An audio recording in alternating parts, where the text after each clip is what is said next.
1, to close the nomination. 2, to move on a matter of procedure under Rule 17, Sub-Rule 1. My Lord, Office of the Speaker carries immense responsibilities, and the 11th Parliament has been alleged to have been the epicenter of corruption. Therefore, I move under Rule 17, Sub-Rule 1, causing for the suspension of Rule 5, Sub-Rule 3, and Rule 10, Sub-Rule 10, and to allow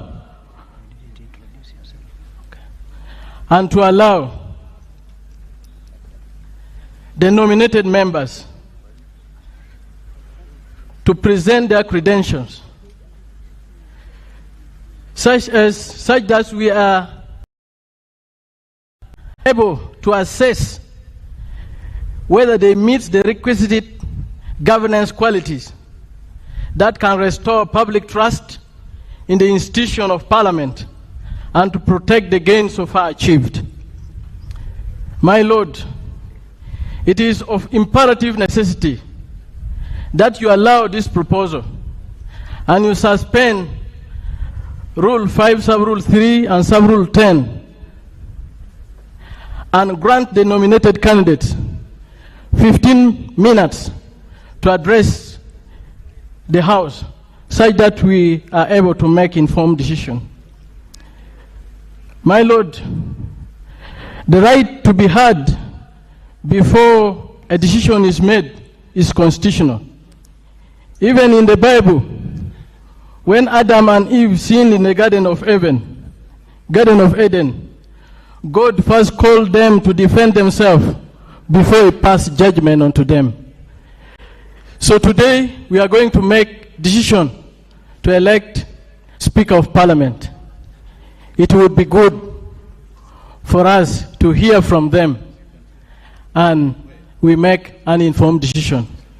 Your Lordship, my name is Uchenn Geoffrey, Member of Parliament representing Kyoga North constituency in Amalata district. I beg to submit.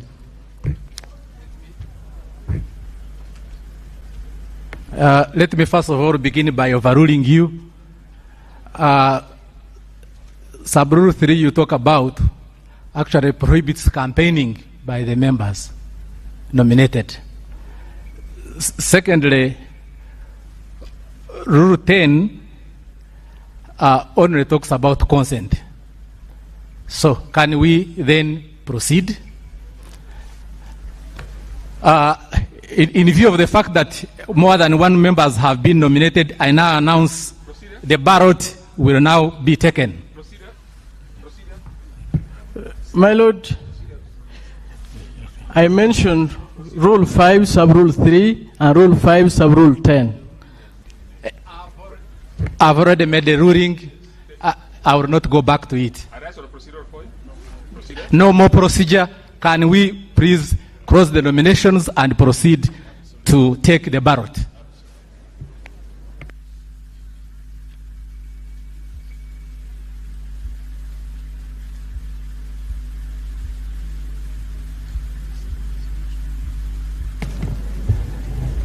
So, given that there is no any other candidate,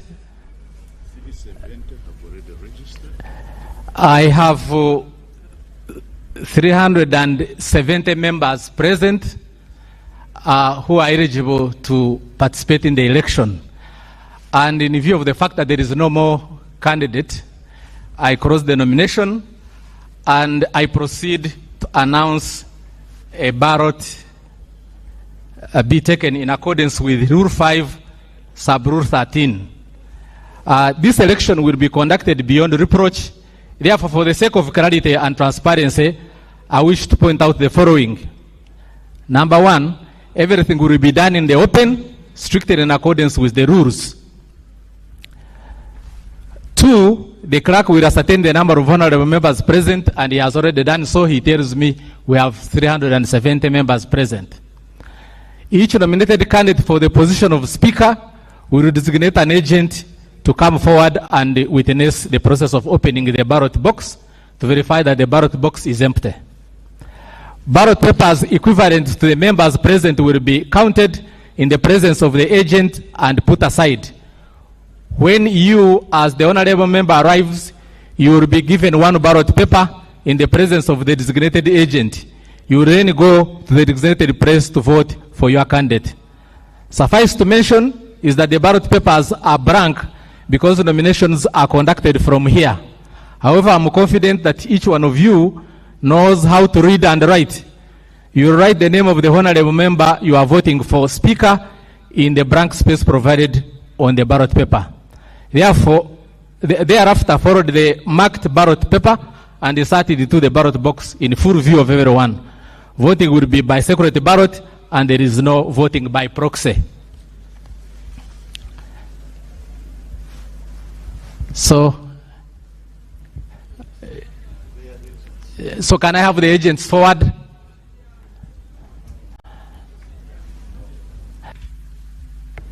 I'm not allowing procedure. Can I have the agents forward?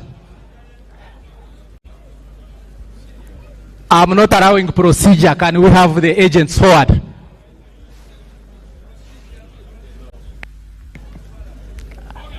I'm not allowing procedure. Can we have the agents forward?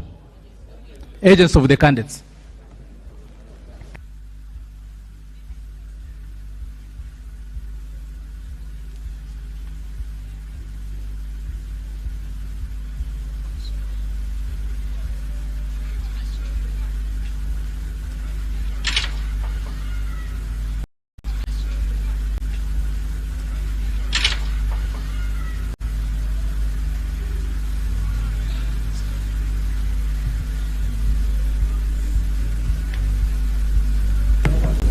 That is the ballot box. As you can see, it is empty, as confirmed by the candidates.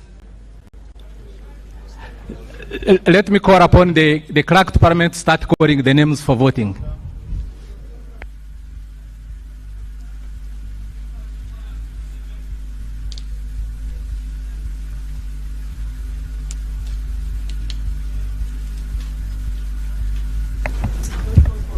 We are going to use the register of all sworn-in members. No, we are going to use the register of all sworn-in members to call the names. But as at the time when I was talking, the number I had received was 370. So that should not be a problem. Yeah. So we shall use the register of members. Can you start? Ayo Joyce Makomoy. Read another one. Read another one.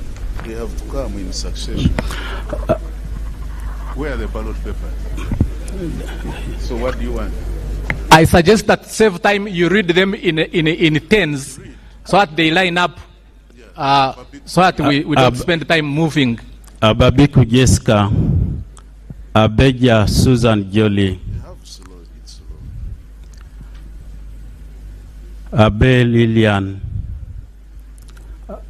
Abigaba Cuthbert Mirembe, Akamfua Topista, Achan Joyce Okeny, Acheng Jane Ruth Ochero, Achayo Juliet Lodu,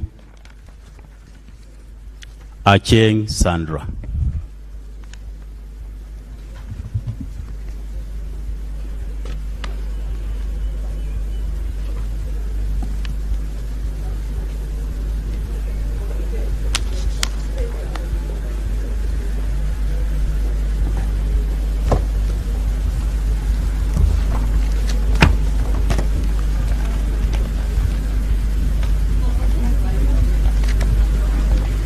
Come.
Achia Kathe, Achia Lokiru Gabriel, Achia Remigio,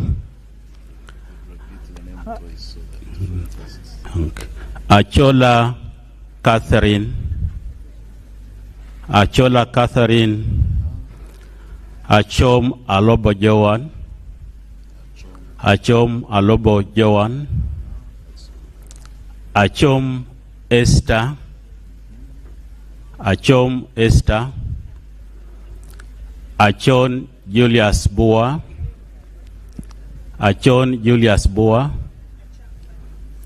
Achora Nancy Odonga, Achora Nancy Odonga, Adeke Ann Ebaju, Adeke Ann Ebaju, Adidwa Abdu, Adidwa Abdu.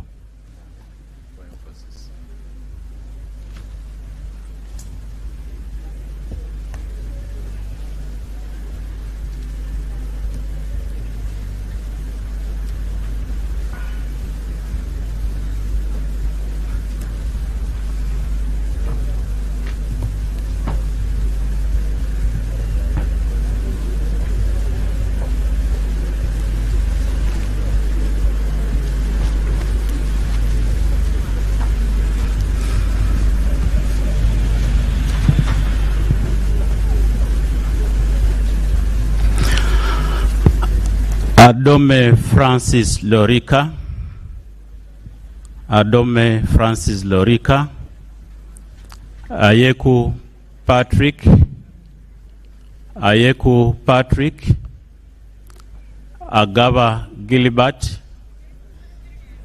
Agaba Gilbert, Agaba Peter, Agaba Peter, Aguti Sarah, Aguti Sarah, Ahewa Wilba Manyisa, Ahewa Wilba Manyisa, Aine Godfrey Kaguta, Aine Godfrey Kaguta, Ajilo Maria Goret Elogu, Ajilo Maria Goreti Elogu, Akelo Beatrice Akori, Akelo Beatrice Akori, Akelo Lucy, Akelo Lucy.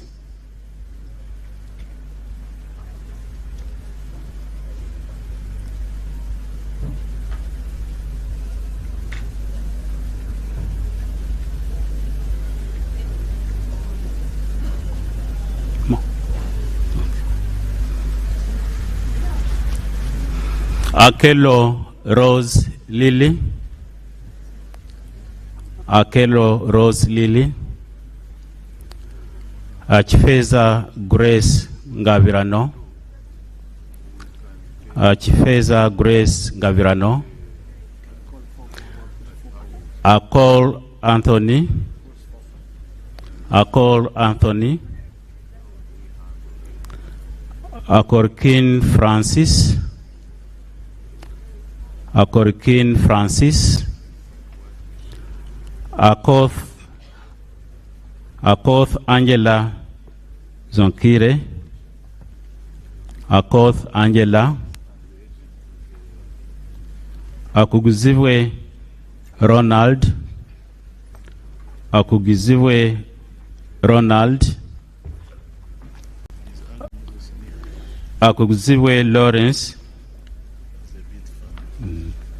It's okay, you go ahead. Akuguziwe Lawrence, Akumu Catherine Mavenjina, Akumu Catherine Mavenjina, Alenyo Godfrey, Alenyo Marshall Godfrey, Alero Tom Azza, Alero Tom Azza, Alero Tom Azza.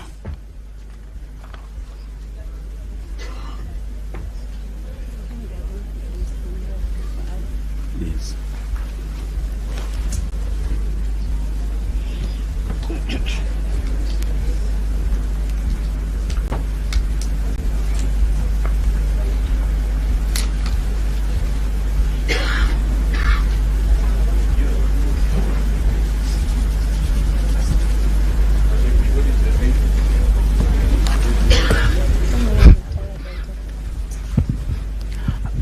Ali Moses, Ali Moses, alinaitwe Sylvia Tumuheirwe, alinaitwe Sylvia Tumuheirwe, Alion Yok Odiria, Alion Yok Odiria, Alum Santa Sandra Ogwang, Alum Santa Sandra Ogwang, Alupo Jessica Rose Epel, Alupo Jessica Rose Epel, Aliera Dennis Omodi, Aliera Dennis Omodi, Amanio Draville Sheila, Amanio Draville Sheila, Amanya Cohen Champene, Amanya Cohen Champene, Amede Agnes,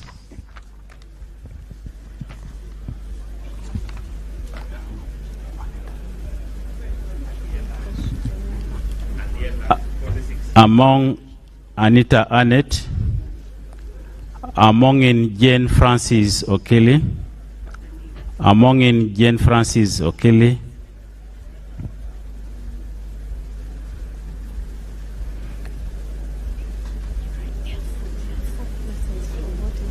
That's one batch of 10. yes. We have reached how many now?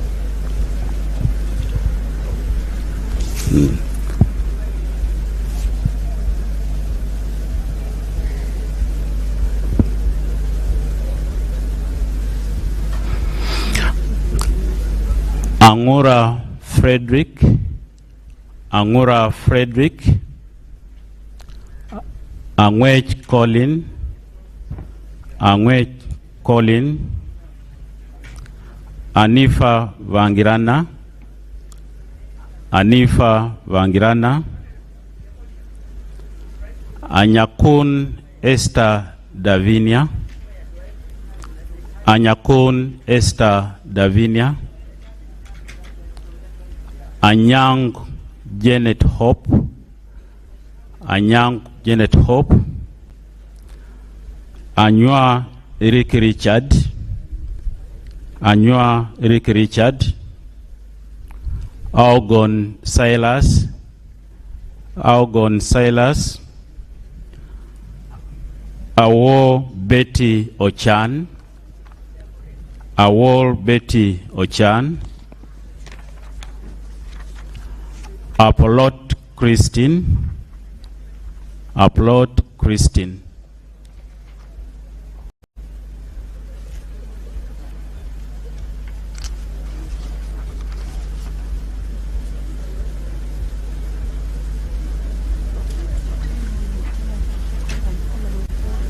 Okay.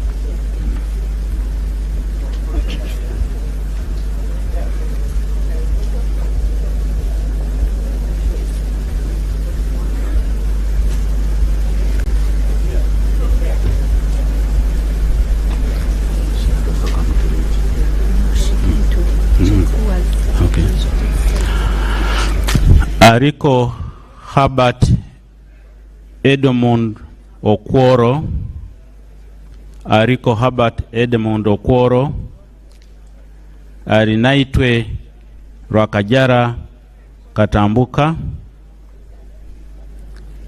Arinaitwe Geneva. Arinaitwe Geneva. Asera Stephen. Asera Stephen. Asimwe Amos. Asimwe Enos. Asimwe Florence Akiki. Asimwe Florence Akiki. Atan Okia Moses. Atan Okia Moses. Atugonza Alan. Atugonza Alan. Atuhoirire Arthur Kazora. Atuhoirire Arthur Kazora. Atukunda Rebecca Mubangizi. Atukunda Rebecca Mubangizi.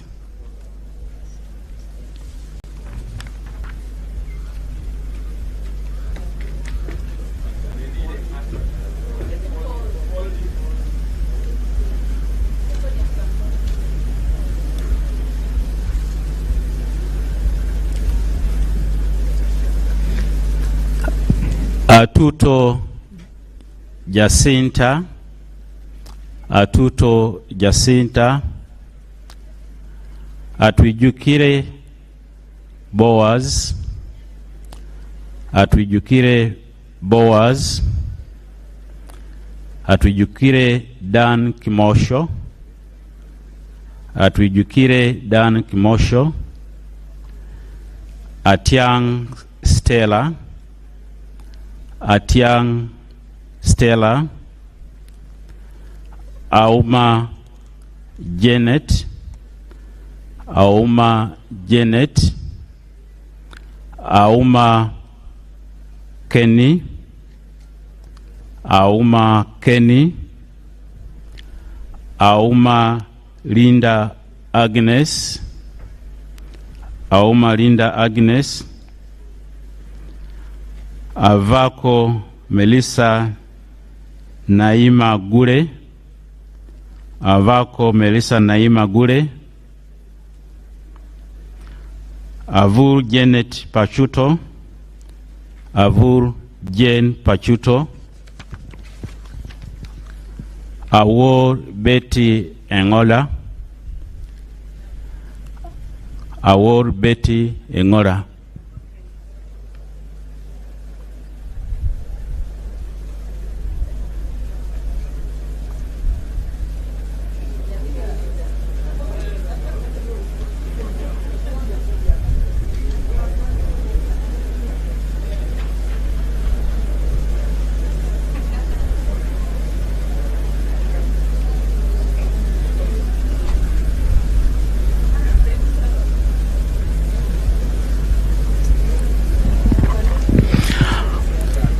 Ayagarachi Jamal. Ayagarachi Jamal. Ayepa Maiko. Ayepa Maiko. Ayo Janeth Febi Obol. Ayo Janeth Febi Obol. Ayume Charles. Ayume Charles. Batum Ben Koryang. Batum Ben Koryang. Vavanga Wilfred Erima. Vavanga Wilfred Erima. Vabirie Kitio Sara. Vabirie Kitio Sara. Vabirie Mili Vabaranda. Babirie Mili Babaranda, Babura Noel Kateike Matlida, Babura Noel Kateike Matlida, Vajire Agure Henry, Vajire Agure Henry, Vagore Ngobi John, Vagore Ngobi John.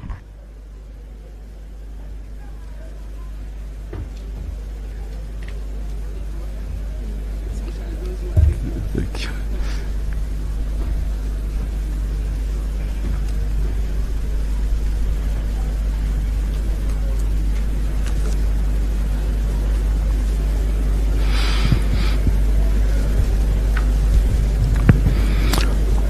Baguma Speleza Muhenda,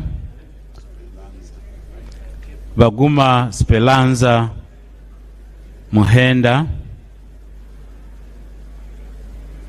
Bahireira Silvia Tumwekwase, Bahireira Silvia Tumwekwase, Bakashava Christopher, Bakashava Christopher, Bachireke Namboze Betty, Bachireke Namboze Betty, Banya Emmanuel Natal, Banya Emmanuel Natal, Variayanga Andrew Aja, Variayanga Andrew Aja, Variomonsi Chris, Variomonsi Chris, Basaja Subi Nsereko Charles Kauma, Basaja Subi Nsereko Charles Kauma, Baseke Fred, Baseke Fred.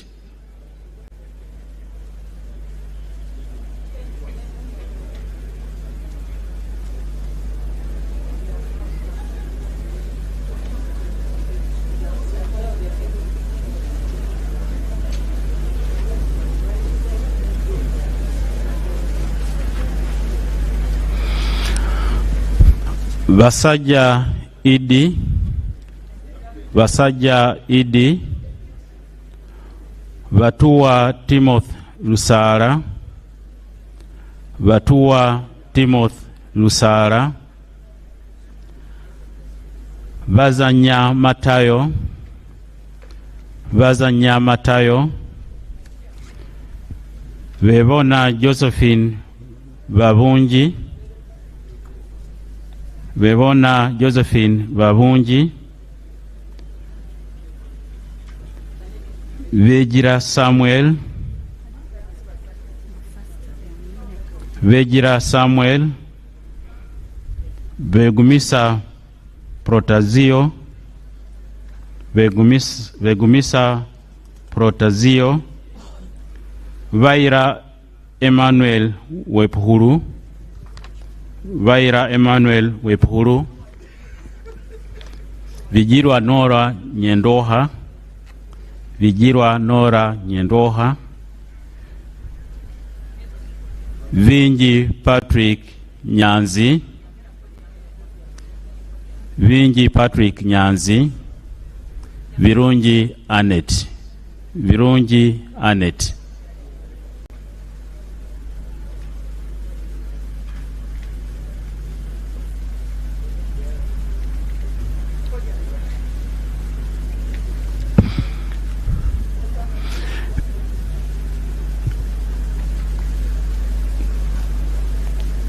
Virunji Caroline Nanyondo, Virunji Caroline Nanyondo, Visaso Abdu, Visaso Abdu, Bright Tom Amoti, Bright Tom Amoti, Ukenya Michael Iga, Vyamukama Fred, Byamukama Rogers, Byanyima Nathan, Byevisho Sam, Byuma Oswald Des, Cadet Benjamin.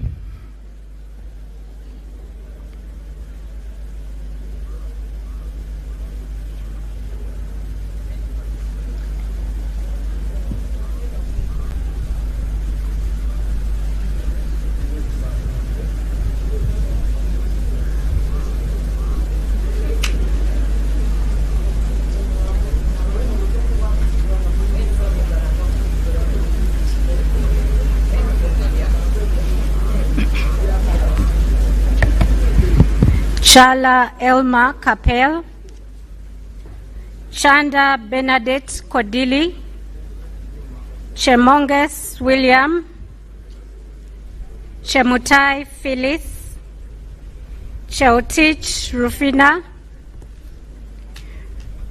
Dramviku Eric Sabiti, Drito Martin Andy,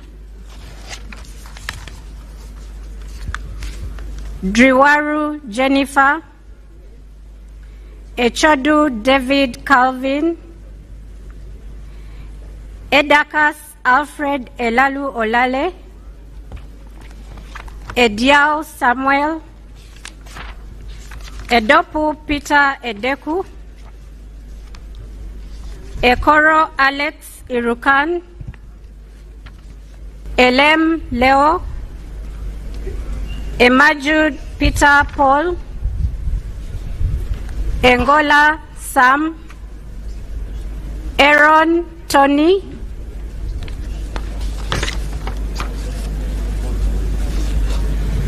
Etilu Margaret, Eunice Otuko Apio, Ezama Siraj Brahan.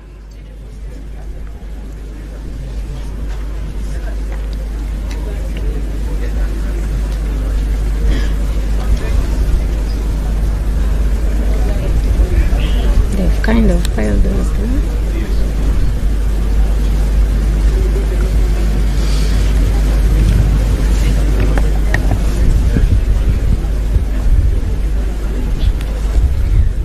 Fungaru Caps Hassan, Gasheja Shaka Stephen, Goire Moses,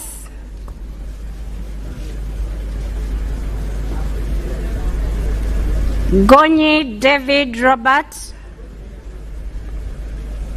Guma David Gumisiriza, Habiara Fortunate, Ibaseret Josephine Kibbs.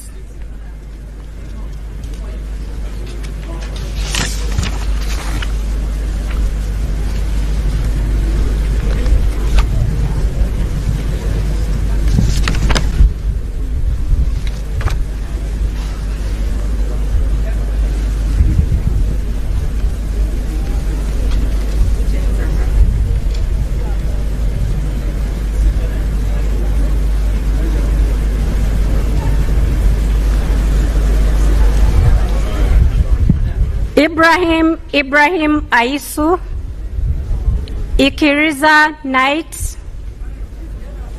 Ilukol Emmanuel, Isamat Abraham,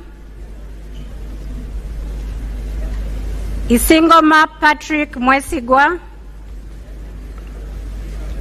Ismail Muhammad Lomwa, Itungu Sarah Masereka, Jalameso Fred, Joyo Harriet, Kabasa Balaba Bruce.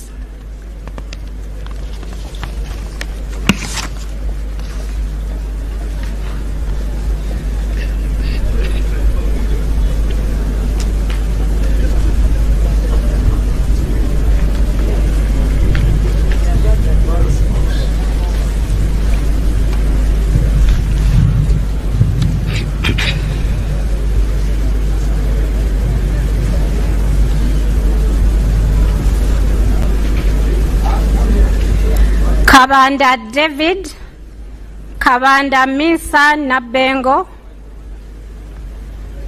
Kabarokole Sarah, Kabasharira Naomi, Kabuye Chofa, Kadaga Rebecca Alitwala, Kafuzi Jackson Karugaba, Kaheru Vincent Freedom, Kahima Moses Mugabe, Kajwenze Twinomjha Wilson.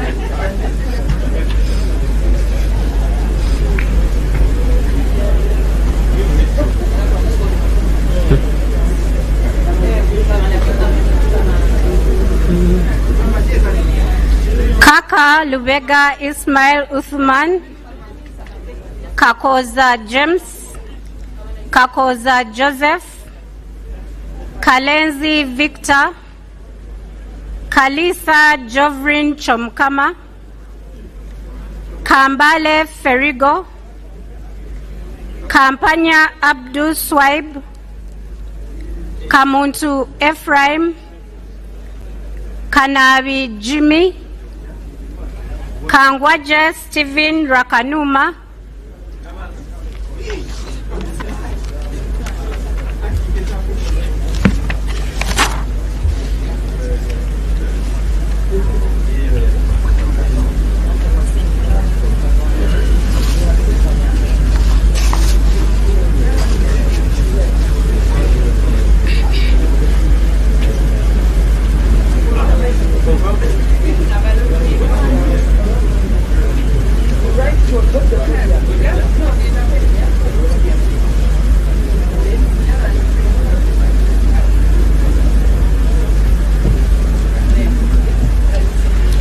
Kankunda Amos Chibwika, Kansime Anna, Kanushu Laura, Kanyesje Masi, Kapyagon Brian,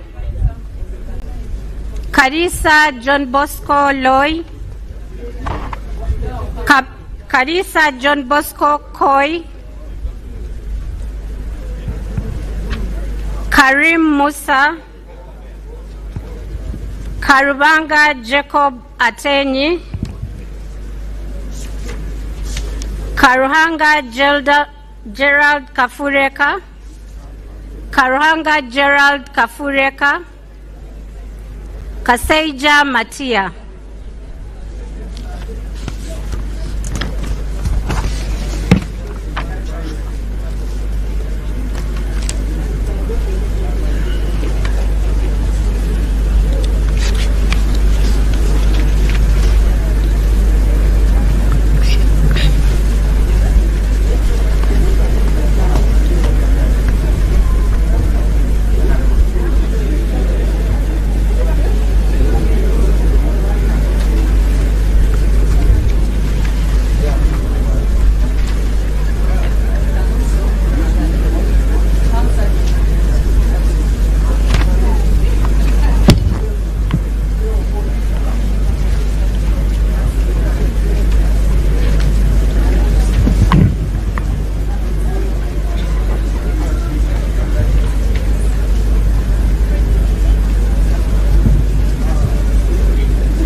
Kasaja George Patrick,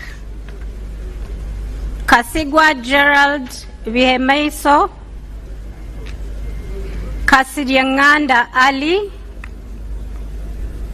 Kasukali Methusela,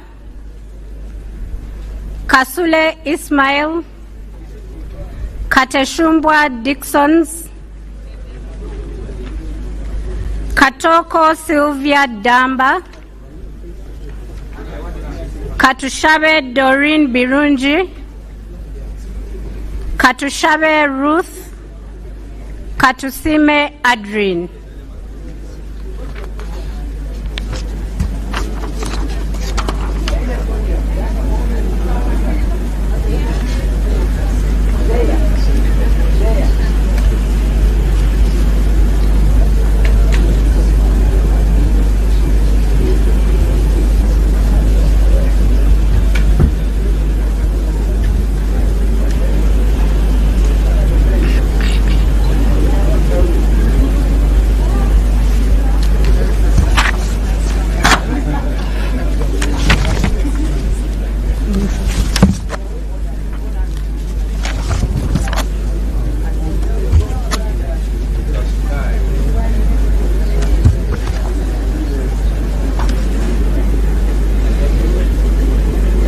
Katusime Annette Mugisha,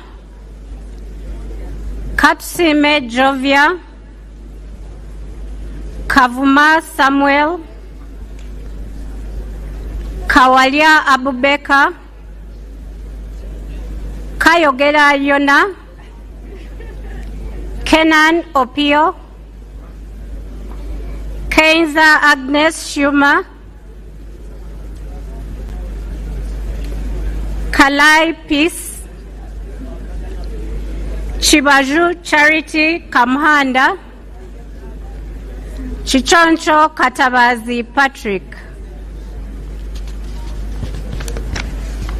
You can tell me when you're ready. I finish this page, then the next one.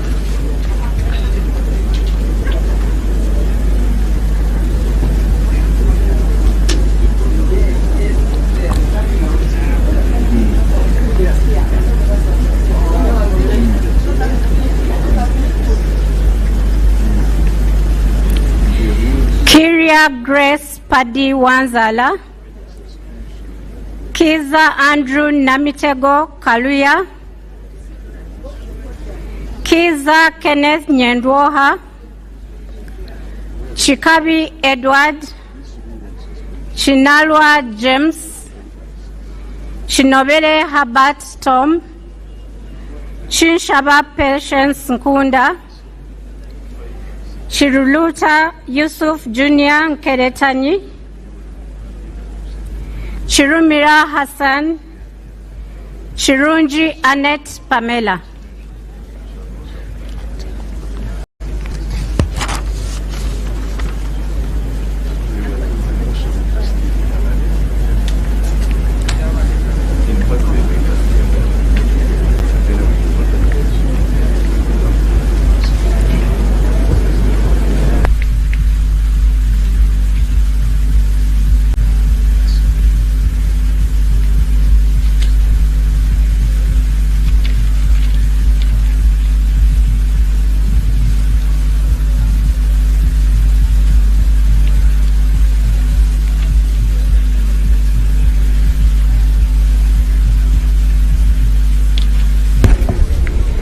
Kisa Stephen Bakubalwayo, Kisa Stephen Bakubalwayo, Chiseka Salim,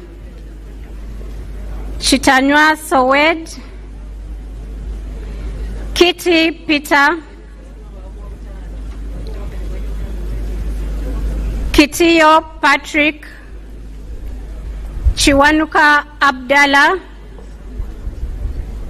Chiwanuka Kefa, Chiwanuka Sulaiman, Chimba Emmanuel, Kionga WCB.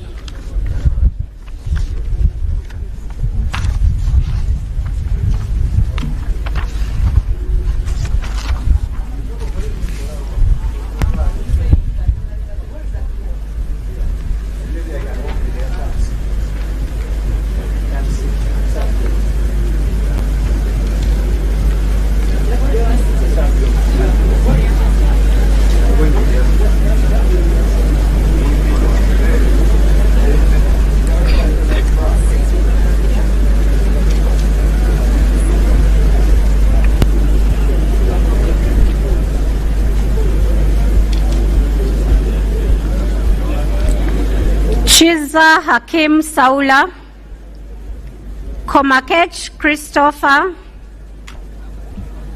Komol Joseph Midi, Kugonza Emily,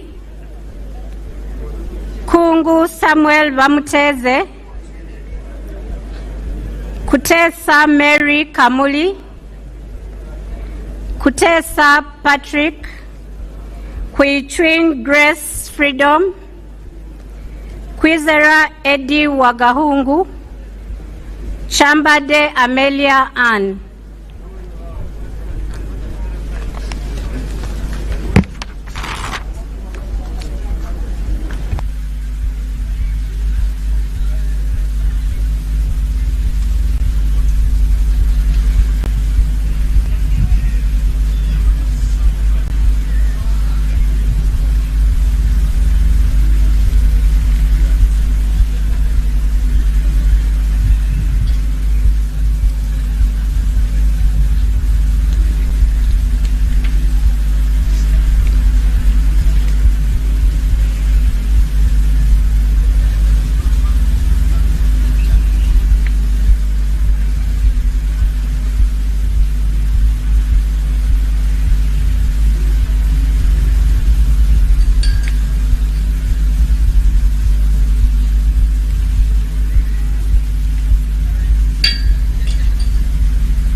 Kyarampe Rebecca,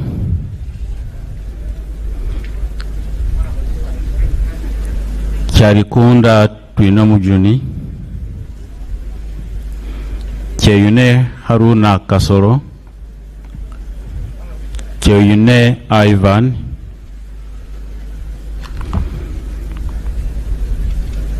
Kyogabirwe Jackie Muganda,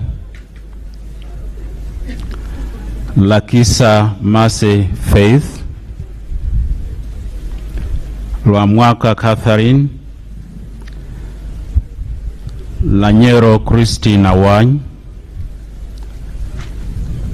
Lenia Charity Kevin, Linda Irene,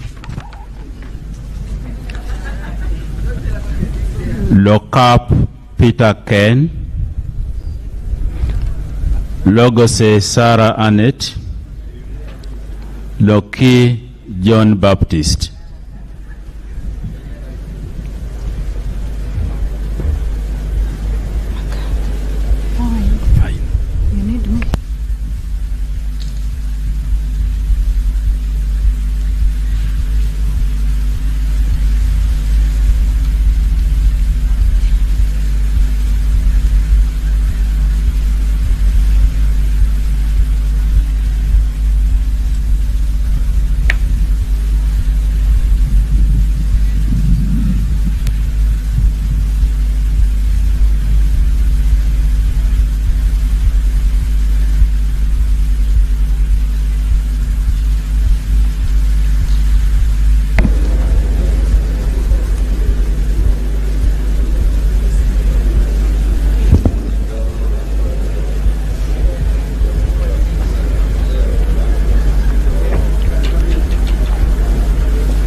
Lokoru Albert,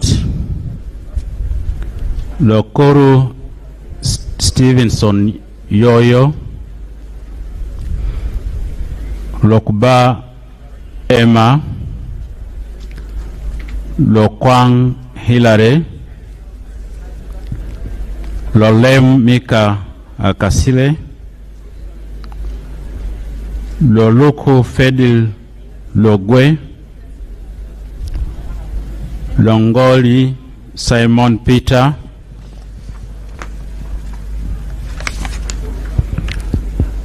Mara Zahara Loirika, Mafavi Asha Navuro,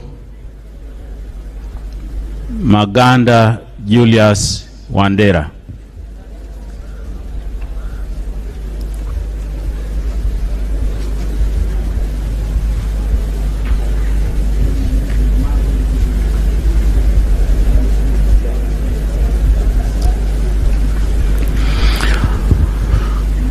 Magogo Moses Hasim,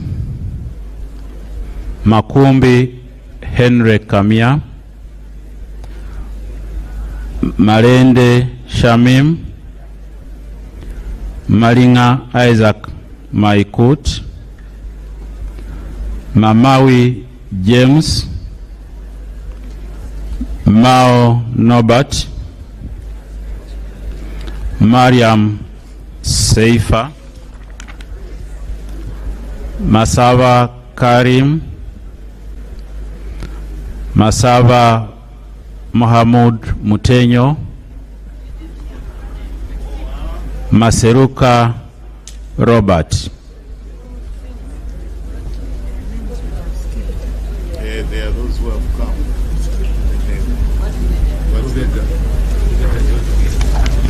Are you picking those who have come? Check first. Maybe you stick.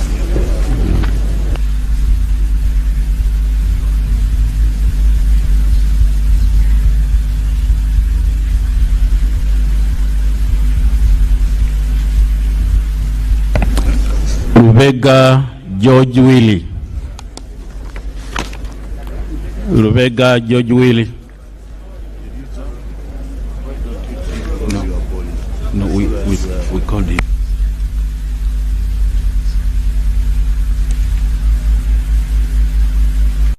Possible you can jump.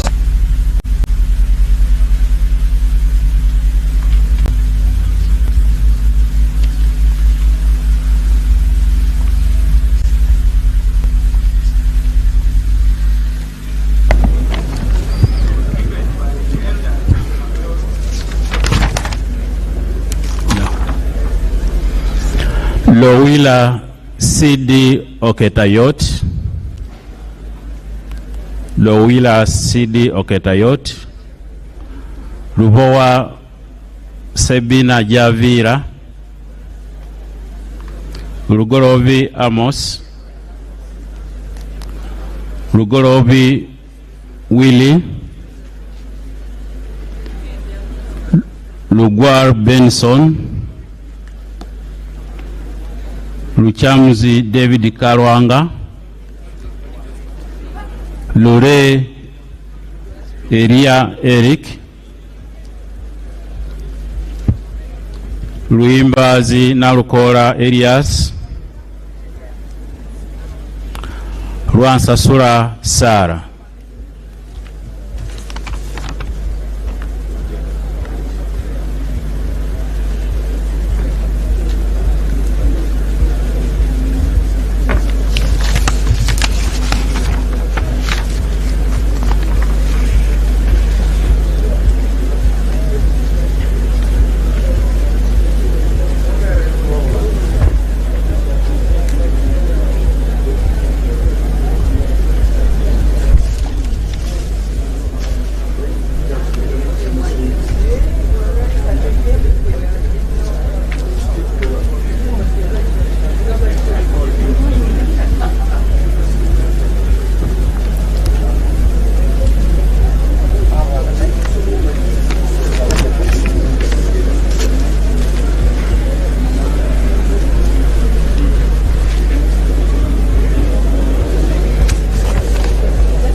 Masiko Henry Moses.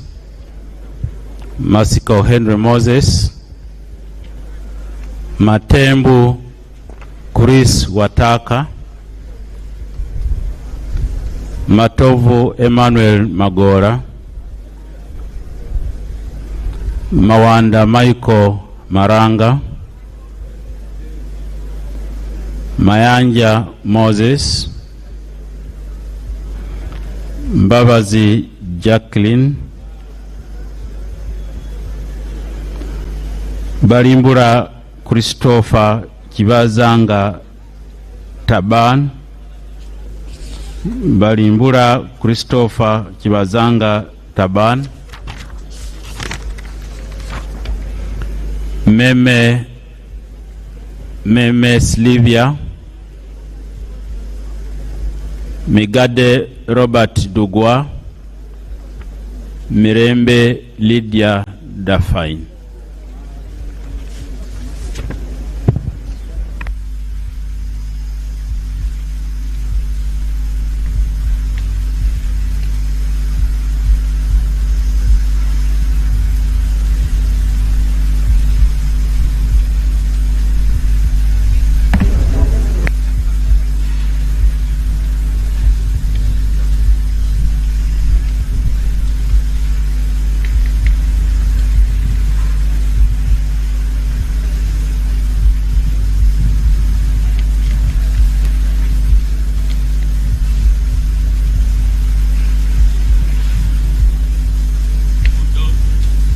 Modoi Isaac, Mande Julius Rud, Mpata Saleh, Mpindi Umali, Mubangizi Dedan, Mudiobore Abed Nasa, Mudukoi Fred Oduchu, Mugabe Robert, Mugabe Muzare Martin Kisure, Mugenyi Joseph.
Mujira James, Mugisa Margaret Muhanga, Muhenda Ronald, Muhoza Desire, Muhwezi Jim Katugugu, Mujungu Jennifer, Mujuni Asensio Mari,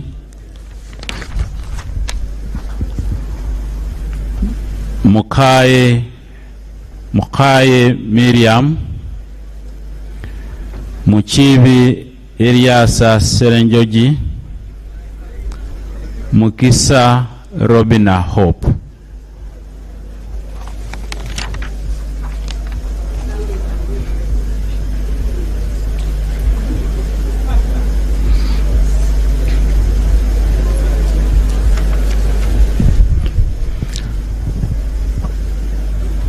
Muremia Ismail Sowed, Murindwa David Simbwa, Musa Noah, Musanje Moses, Musazi Henry Ariganyira, Mushabe Rujochi Ruth, Musira John, Mwine Mpaka Rwamirama, Mwiru Paul, Nabaduka Annette,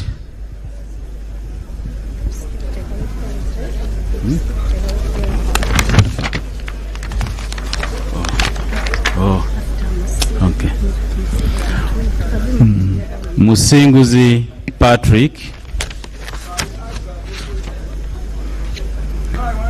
Musinguzi Patrick, Musisi George, Mutasingwa Diana, Mutevi Bernard Mugoya,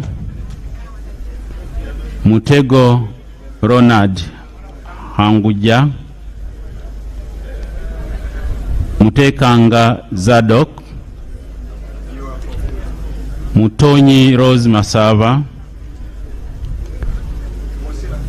Muyonjo Hussein,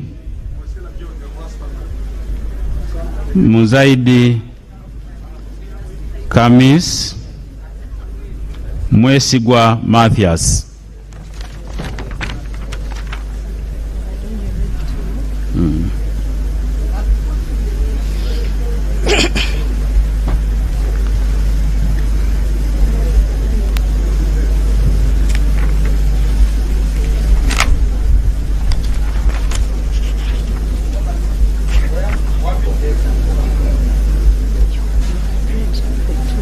Yeah, I'm not going to.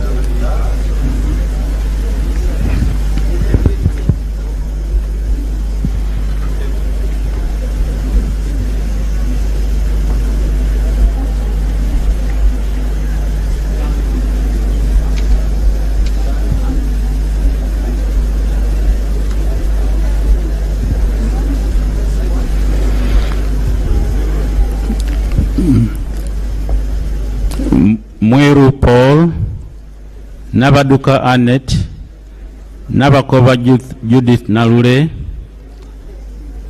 Nabawanuka Sumaya, Nabanja Robina, Navirie Annette, Nabukenya Brenda, Naguja Judith, Najuma Sara.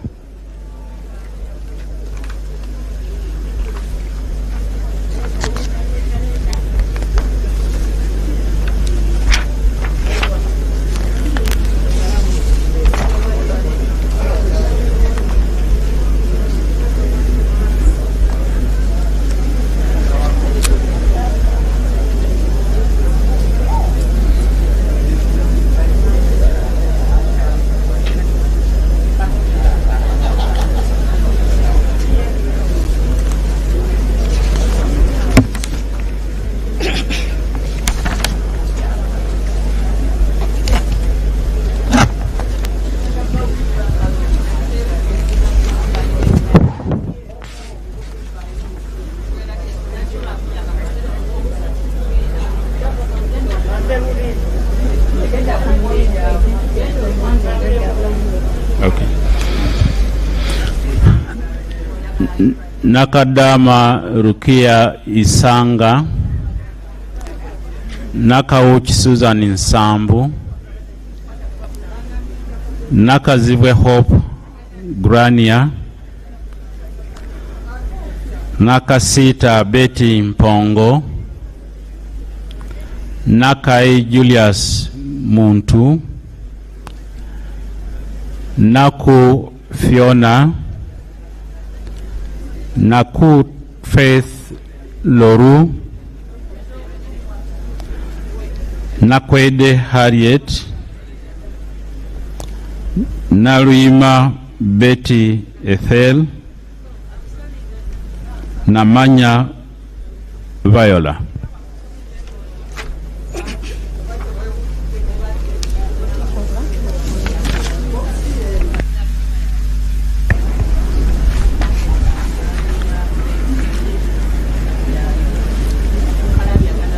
Namara Dennis, Namatende Eunice, Namatovu Mastula, Nambazira Florence, Nambeshe John Baptist, Namboze Teddy, Namboze Teddy,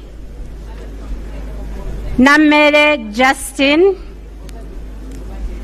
Namubidu Rabusheja Margaret, Namuganza Persis Princess, Namuju Sisi Dionysia, Namuju Sisi Dionysia.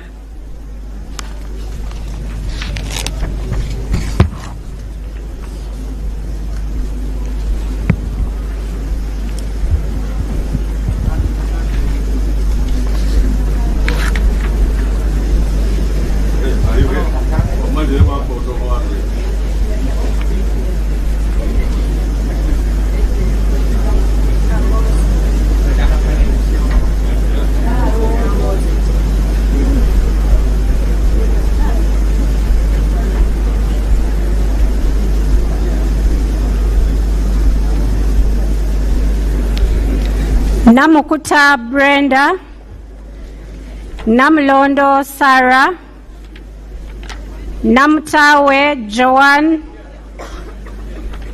Nangoli Gerald, Nangoli Umar, Nankabira Anne Maria, Nankwanga Stella Maris, Nantongo Fortunate Rose, Nanzala Metrin, Nasolo Eugenia.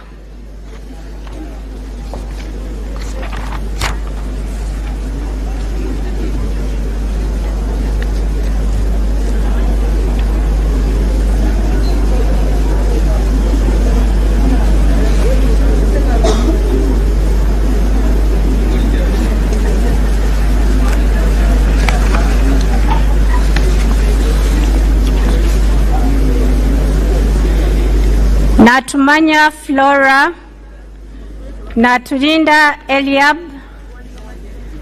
Nawe Molly Kamkama, Naevale Sylvia, Naziwa Margaret, Ndezi Alex, Nekesa Christine Situma, Ngabirano Charles, Ngompek Linus, Ninkusima John Paul.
Ninsima Evelyn, Nirinjimana James Ruji Kaberuka, Niyonsaba Alex, Nkrumah Roland, Nkunyinji Muwada, Namara Annette Oyes Byamukama, Samba Patrick Oshabe, Segumire Muhammad Chibedi, Ntabazi Harriet, Ntale Sereko Madina.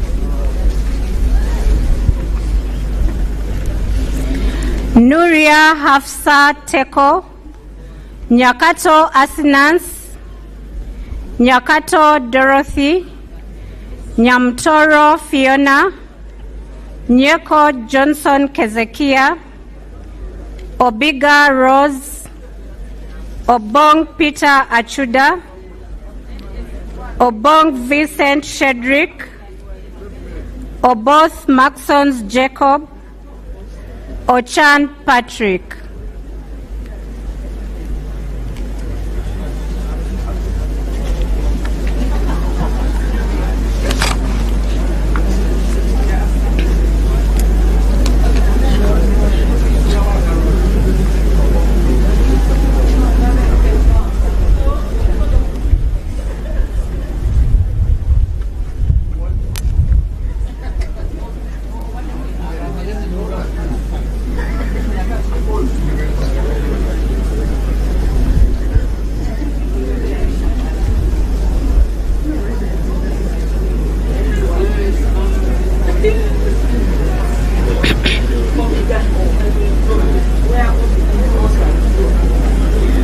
Ochen Geoffrey, Ochai Maximus, Odongo JJ Abubeka, Odwori John, Ofono Opondo Podel, Ogama Ali Ismail, Ogwal Joseph Jones, Ogwang Patrick Obura, Ogwang Peter, Ojara Martin Mapenduzi.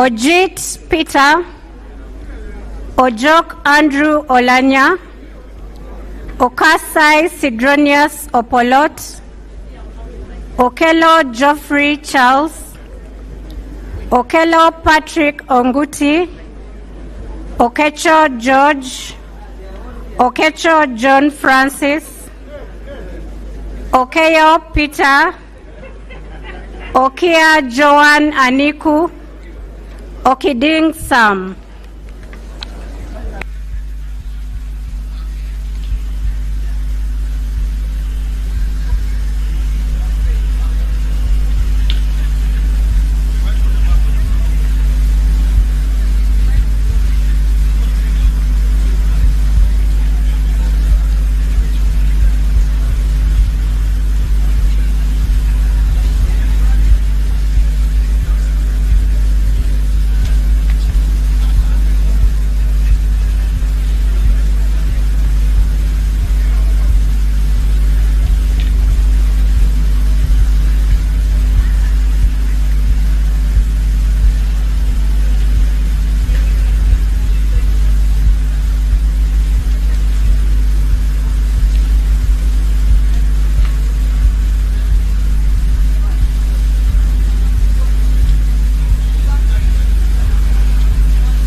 Okot Boniface Henry, Okot Peter, Okoya John Calvin, Okulo Francis, Okum Gabriel,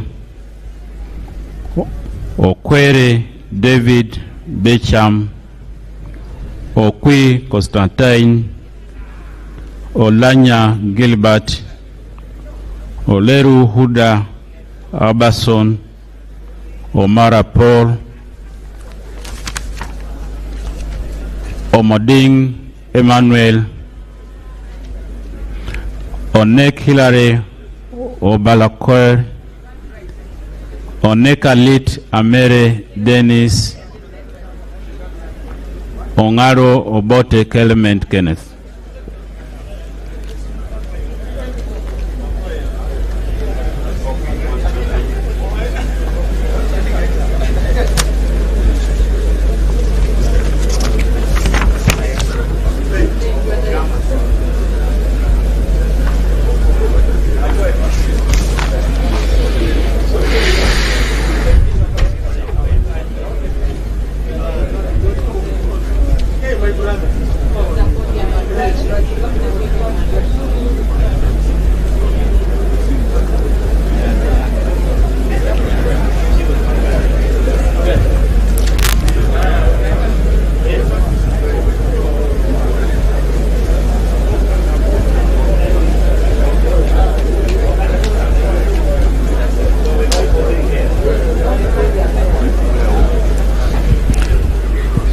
Ongertho Emmanuel Joe, Ongom Patrick, Ongorok Richard, Ongo James, Onzima Fiona, Opio Samuel Achut, Opito Vincent, Opio Danish Geoffrey, Opolot Isiagi Patrick.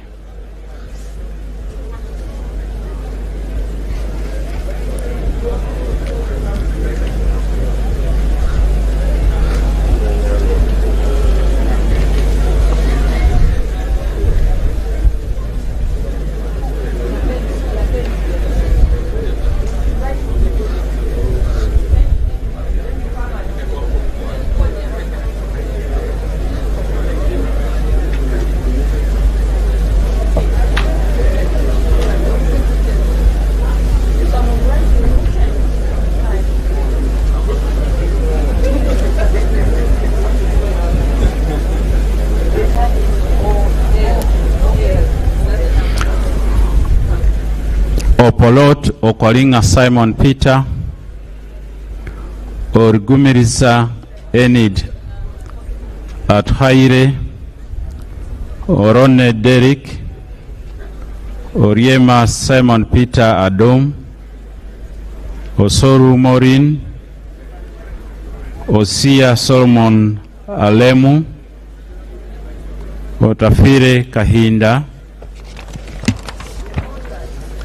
Otim Bernard, Otim Gui Isaac Ismail, Otto Edward McMott.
Otobar Wellborn Odia, Ouma Willie, Owe Richard Machika, Owino Nicholas Simon,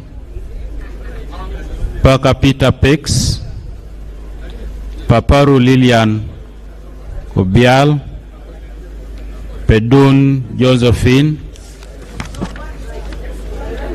Rachmari Beatrice, Rugumayo Edison, Rugumayo Edison, Ruhindi Frederick.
Ruteraho Lilian, Rwakojo Rubina Gureme, Rwamirama Bright Kanyantore, Rwashande Emmanuel, Sazi Godfrey, Nsange Jacqueline, Sebamara Richard, Sekabira Dennis, Sekindi Aisha, Senteza Richard.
Shamjetana, Sirwanyi Solomon,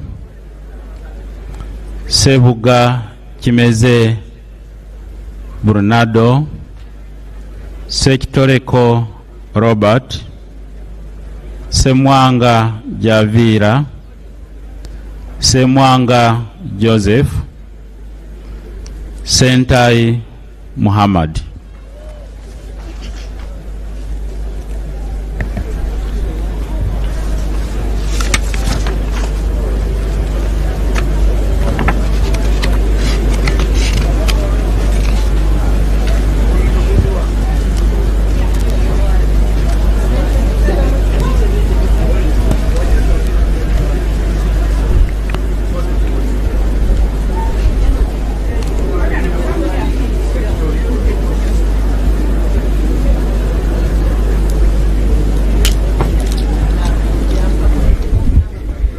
Senyonyi Joel Besekezi, Serukenya David, Serunjoji Hassan Muchibi, Eyungudde Robert, Sewungu Joseph Gonzaga, Subi Chinyamatama Juliet K, Taban Ate Sharifa, Tayebwa Didas Kabumbuza, Tayebwa Thomas, Tebandeke Charles.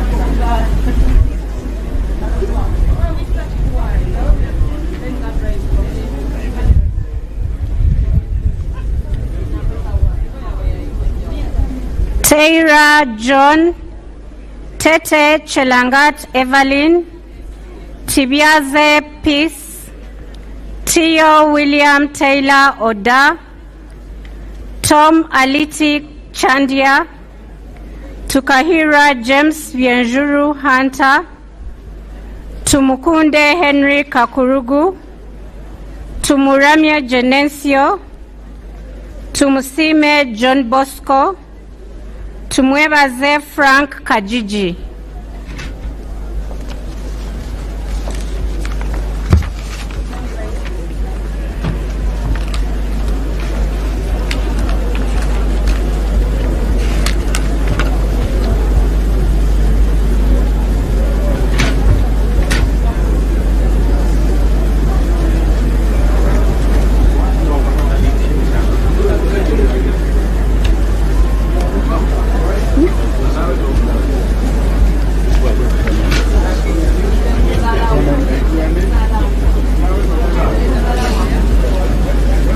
Tumwebaze Mwine, tumwesije Anthony, tumwesije Elioda, tujyaikayo Kebirungi Mary Paula, Twala Fadil, twesige Stephen, Twinamasko Onesimus, Twinomujuni Francis Kazini, Uhuru Nelson, Wako Joy Peggy.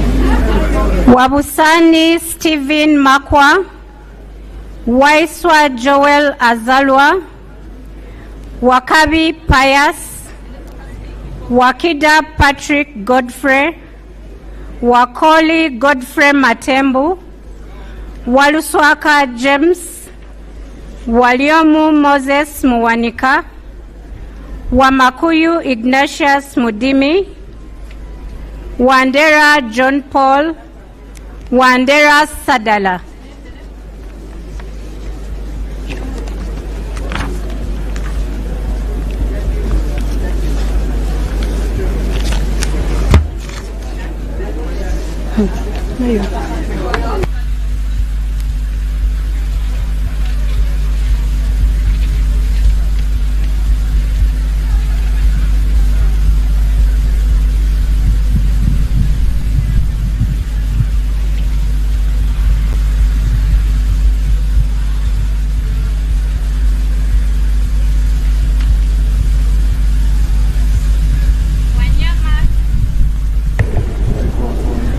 Wanyama Judas Tadeo, Wanyama Richard, Wanyenya Shafiga, Wanyoto Godfrey, Wanyoto Lydia Mutende, Wekomba Sarah Nambozo, Wembabazi Beatrice, Wokuri Geoffrey, Zake Francis, Zambali Blasio Mukasa, Zawede Victorious.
According to the list I've been following, I think the list is over. If there is any person whose name has not been read, you can step forward and be verified.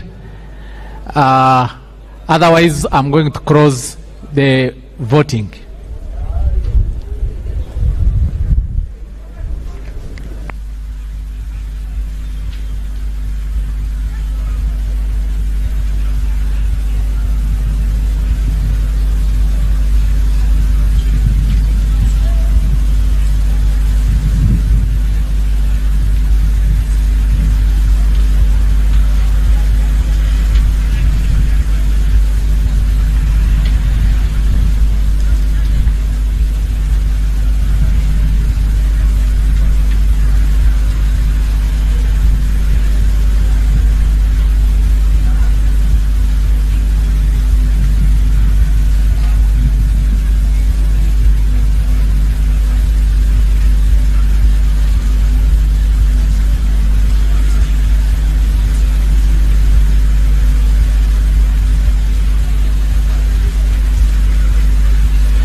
Okay. Please, if you know your name was not read or you came late, step forward for verification and then you will be allowed to vote. Otherwise, I'm about to close the voting.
He's just saying.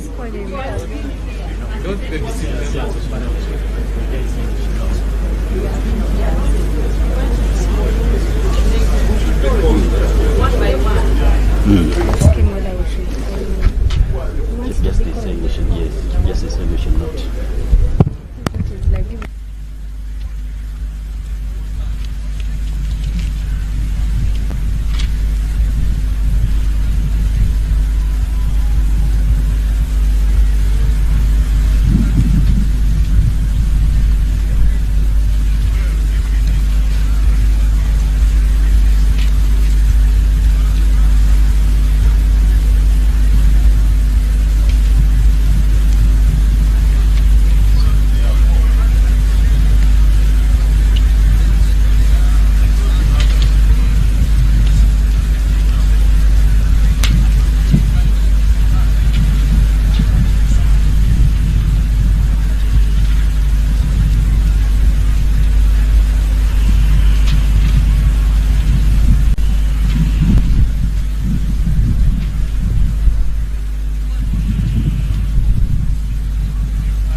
Leon York Odiria. Are you announcing his name properly?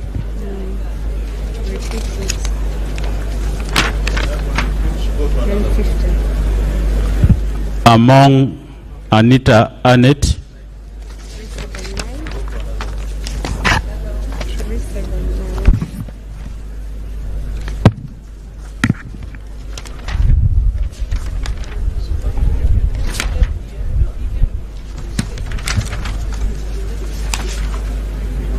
He has now been called.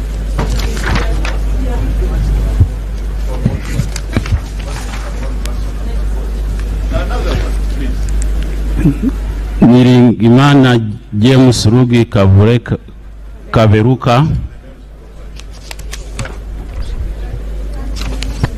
Is that name called? Come out. Maybe she can help you. But he doesn't pronounce them properly.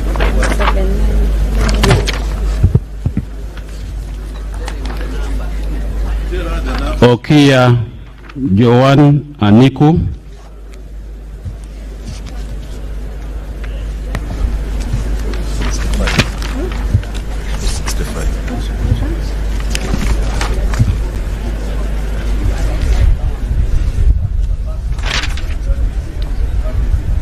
Sanzi Godfrey.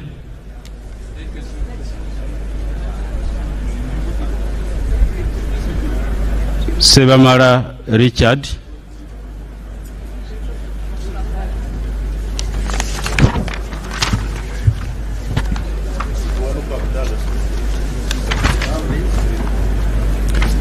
Zawede Victorious.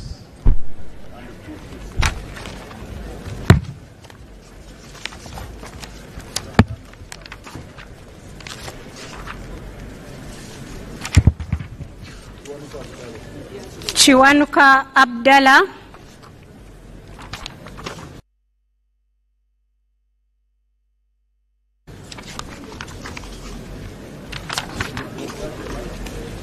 Serukanya David.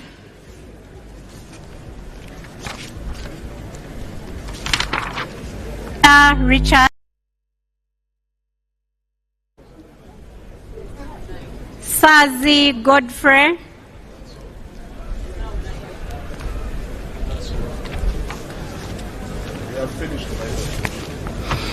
Okay, I now close the voting, so we can go into counting of the ballots cast. Yeah. So the clerk is going to open the ballot box and power the ballots on the table, and then he will announce each ballot one by one in the presence of the agents. Let's proceed.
Let's be clear, who is holding for? James Mukaga, we are going to hold votes for Jacob Obosobos. Atweire Doreen, you are going to hold votes for Honorable Mao Norbert. And Cassidia Ignatius, you are going to hold the votes garnered by Honorable Paul Mwiru. Jacob Obos. Honorable Mwiru Paul. How can you read from here? Let them. Can we? You can be here to see. But they might He has Obos Maxon. display for them to see. No, behind. They wrote behind. Obos Maxon. Obos Jacob. Jacob Obos. Obos Jacob Obos. Honorable Obos Obos. Obos Obos Jacob. Jacob Obos Obos. Obos Obos. Jacob Maxon Obos. Jacob Maxon Obos. Obos Obos Honorable Mwiru Paul. Obos Jacob. Obos Jacob. Mwiru Paul. Jacob Obos Obos. Jacob Obos. Jacob Maxon Obos. Jacob Obos. Obos Obos. Jacob Obos. Honorable Obos Obos. Obos Obos Jacob. Mao Norbert. Jacob Obos Obos. Jacob Obos. Jacob Obos Obos. Obos Jacob. Mwiru Paul. Jacob Obos. Obos Obos. Obos Tayebwa. That's spoiled. That's spoiled. That's spoiled. No. That's spoiled. Yes. Spoiled? No, we don't have a candidate Yeah. for both Tayebwa. It's just an error. No. Obos. We don't have a But there's candidate. Obos. No, we don't have a candidate called Obos Yeah. Tayebwa. No. Yes. Yeah. Jacob Obos. Obos Obos. Jacob Obos. Yes. It's the first word. Yes. Jacob Obos. Jacob Obos. Obos Maxon. Obos. Obos Obos. Jacob Obos. Obos. Obos Obos Jacob. Honorable Jacob Obos Obos. Obos Obos. Jacob Obos. Obos. Obos. Obos. Jacob Obos. Obos. Obos. Norbert Mao. Jacob Obos. Obos Obos. Jacob Obos. Obos Jacob. Jacob Obos. Jacob Obos. Jacob Obos.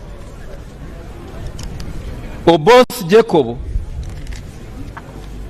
Jacob Obos. Obos. Obos. Obos. Obos Obos. Jacob Obos. Jacob Obos Obos. Paul Mwiru. Norbert Mao. Obos Obos. Obos Obos. Paul Mwiru. Jacob. Jacob Obos. Obos Obos. Obos Obos.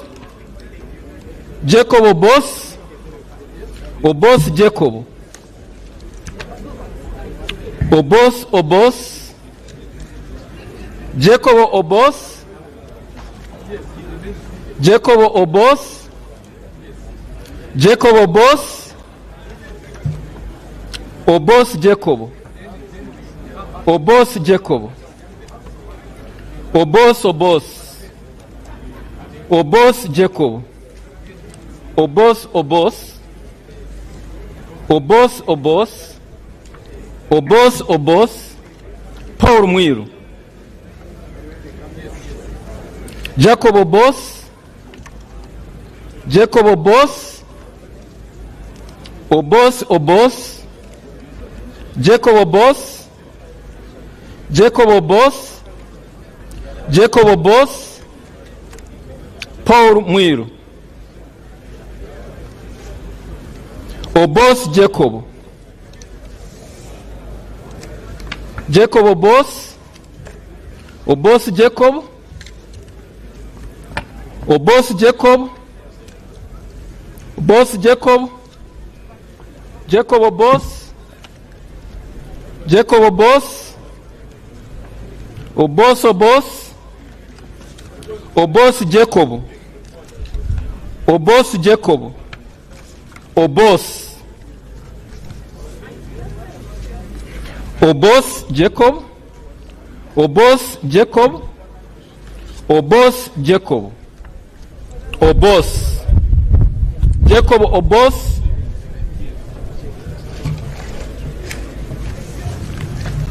Obos Jacob. Obos Jacob. Obos Jacob. Obos Jacob. Obos Jacob. Jacob Obos. Jacob Obos. Jacob Obos. Jacob Obos. Jacob Obos. Mao Norbert. Obos Obos. Obos Obos. Obos Jacob. Obos Obos. Obos Obos. Obos Obos. Paul Mwiru. Maxon Obos. Jacob Obos. Jacob Obos. Tayebwa Thomas. Spoiled vote. Obos Jacob. Obos Jacob. Obos Jacob. Obos. Jacob Maxon Obos. Mwiru. Mwiru Paul. Obos Obos. Obos Jacob. Obos Jacob. Jacob Obos. Paul Mwiru. Jacob Obos.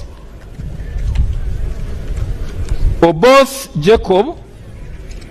Jacob Obos. Obos Obos. Jacob Obos. Jacob Obos. Jacob Obos. Obos Obos. Obos Obos. Jacob Obos. Jacob Obos. Obos Obos. Jacob Obos. Obos Obos. Obos. Jacob Obos. Obos Jacob. Obos Obos Jacob. So, Honorable Jacob Obos, Jacob Obos, Jacob Obos, Jacob Obos, Jacob Obos, Jacob Obos, Jacob Obos, Jacob Obos, Jacob Obos, Jacob Obos, Jacob Obos, Paul Mwiru,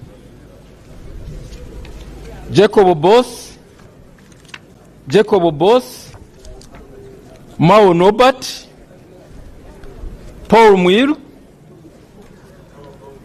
Jacob Obos,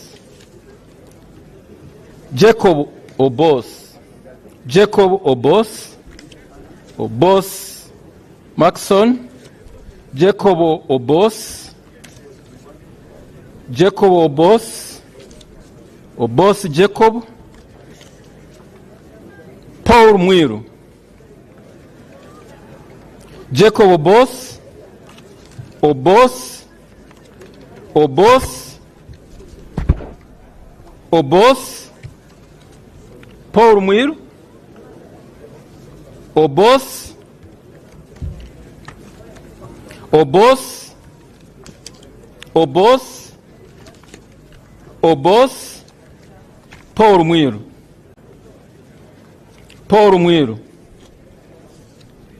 Jacob Obos, Obos Jacob, Jacob Obos, Obos Jacob, Obos Obos, Paul Mwiru, Paul Mwiru, Jacob Obos, Jacob Obos, Jacob Obos, Jacob Obos, Jacob Obos, Jacob Obos, Paul Mwiru, Obos Jacob, Obos Obos, Jacob Obos, Jacob Obos, Jacob Obos, Obos Obos, Paul Mwiru, Paul Mwiru, Obos Obos, Obos Obos, Obos Jacob, Obos Obos, Obos Obos, Jacob Obos, Paul Mwiru, Obos Jacob, Obos Jacob, Obos Jacob, Obos Jacob, Obos Jacob, Obos Jacob, Obos Jacob, Jacob Obos, Obos Jacob, Obos Jacob, Obos Jacob, Obos Jacob, Obos, Obos, Paul Mwiru, Jacob Obos, Paul Mwiru, Jacob Obos, Obos, Obos, Obos, Obos, Obos, Paul Mwiru, Obos, Obos, Obos, Norbert Mao, Jacob Obos, Jacob Obos, Paul Mwiru, Jacob Obos, Obos, Obos, Mwiru Paul, Obos, Paul Mwiru, Paul Mwiru, Obos, Jacob Obos, Obos, Obos, Paul Mwiru, Obos, Obos, Obos, Obos, Obos, Obos, Obos, Obos, Paul Mwiru, Obos, Obos, Obos, Obos, Jacob Obos, Obos, Paul Mwiru, Jacob Obos, Obos. But that's boss. The intention is Obos. Jacob Obos, Jacob Obos, Maxon Obos, Jacob Obos, Jacob Obos, Jacob Obos, Maxon Obos, Jacob Obos, Jacob Obos, Jackson Obos, Jacob Obos, Jacob Obos, Obos Obos, Jacob Obos, Mwiru Paul, Jacob Obos, Obos Obos, Obos Obos, Jacob Obos, Obos, Obos, Paul Mwiru, Paul Mwiru, Obos, Obos, Obos Jacobo, Obos Jacobo, Obos, Paul Mwiru, Paul Mwiru, Paul Mwiru, Obos, Jacob Obos, Obos, Obos, Obos, Obos, Paul Mwiru, Obos, Obos, Obos, Paul Mwiru, Obos, Obos, Obos, Obos, Obos, Obos, Paul Mwiru, Obos, Obos, Obos, Obos, Paul Mwiru, Jacob Obos, Obos, Obos, Paul Mwiru, Jacob Obos, Obos, Paul Mwiru, Obos, Obos, Obos, Obos, Obos, Obos, Obos, Obos, Obos, Obos, Obos, Obos, Mwiru Paulo, Obos, Obos, Obos, Obos, Obos, Obos, Paulo Mwiru, Paulo Mwiru, Obos, Obos, Obos,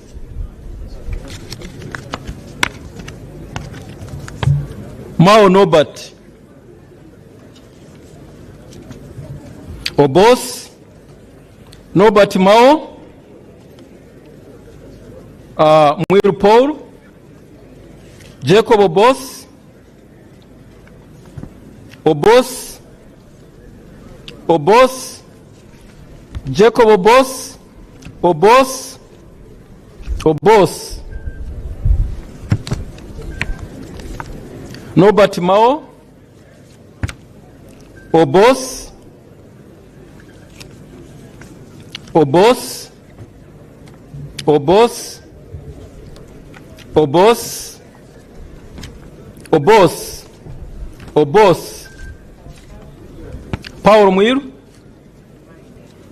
Obos. Obos. Norbert Mao. Norbert Mao. Jacob Obos. Obos. Obos. Norbert Mao. Jacob Obos. Obos. Obos. Obos.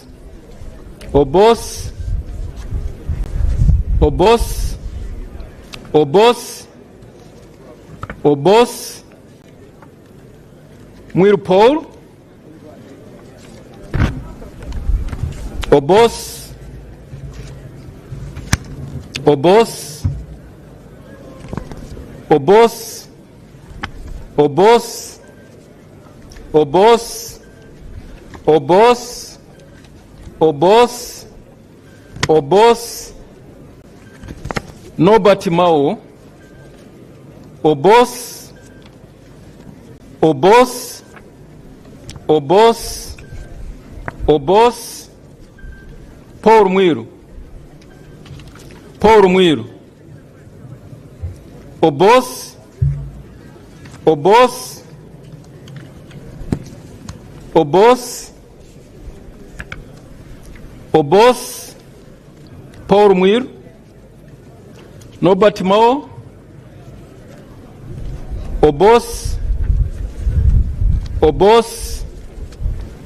Obos. Obos. Obos. Obos. Obos. Obos. Obos. Obos.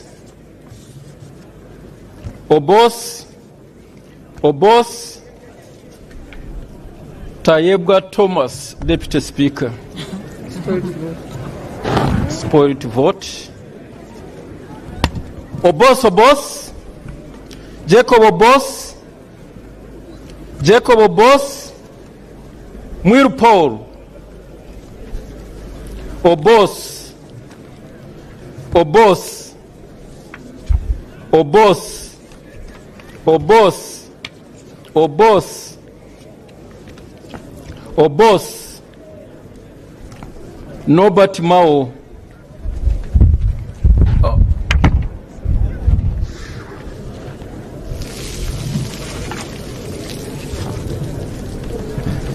Obos. Obos. Obos. Obos. Obos. Obos. Obos. Norbert Mao. Obos. Obos. Obos. Obos. Obos. Obos. Obos. Mwiru Paul. Obos. Obos. Obos. Obos. Obos. Obos. Obos. Obos. Obos. Jacob Obos. Obos. Obos. Obos. Obos. Obos. Obos. Obos. Obos. Paul Mwiru. Obos. Obos. Obos. Obos. Obos. Obos. Obos. Obos. Obos. Obos. Obos. Paul Mwiru. Obos. Obos. Obos. Obos. Obos. Obos,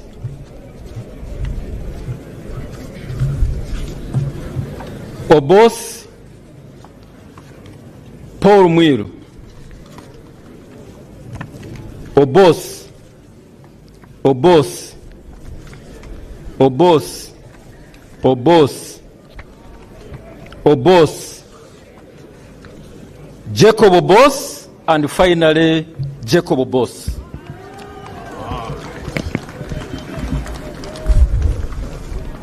Returning. We are going now to count the votes obtained by each candidate, starting with spoiled votes.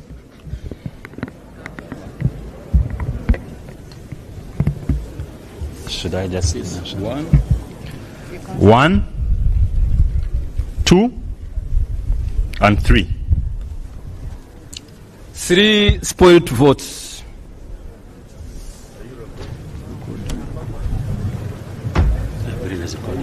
She has me 4. Okay.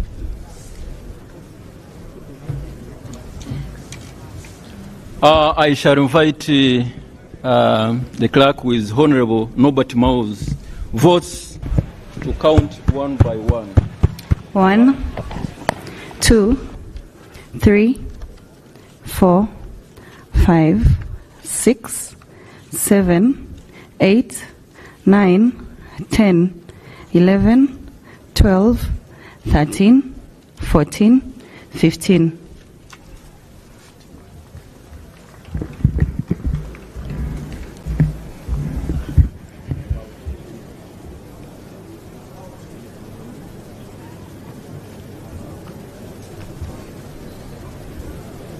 Paul Mwiru. Paulo Mwiru 1, Paulo Mwiru 2, Paulo Mwiru 3, 4, 5, 6, 7, 8, 9, 10, 11, 12, 13, 14, 15, 16, 17, 18, 19, 20, 21, 22, 23, 24, 25, 26, 27, 28, 29, 30. 31, 32, 33, 34, 35, 36, 37, 38, 39, 40, 41, 42, 43, 44, 45, 46, 47, 48, 49, 50, 51, 52, 53, 54, 55, 56, 57, 58, 59, 60.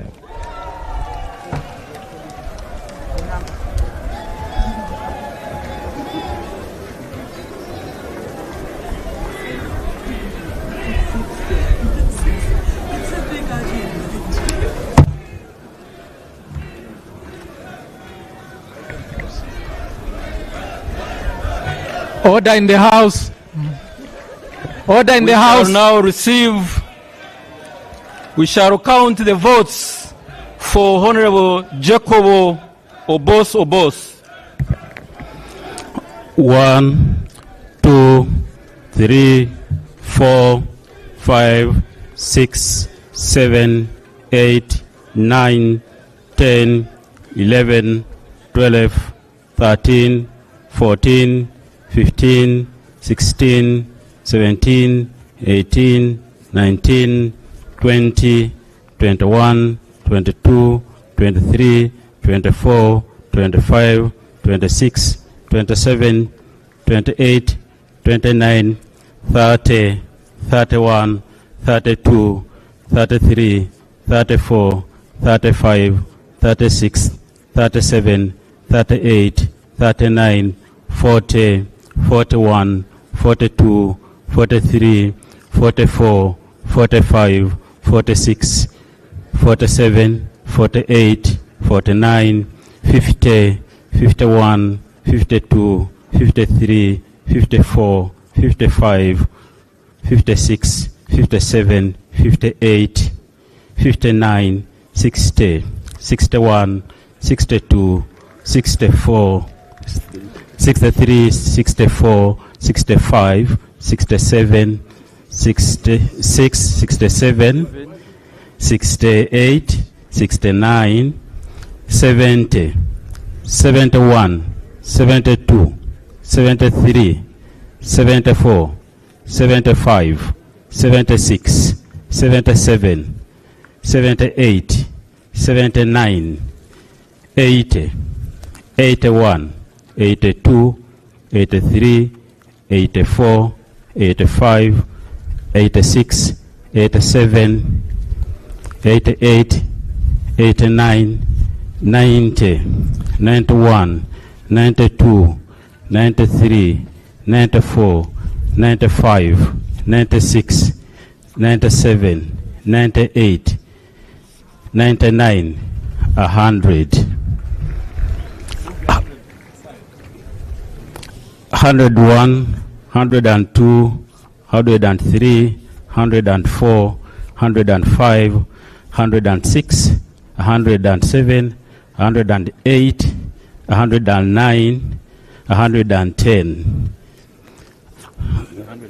11, 12, 13, 14, 15, 16, 17, 18, 19, 120, 21, 22, 23, 24, 25, 26, 27, 28, 29, 130, 31, 32, 33, 34, 35, 36, 37, 38, 39, 140, 41, 42, 43, 44, 45, 46, 47, 48, 49, 150, 51, 52, 53, 54, 55, 56, 57, 58,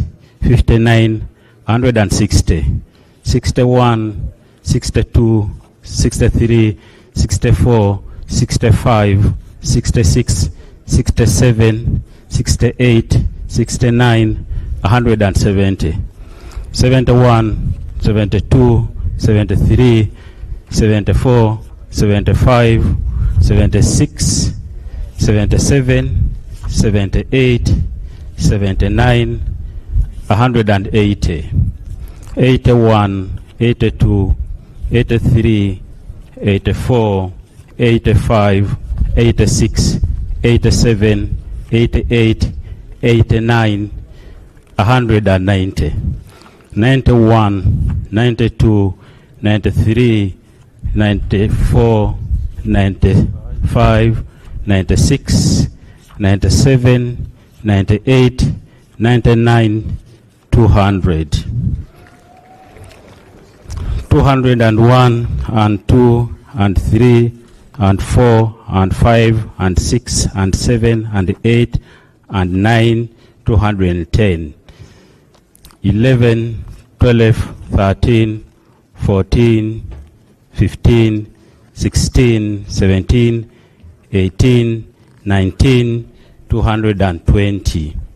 21, 22, 23, 24, 25, 26, 27, 28, 29, 130, 31, 32, 33, 34, 35, 36, 37, 38, 39, 240, 41, 42, 43, 44, 45, 46, 47, 48, 49, 250, 51, 52, 53, 54, 55, 56, 57, 58, 59, 260, 61, 62, 63, 64, 65, 66, 67, 68, 69, 270, 71, 72, 73, 74, 75, 76, 77, 78, 79, 280, 81, 82, 83, 84, 85, 86, 87, 88, 89, 290, 91, 92, 93, 94, 95, 96, 97, 98, 99, 300. And 1 and 2, 3, 4, 5, 6, 7, 8, 9, 310. 11, 12, 13, 14, 15, 16, 17, 18, 19, 20, 320, and 21, 22, 23, 24, 25, 26, 27, 28, 29, 330, 31, 32, 33, 34,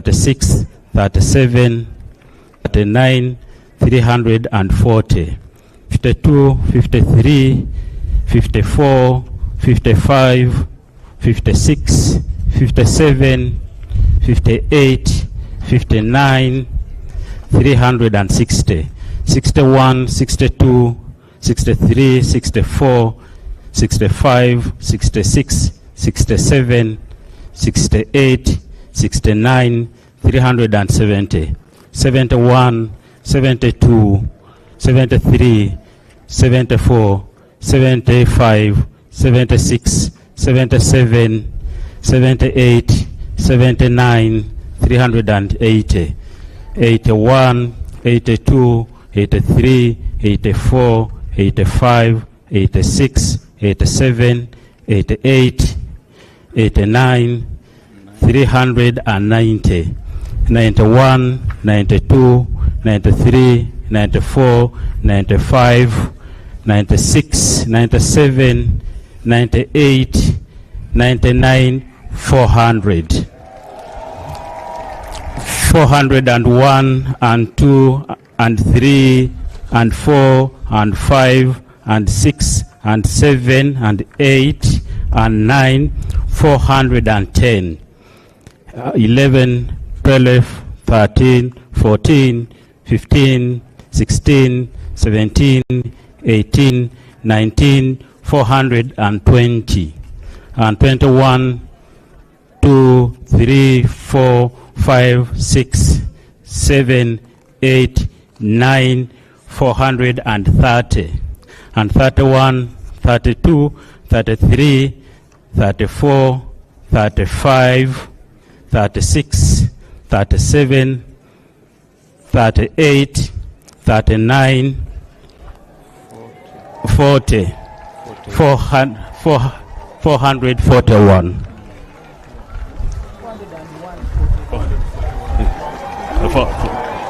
400.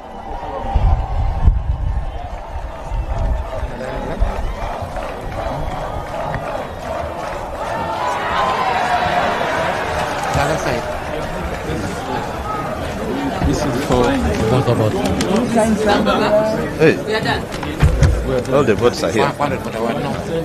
Where are the rest? Why don't you put them in the same envelope? These are for one. Then we can put the rest here. We just go back.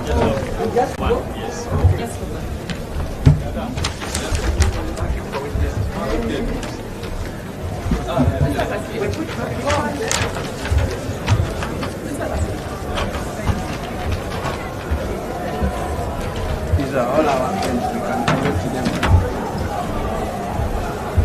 What is that later? No.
Order in the House. Declaration of the Speaker by His Lordship the Chief Justice. Under Rule 14H of the rules of this House, where two or more persons are nominated for the office of Speaker, the person who receives the majority of the votes of all members present and voting shall be declared Speaker. So I now proceed to read the total number of votes polled and those polled by each candidate. The total number of ballot papers contained in the ballot box were 519. Total number of members who have abstained from voting, I have 0. Spoiled ballot papers, there are 3. Honorable Oboth Maxon Jacob polled 441 votes. Honorable Mwiru polled 60 votes. Honorable Mao Nobat polled 15 votes. I therefore declare Honorable Oboth Maxon Jacob, who has obtained the highest number of 441 votes cast, as the Speaker-elect of the 12th Parliament.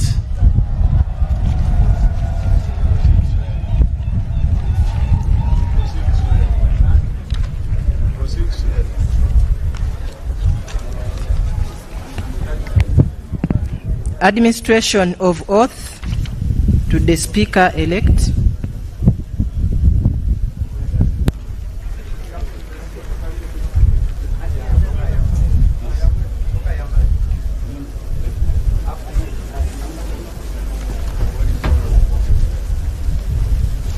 I call upon the duly elected member as Speaker of Parliament to step forward for administration of the oath.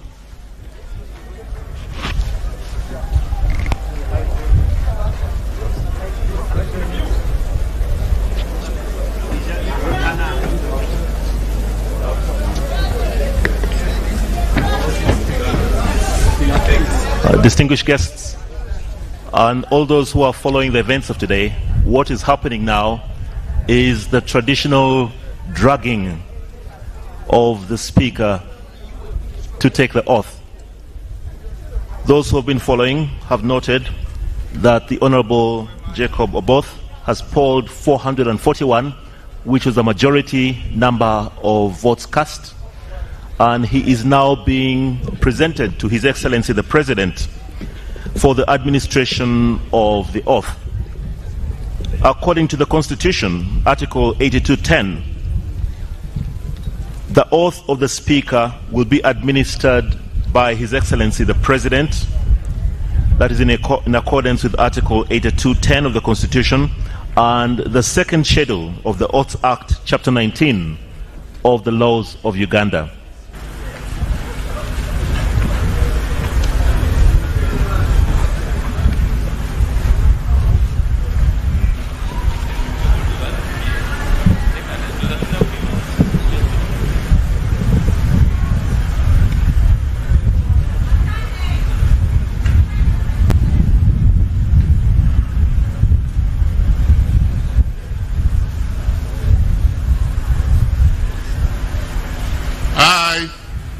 Both Maxans Jacob swear in the name of the Almighty God that I will at all times well and truly serve the Republic of Uganda in the office of the Speaker, and that I will support and uphold the Constitution of the Republic of Uganda as by law established. So help me God.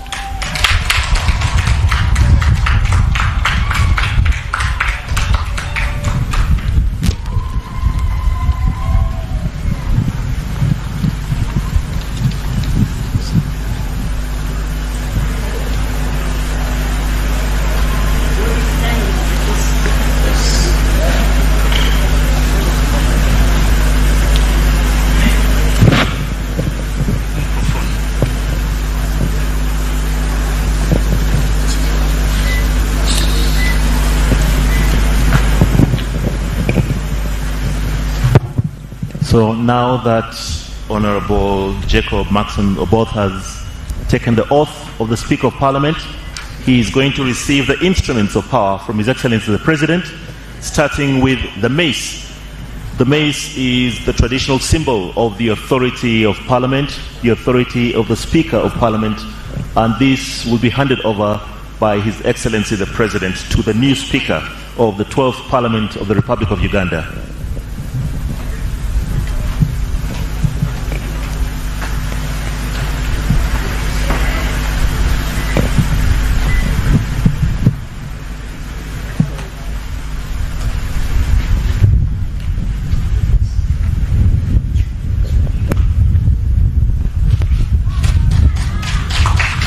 The Speaker has received the mace.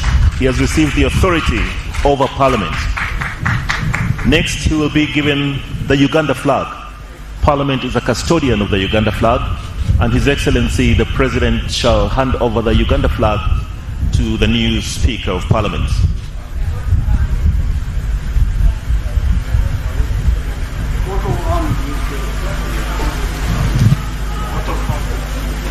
And after the flag, it will be the coat of arms. Parliament is a custodian of the coat of arms. This will be handed over. And immediately after, the Speaker will also receive the Constitution of the Republic of Uganda from His Excellency the President. After the Constitution, he will also receive a copy of the Rules of Procedure of Parliament.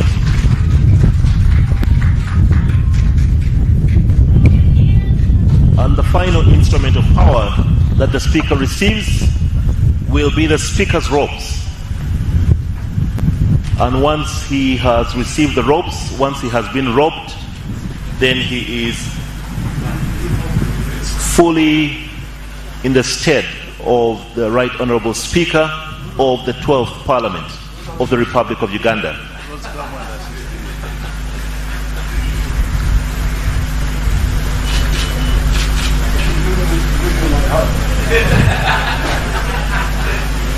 So the Speaker is being robed now.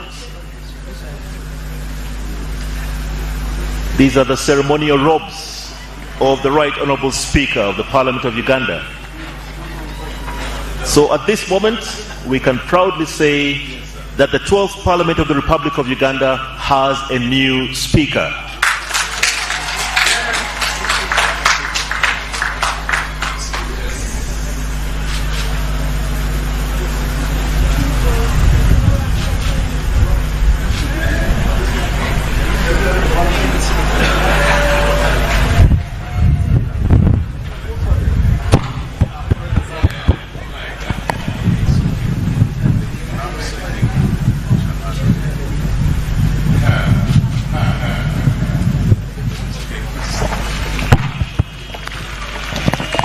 Now shortly, the Right Honourable Speaker and his procession will officially be announced as they enter back in the House.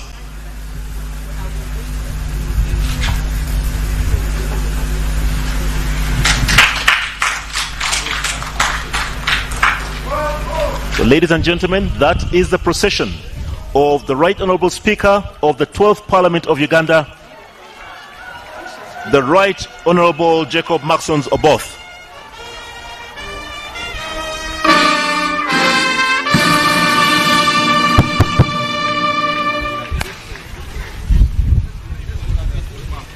We now wait for the formal announcement. Honourable members, Mr. Speaker.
Item number 12, communication from the chair.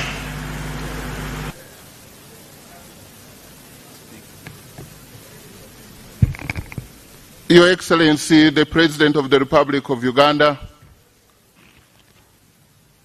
also the Chairperson of the NRM Party and Commander-in-Chief of the UPDF, General Yoweri Kaguta Museveni, Your Lordship, the Chief Justice of the Republic of Uganda, Honorable Justice Dr. Flavian Seizure, the Clerk of Parliament, Honorable Members of Parliament, all staff of Parliament, the media, all Ugandans near and far who are following these events, ladies and gentlemen, I greet you all in the name of our Lord Jesus Christ. Your Excellency and honorable colleagues, allow me to start by thanking God for this great day that the Lord has made. It is one of those great moments in our nation's history only made possible by the Almighty God. Let me share with you 2 verses from the Holy Book.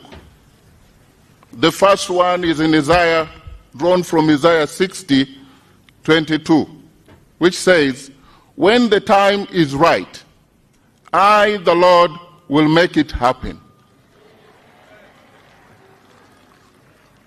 The other is from the book of Habakkuk 2, verse 3, which says, "For the revelation awaits an appointed time.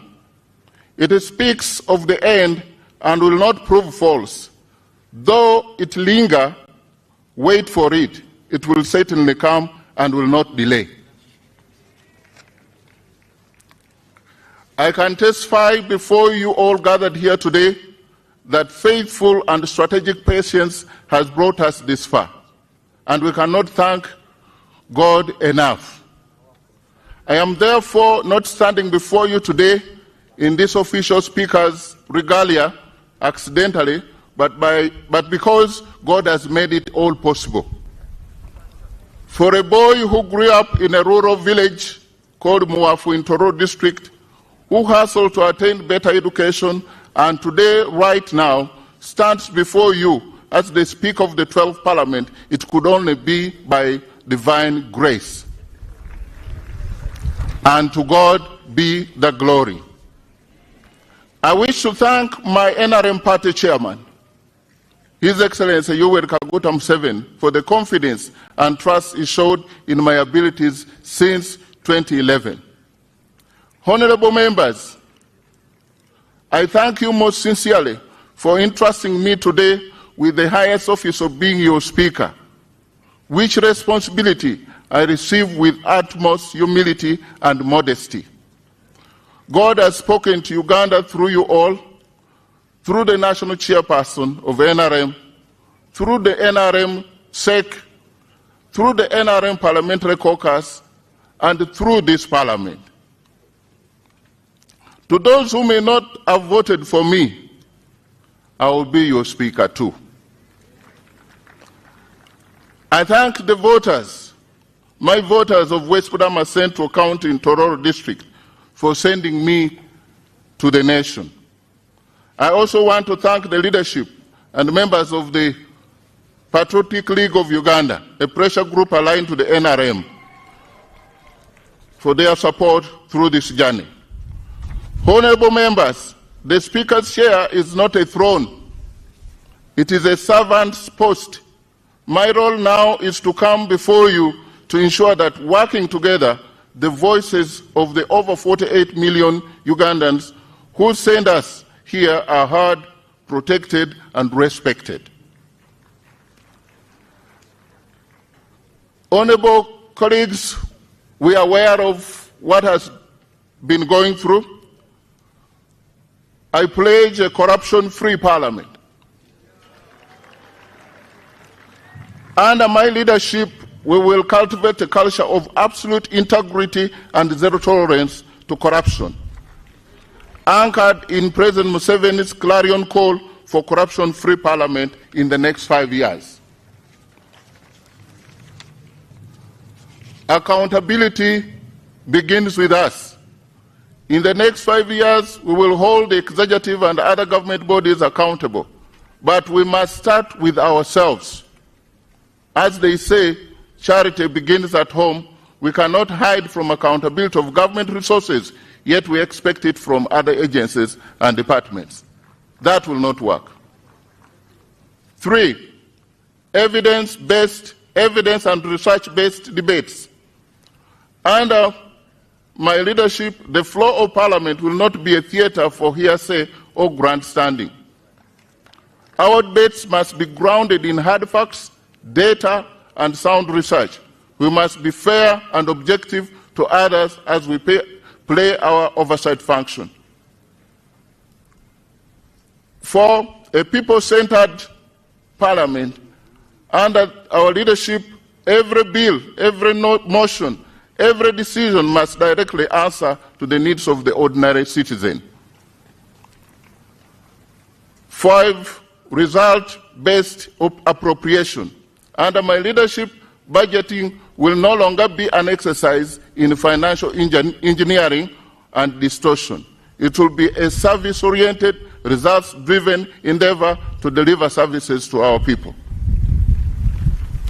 6, an open parliament. During this term, let us appreciate that unobjective and ethical media are not our enemies, but the public's eye and ear. We must maintain a transparent, decent, and open parliament. When we close our doors to the media, a negative perception is generated. If we are clean and doing a good job, why hide? I will encourage a professional and robust relationship with the press at all times in order to bridge the gap between the House and our people. And lastly, on that pillar, proactive oversight. Under my leadership, Your Excellency, the oversight function should not be a post-mortem. We need not wait for public funds to be lost. Our committees should be facilitated to work, to monitor, intercept, and protect resources in real time in order to propel every effort geared towards the tenfold growth. Honorable members, I invite you to embrace these 7 pillars to regain the public trust.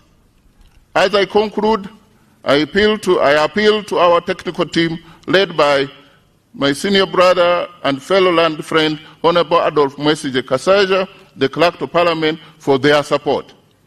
I promise to treat each one of us with fairness as we embark on working hard to harness the public trust, but know that we will require some rapid, highly visible, and structural changes to be made. Your Excellency and honorable members, my final promise to you gathered here today and all Ugandans out there is that I start this new responsibility as Speaker. I will remain the same oboth of both, not changed by the grandeur or majesty of a powerful office of the Speaker. Let us all serve the Parliament of the Republic of Uganda with humility, modesty, and dignity. Let us serve all Ugandans with respect and honor. I thank you. God bless you all, and may God bless the Republic of Uganda.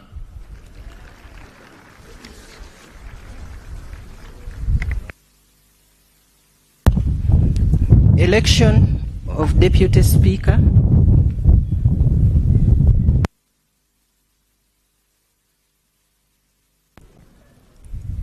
Honorable members, we now wish to call for nominations for the office of Deputy Speaker.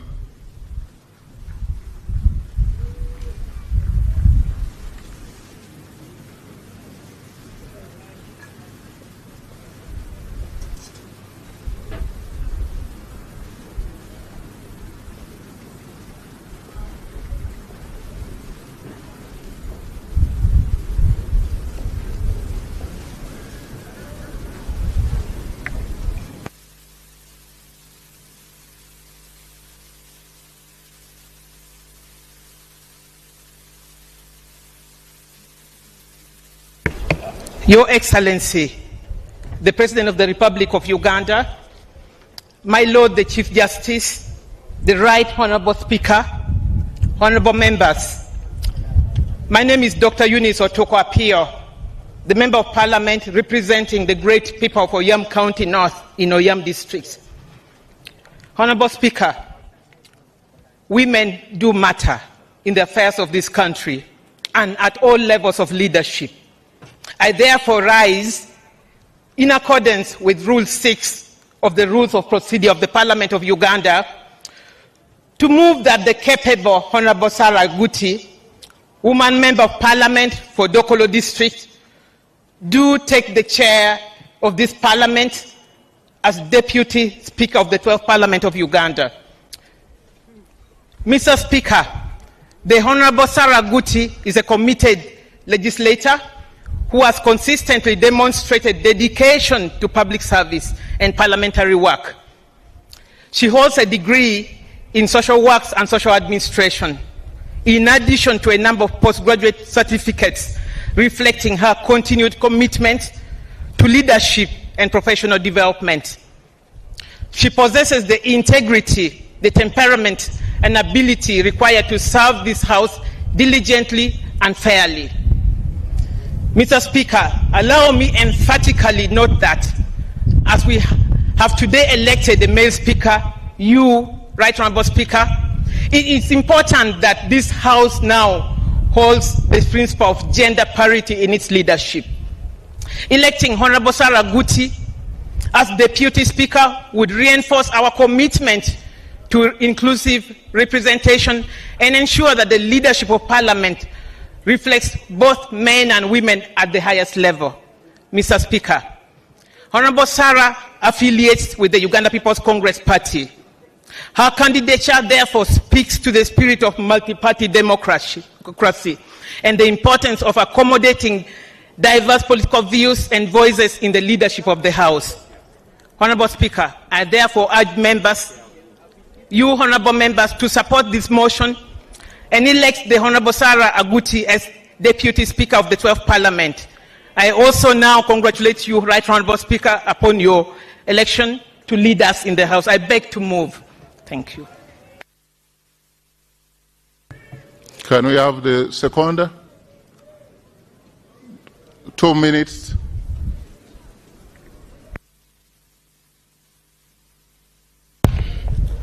Thank you, Right Honourable Speaker. Your Excellency, the President of the Republic of Uganda.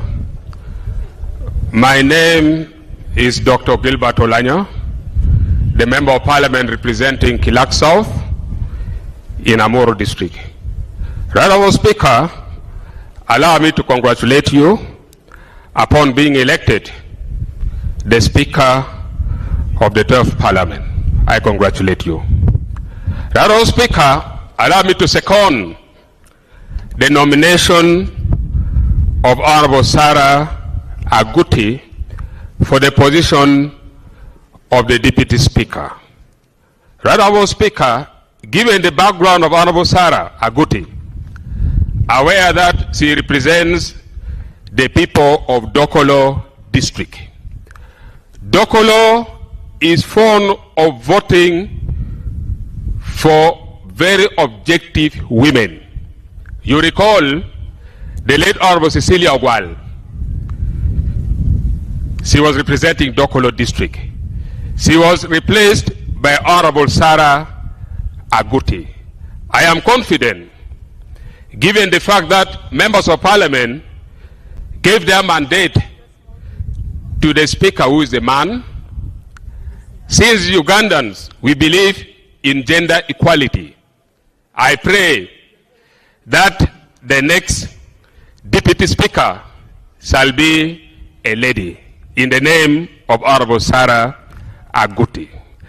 Right Honourable Speaker, you recall Honourable Sarah Aguti, she is one of the most objective members of Parliament we have, very focused and very thorough. And she is not all that very luxurious. When given the mandate, she will never misappropriate the finances of the Parliament of Uganda. She will not go for buying expensive cars. She will not go for buying expensive clothes. Right, Honourable Speaker, I promise you, you will never see the Rolls Royce in Uganda again when Honourable Sarah Aguti given the mandate. Finally, Right Honourable Speaker, as you gave me only 2 minutes, aware of what is going on in the Parliament as per now, I am very sure when you are in the chair, Sarah Aguti is your deputy, the issue of corruption shall never be heard in the Parliament of Uganda again. You recall the money meant for committees and everything. I'm telling you, in the last parliament, we really suffered. When committee wanted to do work, you are told money is over. Therefore, as the chairman for Park local government in the last parliament, we did not enjoy our work at all. All our monies, we didn't know where the money was going. I am very confident when you are there, Sarah Gut is here, the Parliament of Uganda shall really work. Finally, to you honorable members of Parliament, this time we need Parliament who will be people's center, as stated by the Right Honorable Speaker. Let us vote for gender equality. Let us vote for the betterment of the Parliament of Uganda. With these few remarks, Right Honorable Speaker, I congratulate you once again, and I move that let Honorable Sarah Guti be voted the Deputy Speaker of the Parliament of the Republic of Uganda. I beg to move. Just before I call another, if there is any other nomination, under our rules, and if we are to play by the rules, Rule 5, the relevant sub-rule 8 and 9. A member making a nomination shall move a motion that the name do take the chair of Deputy Speaker and shall give a brief statement. That brief statement is of the background and qualification of the nominee, but not to say what that person can be able to do. You speak about the person. That is the rule. Because going into what the person can do is actually offending other rules, that's campaigning. And so, can I call for another nomination, if there is?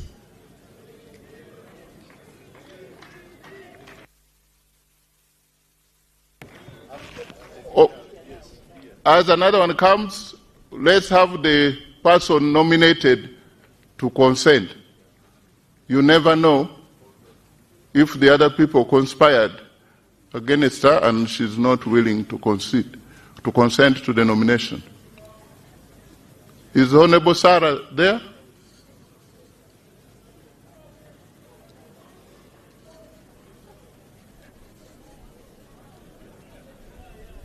The rules that applied to the Speaker's election applies to the Deputy Speaker specifically and generally.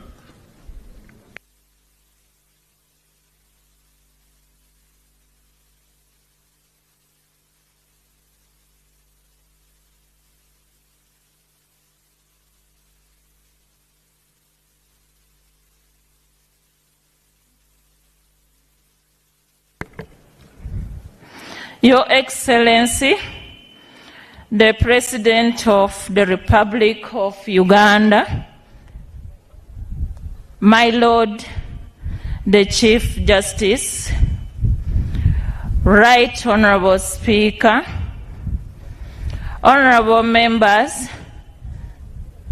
and fellow Ugandans, I humbly accept my nomination for the Deputy Speaker, and I pledge fairness, integrity, and commitment to the Constitution in the service of all Ugandans. I say all this for God and my country. Next nomination. Honorable Speaker, I take honor to observe the protocol. In reference to Article 82 of the Constitution of Uganda, Rule 6 of our Rules of Procedure of Parliament, I hereby stand to move a motion to nominate Honorable Nyakato Asinas, Member of Parliament Hoima City, for the position of Deputy Speakership of the 12th Parliament of Uganda, 2026-2031. I beg to nominate. Right Honorable Speaker, Allow me give a brief statement to the nomination mentioned above. Honorable Nyakata Sinas is pure. She is holy.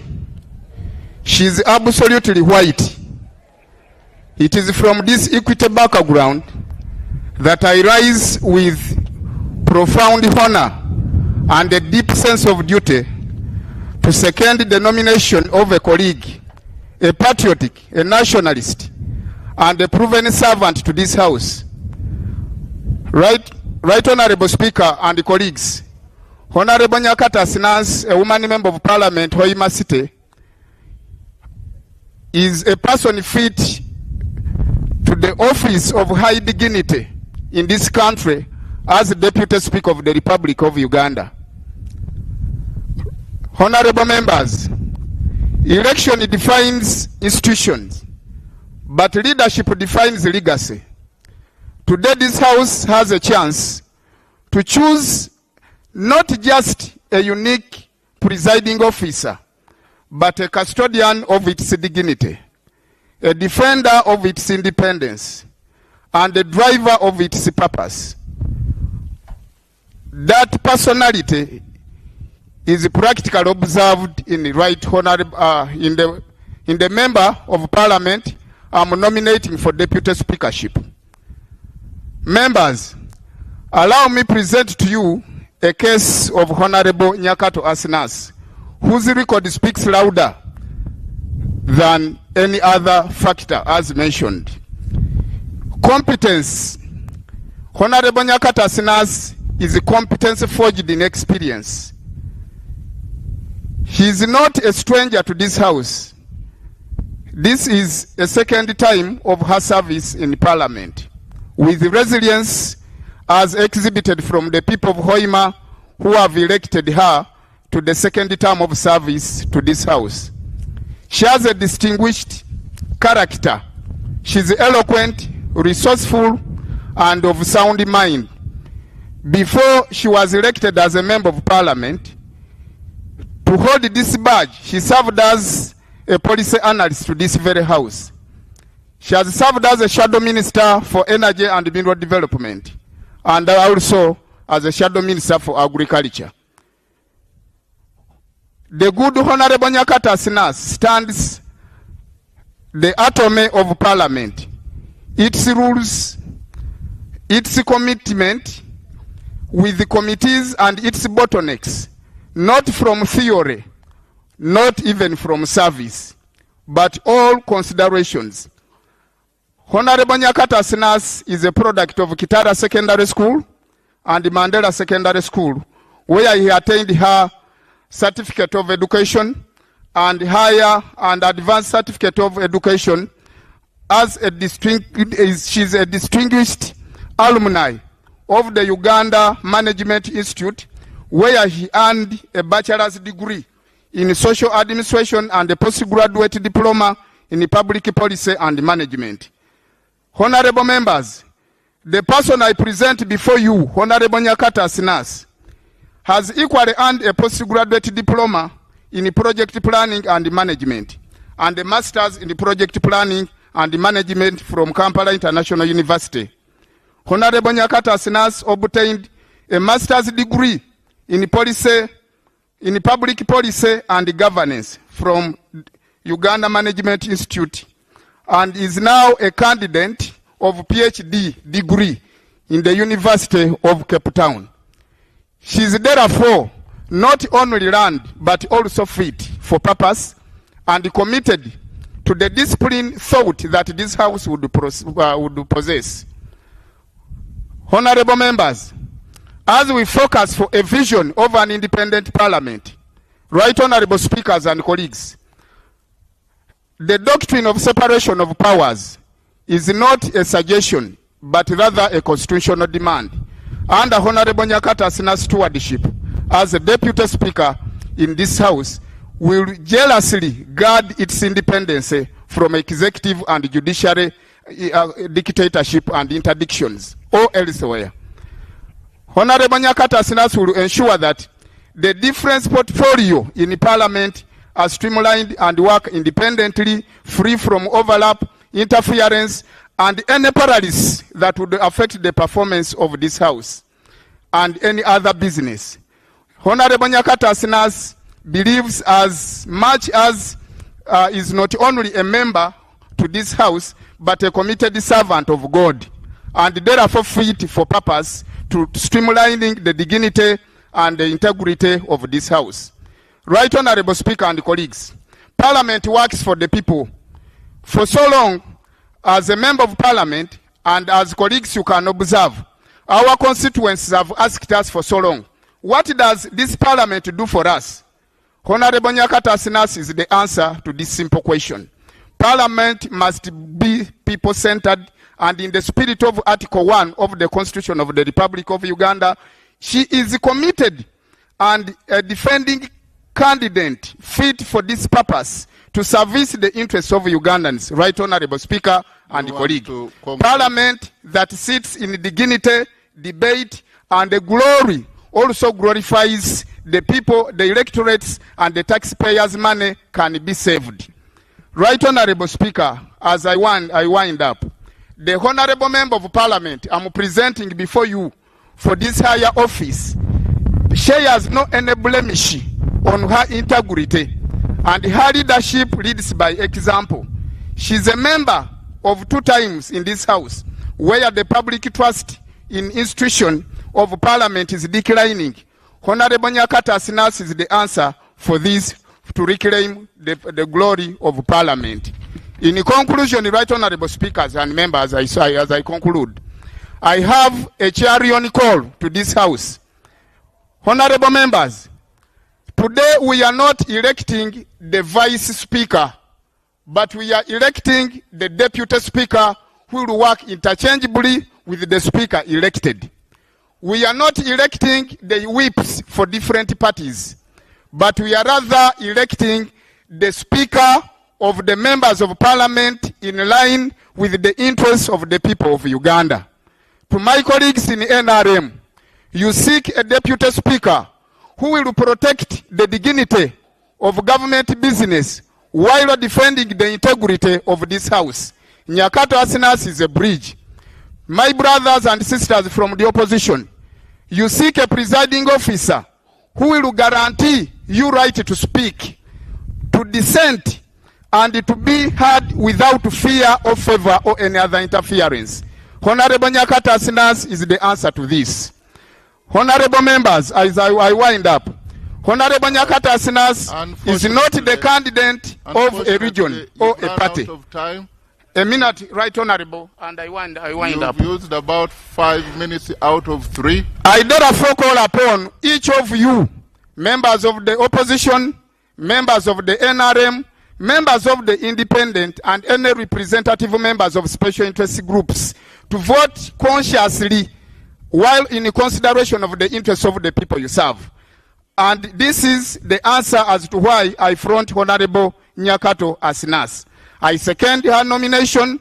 I talk about her nomination in the name of the people, in the interest of the people of Uganda, in the voice of the people of Uganda, and the spirit of the people that the Uganda I want. I do hereby recommend you, honorable members, to vote for the candidate that I present before you in the voice of the people and the voice of the God. Vox Populi, Vox Dei. Honorable Nyakata Asinas, a fitting candidate to the 12th Parliament as a Deputy Speaker. Seconder? Well, I thought he said he is seconding. No, I am seconding. So who is the nominator? That is the nominator. He said he was seconding and talking about the candidate. But right, Honorable Betty, go ahead. I would take it that you are seconder. Thank you, Right Honorable Speaker. Your Excellency, the President of the Republic of Uganda, Right Honorable Speaker,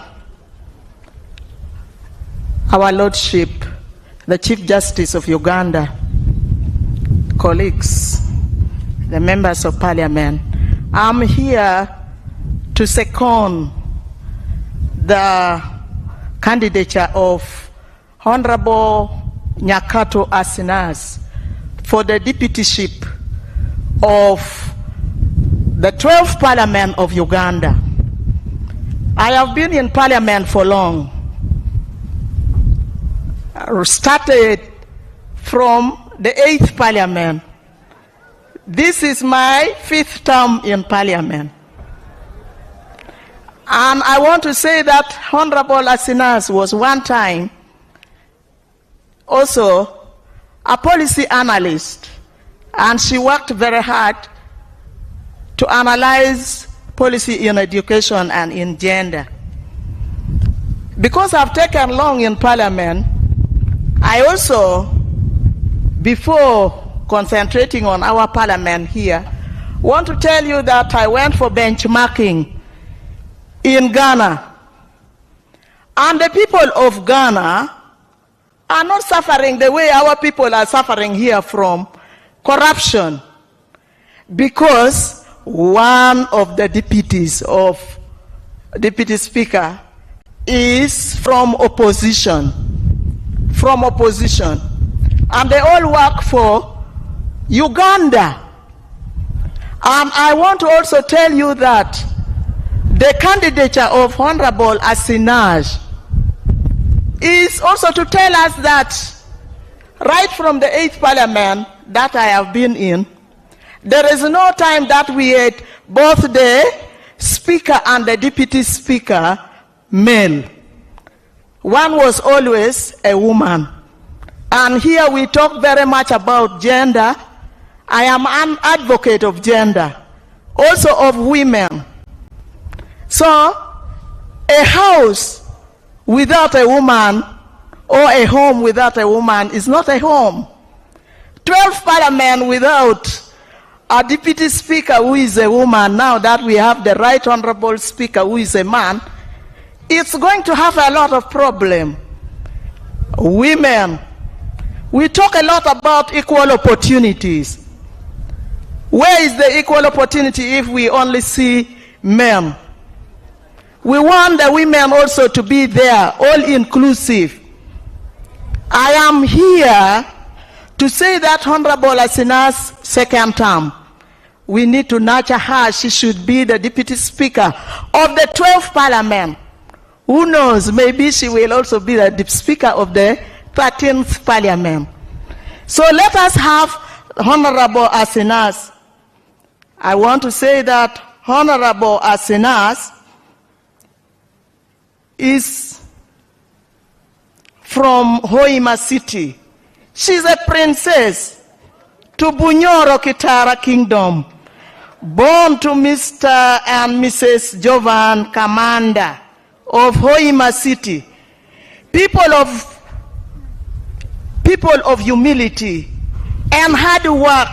Honorable Member, she is rooted in her community, yet national in her outlook.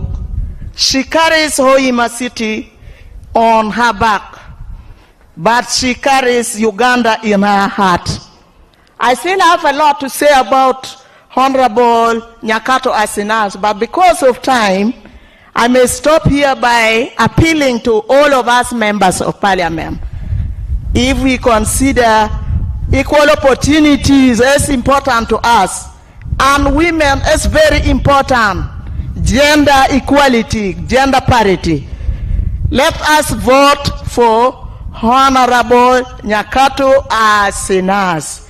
I beg to second. Thank you. Can we have the member nominated to either consent to the nomination?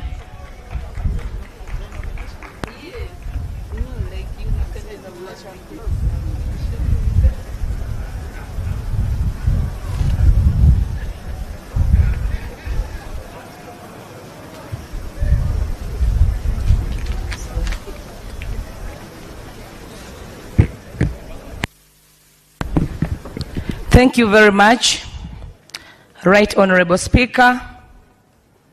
Congratulations. Thank you very much, dear Honorable Members of Parliament. Right Honorable Speaker, in the spirit of restoring sanity in the 12th Parliament, I hereby accept my nomination for the position of Deputy Speaker of Parliament for the 12th Parliament. Thank you very much. Can we have any other nomination?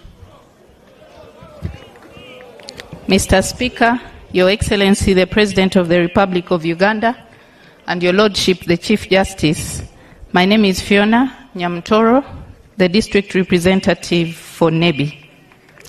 Mr. Speaker, I rise under Rule 6 of the Rules of Procedure of the Parliament of the Republic of Uganda to move a motion that the Honorable Thomas Taebwa, Member of Parliament representing Ruhinda North constituency on NRM ticket, do take the chair of this Parliament as Deputy Speaker. I beg to move. Mr. Speaker, I nominate the Right Honorable Thomas Taebwa, a candidate whose credentials speak for themselves. A man of all seasons that has stood the test of time with proven integrity as a generational leader, a known team player, stemmed to be result-oriented on a strong foundation of consultative leadership. Mr. Speaker, the Right Honorable Thomas Taebwa is a proud husband and father, not just to his family, but to many that have experienced his warmth at heart that is always worn on his sleeves.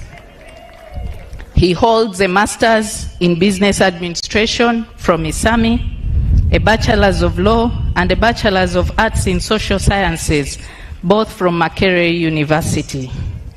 He also possesses a certificate in negotiation from Harvard Law School and a professional certificate in parliamentary affairs from the International Center for Parliamentary Studies in London. And he is currently pursuing a PhD from the University of KwaZulu-Natal in South Africa. Mr. Speaker, the Right Honorable Thomas Taebwa served as a member of the University Council of Makerere University for 10 years, a position that cemented him as a mentor for many young, charismatic leaders such as myself, who proudly associate with him with utmost admiration and continued guidance as inspiration. He is also the president of the Organization of the African, Caribbean, and Pacific States, OWASPs, and co-president of OWASP's EU Joint Parliamentary Assembly. He was elected to this position in February 2025. The Right Honorable Thomas Taebwa, before joining Parliament in 2016, was and is still a successful businessman who has stayed himself. Mr. Speaker, for the past 5 years, the Right Honorable Thomas Taebwa has served as a Deputy Speaker. He has showed that he believes in the parliamentary system of representative democracy, orderly conduct of business, and strict adherence to the rules of procedure. He has ensured a smooth working relationship between the executive and the legislature while conducting the business of the House. He joined elective politics in 2015 and immediately distinguished himself as a peacemaker in the 10th Parliament. As one of the political doyens, the Honorable Thomas Taebwa rode on the strength of mind, negotiation skills, and a proper understanding of the law to have things done. He was a member of the Natural Resources and the National Economic Committees of Parliament. After the 2021 presidential elections, he was appointed Government Chief Whip, a position which he held until he was elected Deputy Speaker of the 11th Parliament in March 2022.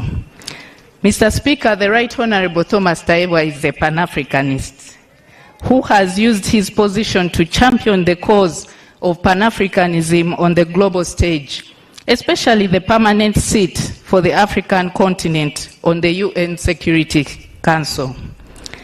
The Honorable Thomas Tayebwa has been a champion for good governance, transparency, and accountability. His stance on affordable health care, political dialogue, free education for all, and clean energy precede his reputation. He has been an influential voice for Uganda, both at home and abroad, and continues to advocate for improved livelihoods, the girl child, and women issues with passion and a vision for working hard to protect national values, ensuring peace and stability, environmental protection, job creation, and improved service delivery for Ugandans. Mr. Speaker, I am beyond confident that the Right Honorable Thomas Tayebwa presents the best candidacy for the position of Deputy Speaker of the 12th Parliament. I beg to move. Is it seconded?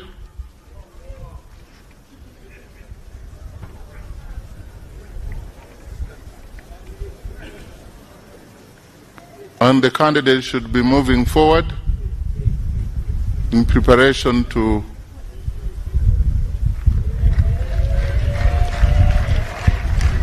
Honorable Migade, you have 2 minutes. Your Excellency, Lord Honorable Speaker, and my Lord the Chief Justice, I'm Migade Robert Indugwa, Member of Parliament of Maryland. I move under Rule 6 of our Rules of Procedure to second the Right Honorable Tayebwa, MP Luhinda North County, for position of Deputy Speaker of the 12th Parliament. I have known the Honorable Tayebwa for over a quarter decade, right from university days, where I was also the Social Affairs Minister and the Chair Guild Council. He is a social man and an established member of the parliamentary golf team. Right Honorable Speaker, the Honorable Tayebwa has already undergone all the necessary induction and training as Deputy Speaker and ready to support you as Speaker of this Parliament. The Right Honorable Speaker, of course, the agenda issues. I have a mother, I personally have a wife, but I also have a daughter. I'm also a proud member of WOPA as a man. What I cannot qualify for is to vote and also to be voted. As for gender issues, difficult times call for difficult decisions. Fortunately, the President is here, the Chief Hunter, and he knows where to deploy who. Right Honorable Speaker, the Honorable Tayebwa is an industrialist employing very many women. There's an African saying, why look for a moon when the sun has not offended you? We have been with the Right Honorable Tayebwa. I guess he has not offended us. So, Right Honorable Speaker and honorable members, I beg to second the Right Honorable Tayebwa for the position of the Deputy Speaker of the 12th Parliament. I beg to second. Thank you. The candidate. Your Excellency, the President of the Republic of Uganda, the Right Honorable Speaker of Parliament, Your Lordship, the Chief Justice, honorable colleagues, members of Parliament, with high humility, I do hereby consent to my nomination to serve as the Deputy Speaker of the 12th Parliament. I do consent. Thank you.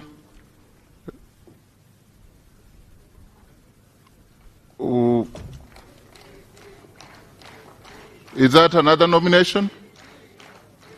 Or another candidate consenting? It's a nomination, Right Honorable Speaker. Go ahead.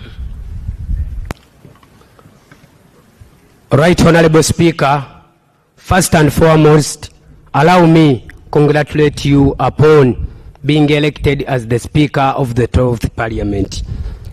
My name is Chiruruta Yusufu Junior Nkeretanyi, standing here as a representative of the people of Kalungu County East. Before I nominate my candidate, Right Honorable Speaker, allow me first and foremost recognize and appreciate the President of the Republic of Uganda for his presence. Your Excellency, the President of the Republic of Uganda, thank you for sacrificing yourself for the past 40 years to be the President of the Republic of Uganda. Right Honorable Speaker, the President has not only sacrificed himself, but he has sacrificed the members of the first family to take on the leadership positions of this family, something that cannot be taken for granted. Right Honorable Speaker, there seems to be a talent for standing as a sacrifice for the people of Uganda from the first family. I hereby, Right Honorable Speaker, as per Rule 6, Sub-Rule 1, 2, 3, and 4, and Article 82 of the Constitution of the Republic of Uganda, nominate my candidate. My candidate is not a minister, he is not a prime minister, and neither is he a vice president. And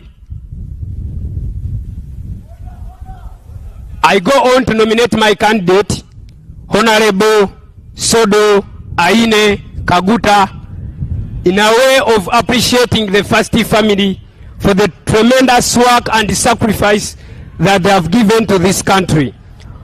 Right Honorable Speaker, by virtue of the fact that the 12th Parliament tends to have the biggest percentage having new members,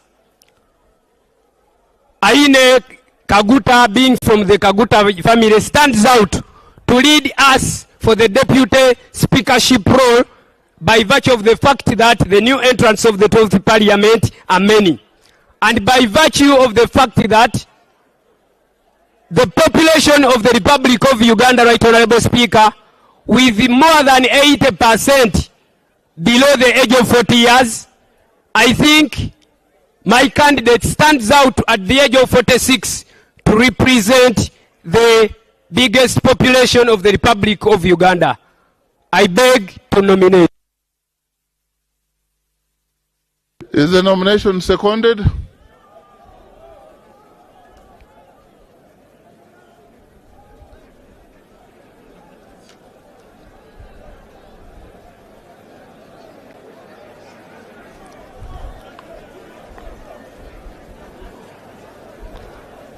I take it that the nomination is not seconded, and therefore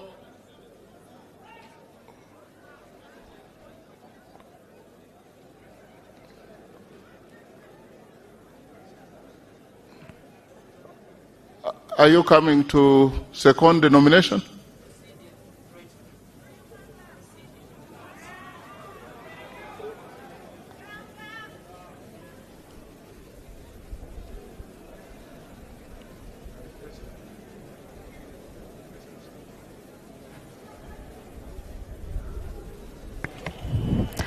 His Excellency the President of the Republic of Uganda, the Chief Justice, the Right Honorable Speaker. Right Honorable Speaker, my name is Namere Justin Nsubuga, representing the wonderful people of Masaka City, the agricultural city. Ekibuga kya Ssaabasajja Kabaka. Right Honorable Speaker, the presence of His Excellency the President in this place is a constitutional requirement. Under the Article 95 of the Constitution of the Republic of Uganda, it carries both fundamental symbolism and protocol significance. It will be an affront to the sovereignty and dignity of the Republic of Uganda for this august House to entertain sweeping statements on protocol without specifically acknowledging the presence of His Excellency the President of Uganda. Right Honourable Speaker, sir, with your leave, I evoke, I'm protected by the Speaker. He allowed me to give a point of order, a point of procedure. Right Honourable Speaker, with your leave, I invoke Rule 5 of the Rules of Procedure of Parliament and humbly pray that you hold Honourable Charles Tebandeke, Member of Parliament, Bale County, National Unity Platform, that you hold him out of order, because when he was addressing this august House, he swept the President under the carpet and said, all protocol observed. Also, Right Honourable Speaker, in your maiden speech today, you outlined 7 pillars upon which you intend to preside without compromise. Members, I'm protected. I think you need to... And one of those pillars was strict adherence to the rules of procedure of Parliament. I therefore rely on Rule 5(8) to implore Right Honourable Speaker to uphold Rule 5 as it stands. Since no amendments have been made, I bring it to your attention that there has been no valid nomination of Honourable Nyakato. The member that nominated her did not follow this rule. Right Honourable Speaker, in your maiden speech, you mentioned 7 pillars that you intend to rely on. There has been no nomination. Thank you, Right Honourable Speaker. Honourable members, you get back to your seats. Please. We have order on the floor. Honourable Bet, you said you've delayed in this Parliament. Yes. You think it's your time to leave? No, you've delayed in this Parliament for 25 years. You know how we... 20. Yes. You know how we proceed. Now I was giving her order. Please kindly resume your seat. The Honourable Justin Namere was tickled by issues of protocol. But as we speak now, we are processing nomination of Deputy Speaker. Of course, as members of Parliament, beginning tomorrow, you will be taken through orientation. So we would assume that some of you, but not Honourable Member for Bale, because he's a second term Member of Parliament, he probably was very deliberate, but decorum is required of us. Decorum. Give to others what you desire to be given. Honor and respect. Can we close the nomination at this point if there is no? I find the 4th nomination is not seconded. I find that the member just came to be known that he has been sworn in. Congratulations, member from Kalungu. I now call for, now there are more than 3, more than 1, and so we call to the ballot. And I want to ask the clerk to start the process.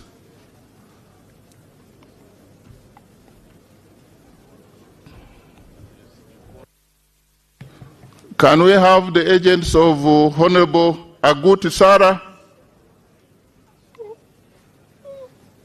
and then of Honourable Nyakato Asinas, and then of Right Honourable Thomas Tayegwa. Only agents. And the process starts.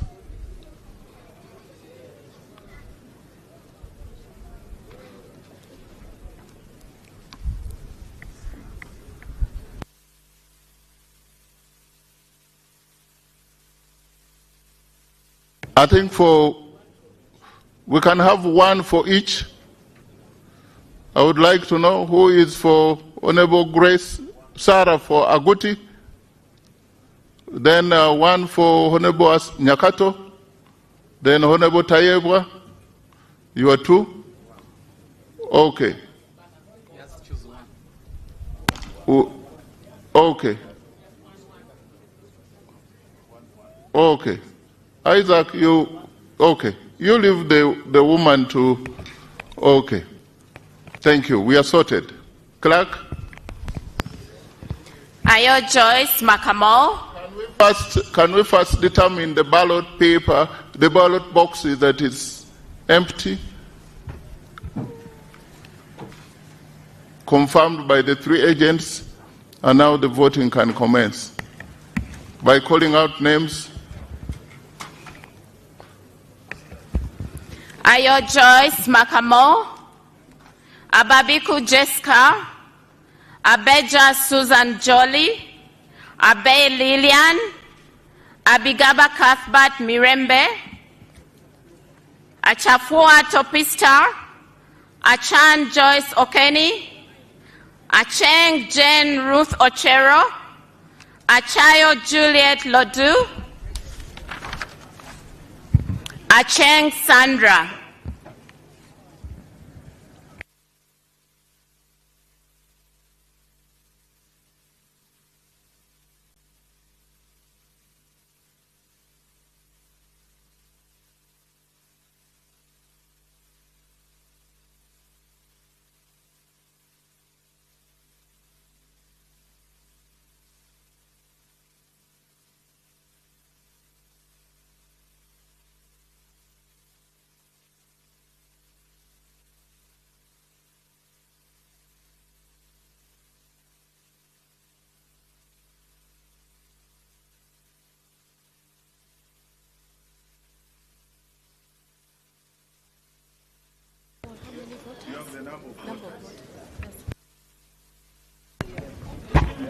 Mr. Speaker, I raise on a point of procedure, Mr. Speaker. Mr. Speaker, while elections for the Speaker were being called, the CJ announced that we had 370 voters in the House. However, when the tally was done, you scored 441 votes. Right Honorable Mwiru Paul scored 60 votes, and Honorable Mao Norbert scored 15 votes, bringing the total number of votes to 516, giving a difference of 146 votes out of those that were originally announced. To people who will be reading the answer, Mr. Speaker, they will think that there was ballot stuffing during the election of the Speaker. I think there was a mistake that was done because other people were still being registered on arrival as the elections were going on. As we move to start the elections for the Deputy Speaker, Right Honorable Speaker, wouldn't it be procedural okay for us to be informed on the true number of voters who are here present, and for record to be set straight on the issue of the number of people who actually participated during the election of the Speaker? That is the point of procedure I want to raise, Mr. Speaker, and I beg for your kind guidance. Thank you. You raising procedural matter on my own election. You sat on your right while the presiding officer was the Chief Justice, and now I am presiding over the election of Deputy Speaker. But what I'm being told is that the Chief Justice said at present, at that point of the beginning of the voting, there were 372 or something, 370 members of parliament kept on coming, and the register is an open document there. They are the ones who registered. 519 registered, and yes, that is not anything strange. It is very difficult to determine other than using the register. So we are using the register. I'm sure that they could have either more members could have come, or even we could have lost some. So can the voting go on? Achia Kathy, Achia Lokiru Gabriel, Achia Remigio, Achola Catherine, Achom Alobo Joan, Achom Esther, Achom Julius Bua, Achora Nancy Adong, Adek Ann Ebaju, Adidiwa Abdu, Adome Francis Lorica.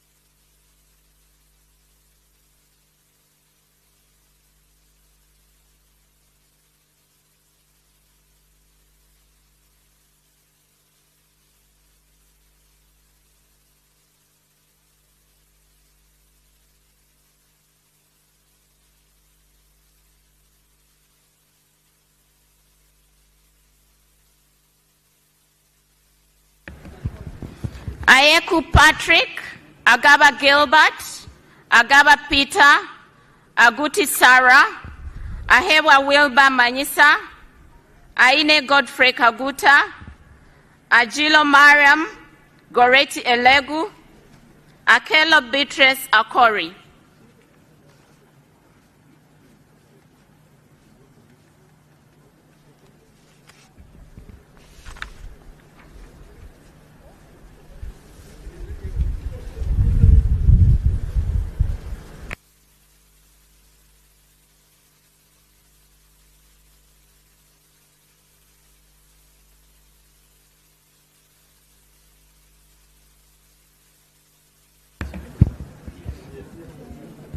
Akelo Lucy, Akelo Rose Lily, Akifeza Grace Ngabirano, Akol Anthony, Akorikin Francis, Akoth Angela Zokire, Akugiziwe Aled Ronald, Akugiziwe Lawrence, Akum Catherine Mavenjina, Alenyo Michelle Godfrey.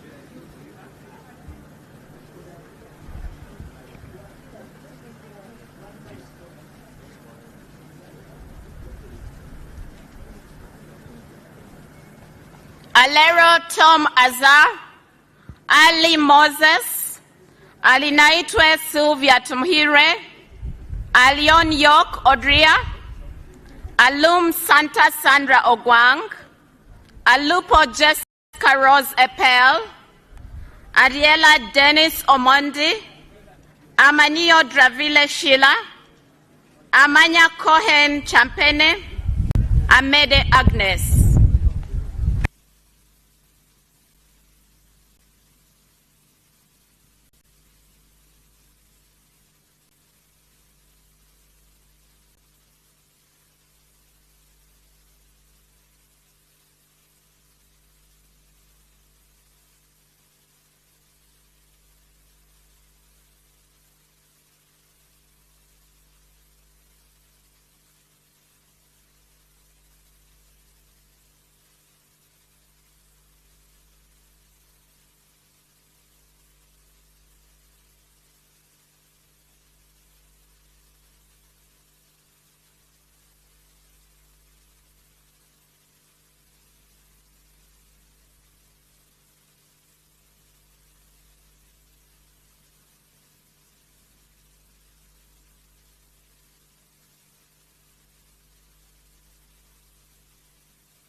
Is that okay?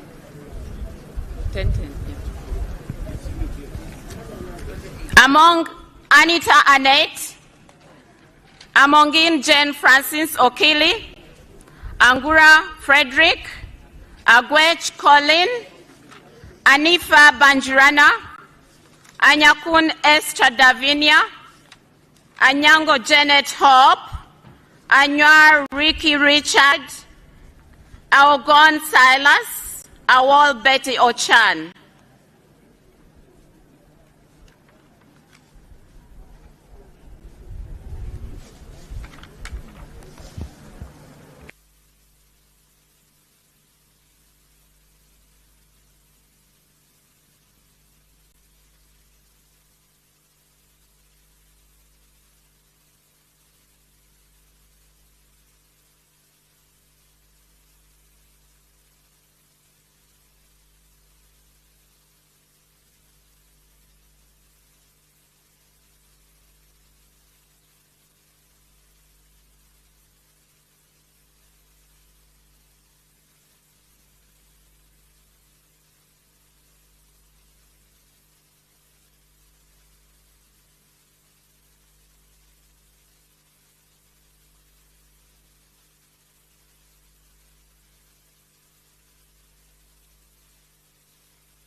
Apollo Christine, Ariko Herbert Edmund Okoro, Arinaitwe Geneva, Arinaitwe Rakajara Katambuka, Asera Stephen, Asimwe Enos Chinyamachunda, Asimwe Florence Akik, Atan Okia Moses, Atugonza Alan, Atwereide Arthur Kazora.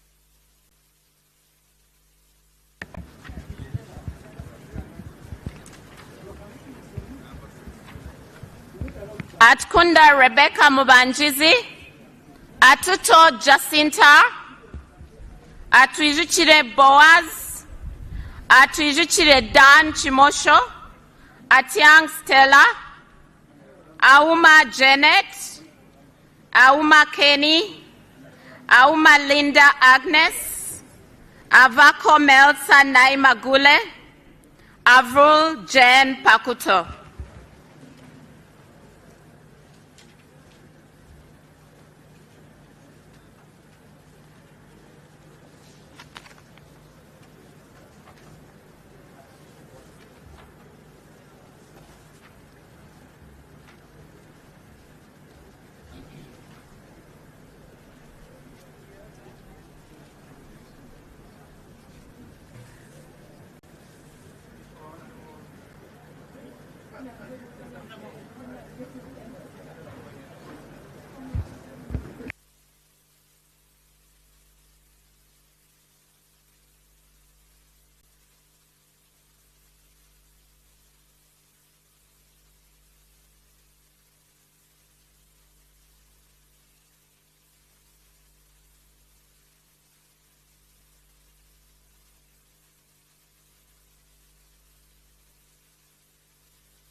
Awol Betty Engola, Ayagalachi Jamali, Ayepa Michael, Ayo Janet Phoebe Obol, Ayume Charles, Bartom Ben Kolyang, Babang Wilfred Erima, Babirie Kitio Sarah, Babirie Mili Babalanda.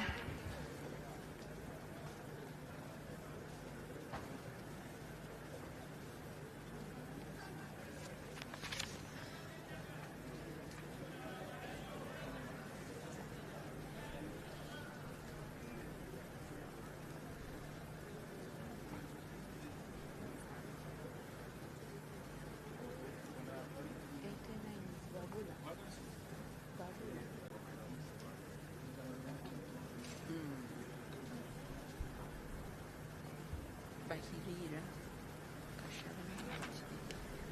think this is my last page. Then we start.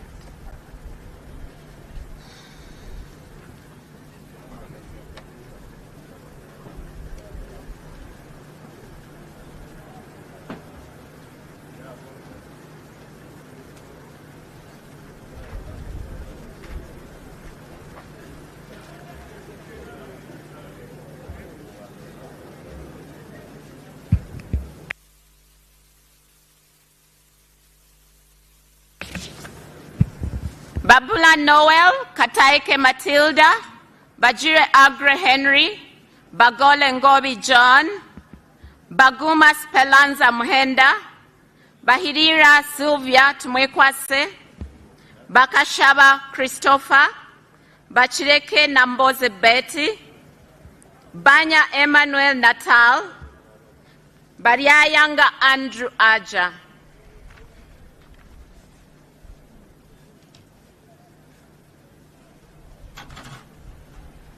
You can go, my brother.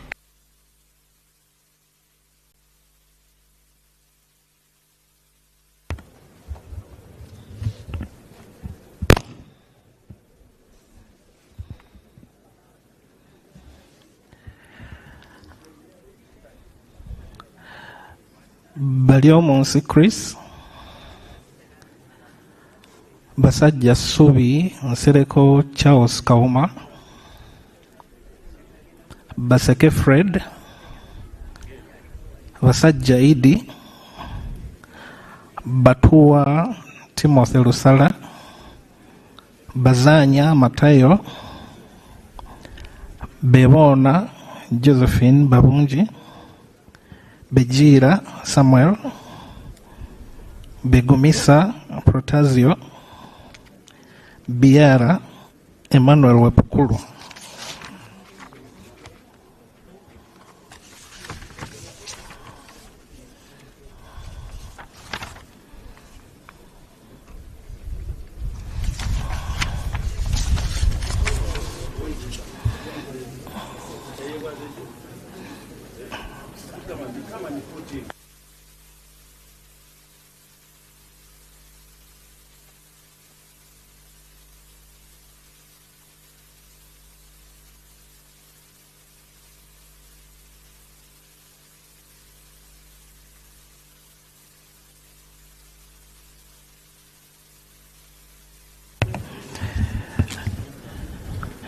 Bijirwa Nora Nyendoha Binji Patrick Nyanzi Birungi Annette Birungi Caroline Nanyondo Bisaso Abdu Bright Tom Amot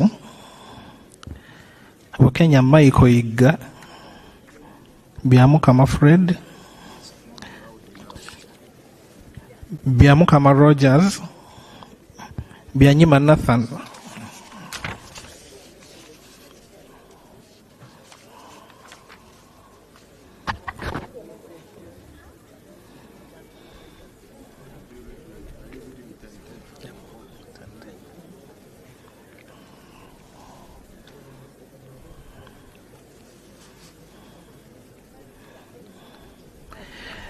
Bibesho Sam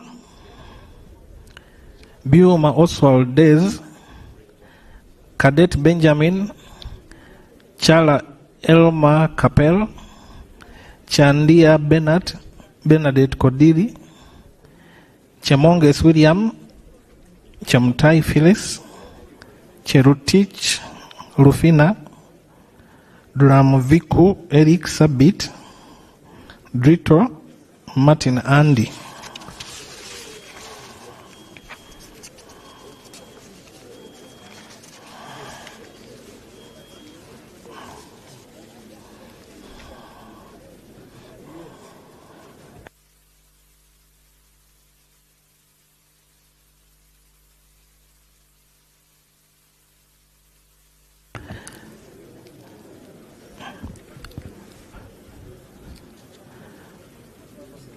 Driwal Jennifer Echodu David Calvin Edakasi Alfred Eralu Olale,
Ediao Samuel,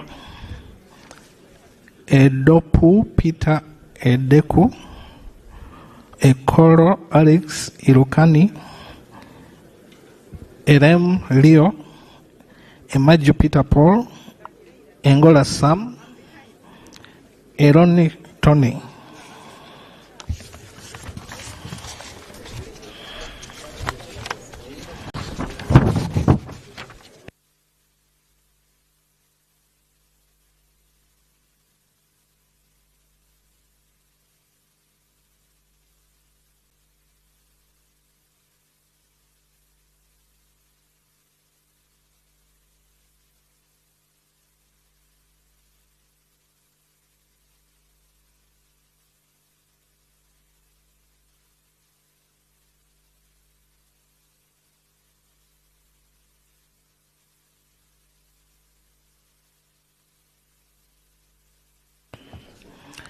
Etiru Margaret, Eunice Otuko Apio, Ezama Siraj Brahan, Fungaro Kaps Hassan, Gasheija Shaka Stephen, Goire Moses, Gonyi David Robert, Guma David Gumisiriza, Javiera Fortunate, Ibaseret Josephine Gibbs,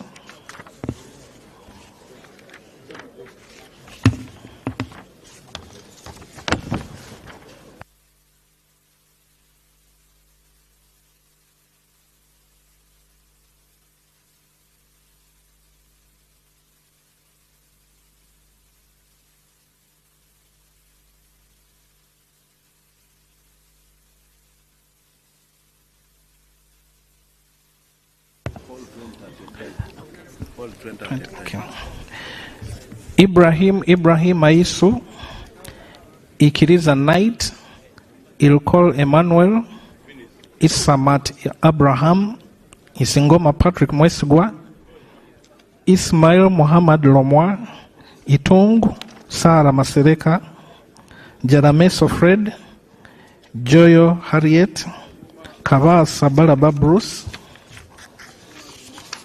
Kabanda David, Kabanda Minsa Nabengo, Kabalokole Sara, Kabasharira Naomi, Kabuye Chofa, Kadaga Rebecca Litwara, Kafuzi Jackson Karugava, Kaheru Vincent Freedom, Kahima Moses Mugabe, Kajenze Trinomjisha Wilson,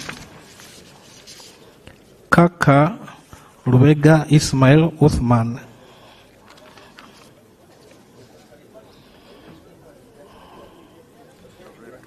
Yes.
Kakoza James, Kakoza Joseph, Kalenzi Victor, Kalisa Jovrin Chomukama, Kambale Feligo, Kampanya Abduswaibu, Kamontu Ephraim, Kanabi Jime, Kangwaje Stephen Rakanuma, Kankunda Amos Chibuika, Kansime Anna, Kanushu Laura, Kanyesije Mase, Kapiagon Brian, Kalisa John Bosco Koi, Karim Musa, Karubanga Jacob Atenyi, Karuhanga Gerard Kafureka, Kasaija Matia, Kasaja George Patrick,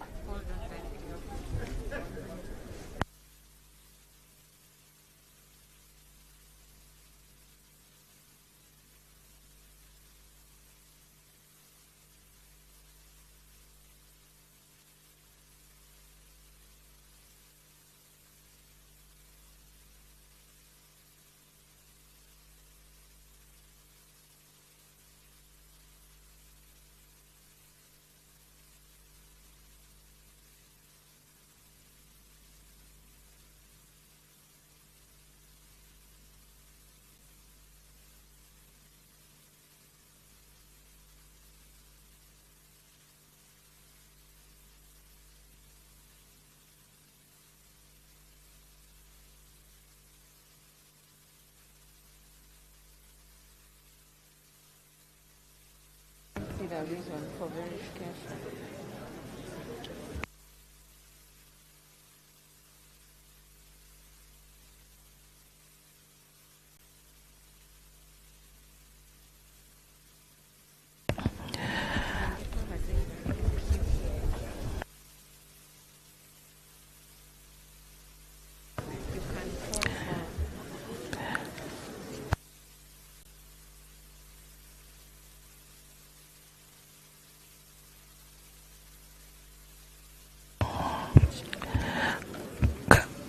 Kasigwa Gerald Bihemaiso, Kasiringanda Ali, Kasukali Mithusera,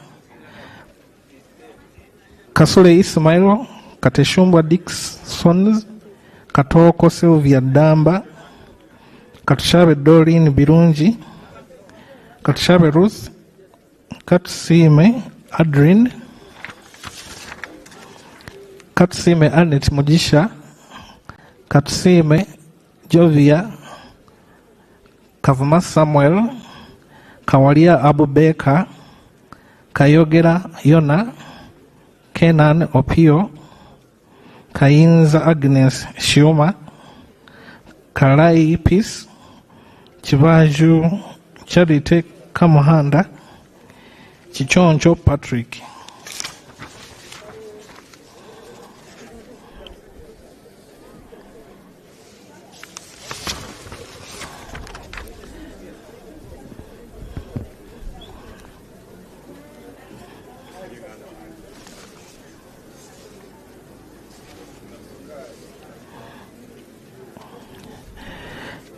Chiria Grace Pade Wanzara, Kiza Andrew Namitego Kaluya, Kiza Kenneth Nyendoha, Chikabi Edward, Chinarwa James, Chinobere Herbert Tom, Chinshaba Peace Nkunda, Chiruruta Yusuf Junior Nkeretanyi, Chirumira Hassan, Chirunji Anet Pamela.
Kisa Stephen Bakubaryayo, Kiseka Salim, Kitanya Sowed, Kitty Peter, Kitiyo Patrick, Kiwanuka Abdara, Kiwanuka Keifa, Kiwanuka Sleiman, Kiyimba Emmanuel, Chionga WCB.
Chiza Hakim Saula, Komakej Christopher, Komol Joseph Mindi, Kugonza Emily, Kungu Samuel Bamuteze, Kutesa Mary Kamuli, Kutesa Patrick,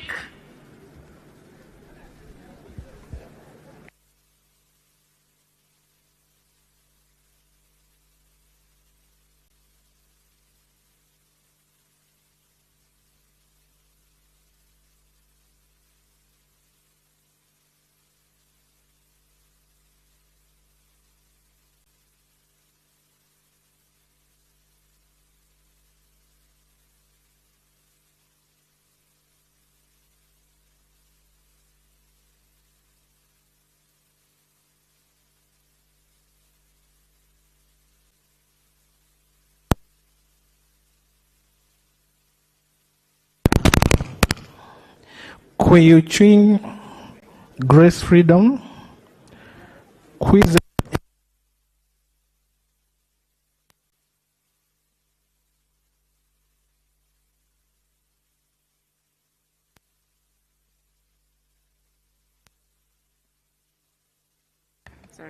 Kwizera Eddie Wagahung, Chambade Amelia Ann,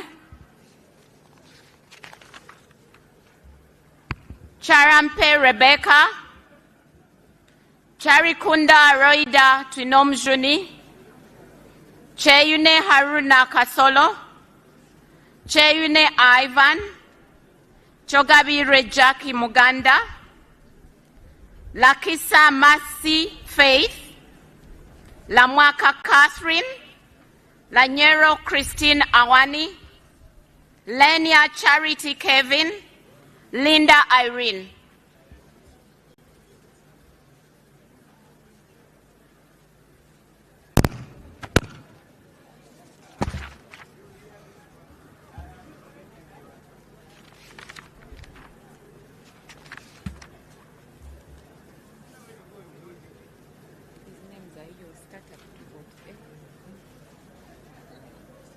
Okay, I'll read. 2248, Locha.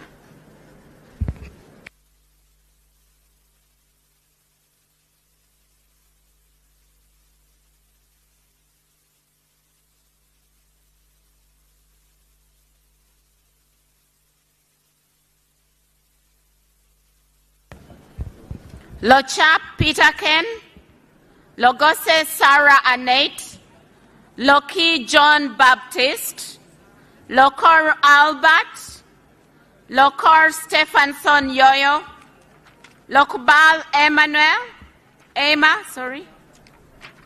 Lokwang Hillary, Lolem Mika Akisile, Loluk Fidelis Logwe, Logoli Simon Peter.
Lowila Sidi Okateyot, Lubega George Willie, Lubowa Sebina Javira, Lugolobi Amos, Lugolobi Willie Bagayente, Rugwar Benson, Ruchams David Karanga, Lule Eria Eric, Luyimba Zina Lukola Elias.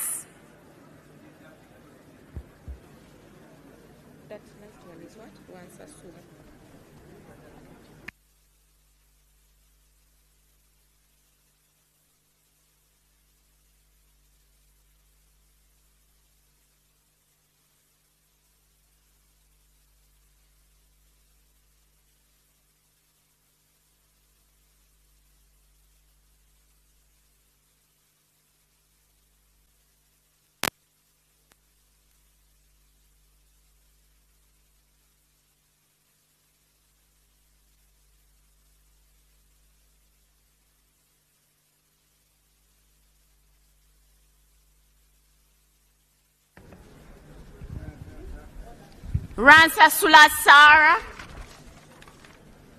Mala Zahara Yurika, Mafavi Asha Nambulo, Maganda Julius Wandera, Magogo Moses Hasim,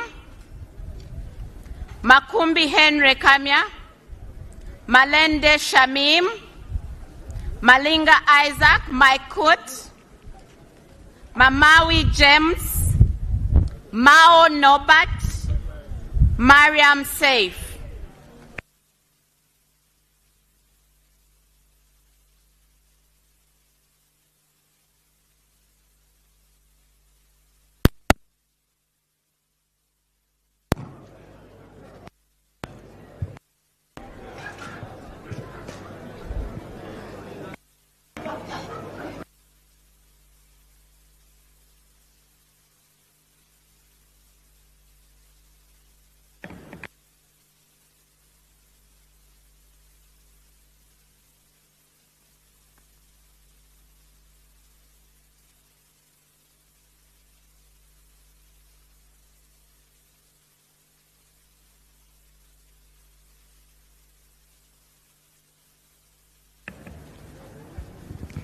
Masaba Karim, Masaba Muhammad Mutenyo, Maseruka Robert, Masiko Henry Moses, Matembu Chris Wataka, Matovu Emmanuel Magola, Mawanda Mike Maranga, Mayanja Moses, Mbabazi Jacqueline,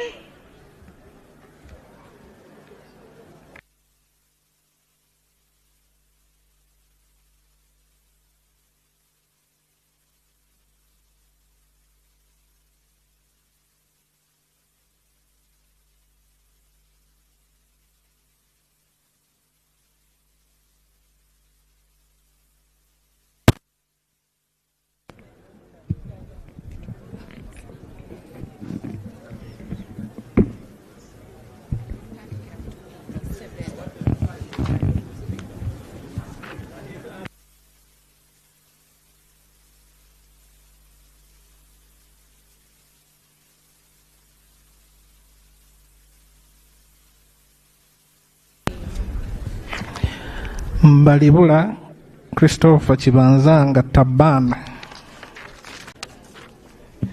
Meme Sylvia. Migadde Robert Ndugwa. Mirembe Lydia Daffin. Modoi Isaac. Mande Julius Rude. Mpata Sale. Mpindi Bomali. Mubanjizi Didan. Mudiobole Abedi Nassa. Mudukoi Fred Oduchu. Mugabe Robert. Mugabe Muzale Martin Chisule. Mugenyi Joseph. Mujira James. Mugisa Margaret Muhanga. Mohenda Ronald. Mohoza Desire. Mohoej Jim Katugugu. Mujungu Jennifer. Mujuni Asensio Mari.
Mukaye Miriam.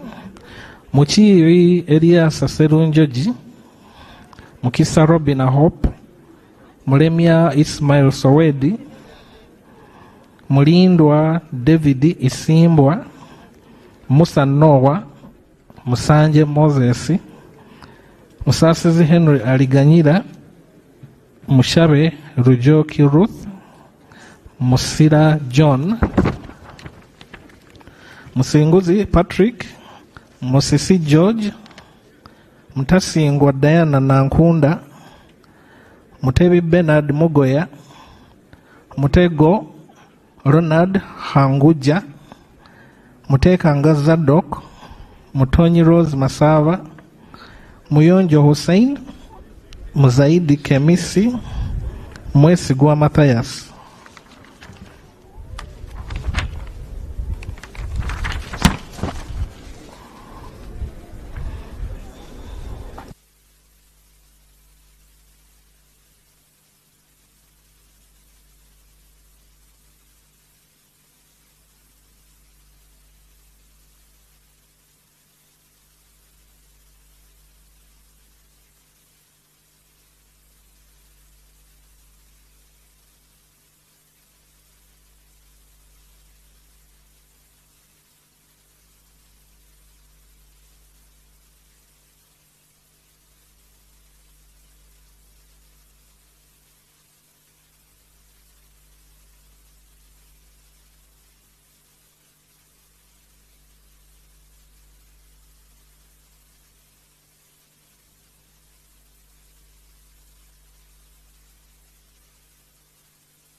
Mwine Mpaka Ramirama, Mwiru Paul, Nabadduka Annette, Nabakoba Judith Narure, Nabawanuka Sumaya, Nabanja Robina, Nabiri Annette, Nabukenya Brenda, Naguja Judith, Najuma Sara,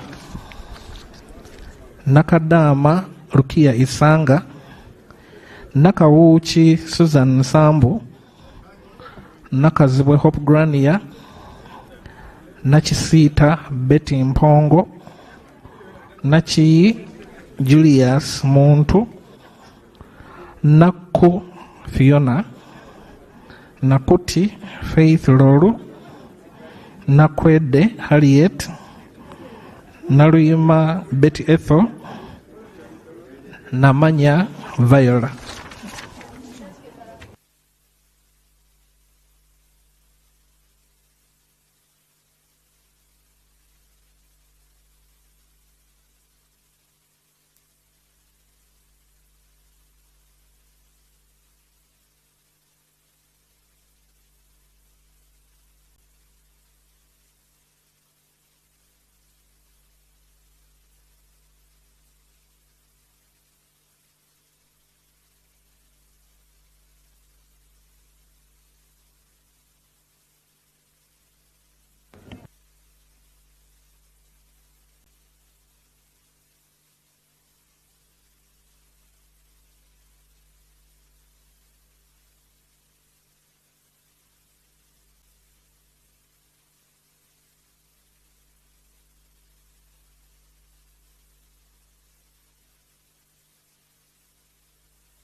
Namara Dennis, Namatende Eunice, Namatovu Mastula, Nambazira Florence, Nambeshe John Baptist, Namboze Teddy, Namere Justin, Namubiru Rabshisha Margaret, Namuganza Pasis Princess, Namuju Sise Dionozia.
Namukuta Brenda, Namlondo Sarah, Namtawe Joan, Nangoli Gerald, Nangoli Umar, Nankabira Anne Maria,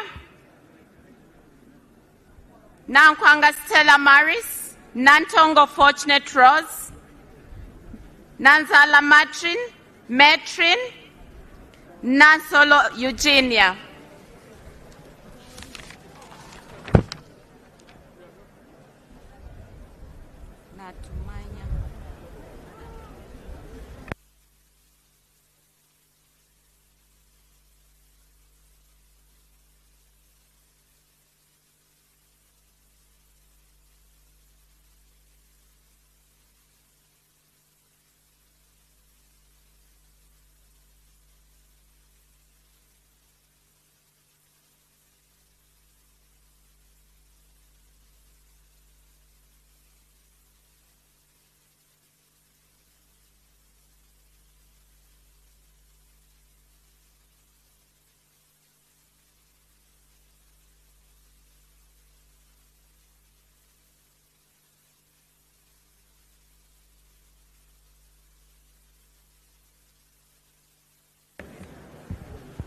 Natmanya Flora, Natrinda Eliab, Nawe Molly Kamukama, Nayebale Sylvia, Naziwa Margaret, Des Alex, Nekesa Christine Situma, Ngabirano Charles, Gompe Klinos, Ninkusima John Paul.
Ninsima Evelyn, Nirinjimana James Roji Kaveruka, Niyonsaba Alex, Nkuruma Roland, Nkunyinji Mwada, Namara Annette Oyes Vyamukama, Nsamba Patrick Oshabe, Nsegumile Muhammad Chibedi, Ntabazi Harriet, Ntale Nseleko Madina,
Nulia Hafsateko, Nyakatas Nancy, Nyakato Dorothy, Nyamotoro Fiona, Nyeko Johnson Kezekia, Obiga Rose, Obong Peter Achuda, Obong Vincent Shedrick, Oboth Maxons Jacob, Ochan Patrick,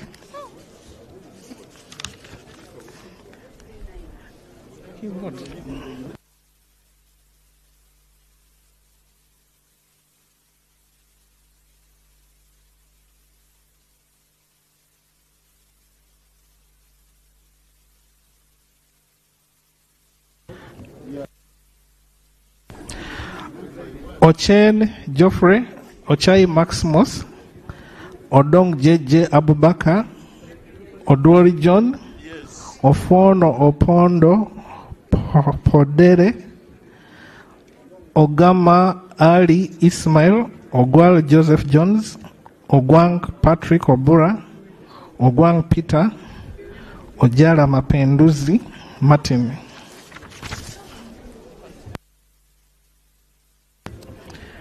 Ojit Peter, Ojok Andrew Olanya, Okasai Sidronius Opoloti, Okelo Geoffrey Charles, Okelo Patrick Onguti, Okecho George, Okecho John Francis, Okeyo Peter, Okia Joan Aniku, Okiding Sam.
Okot Benfence Henry, Okot Peter, Okoya John Calvin, Okulo Francis, Okum Gabriel, Okwere David Becham, Okwi Constantine, Olanya Gilbert, Oleru Huda Abason, Omara Paul.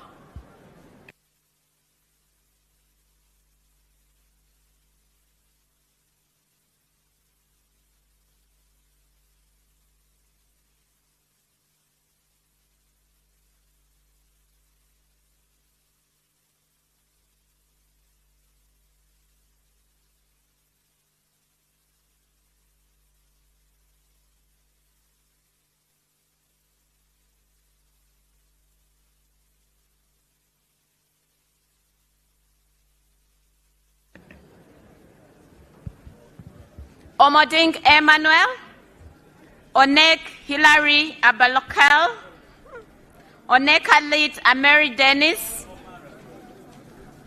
Ongalo Obote Clement Kenneth, Ongeitho Emmanuel Jor, Ongom Patrick, Ongrok Richard, Ongu James, Onzima Fiona, Opio Samuel Achut.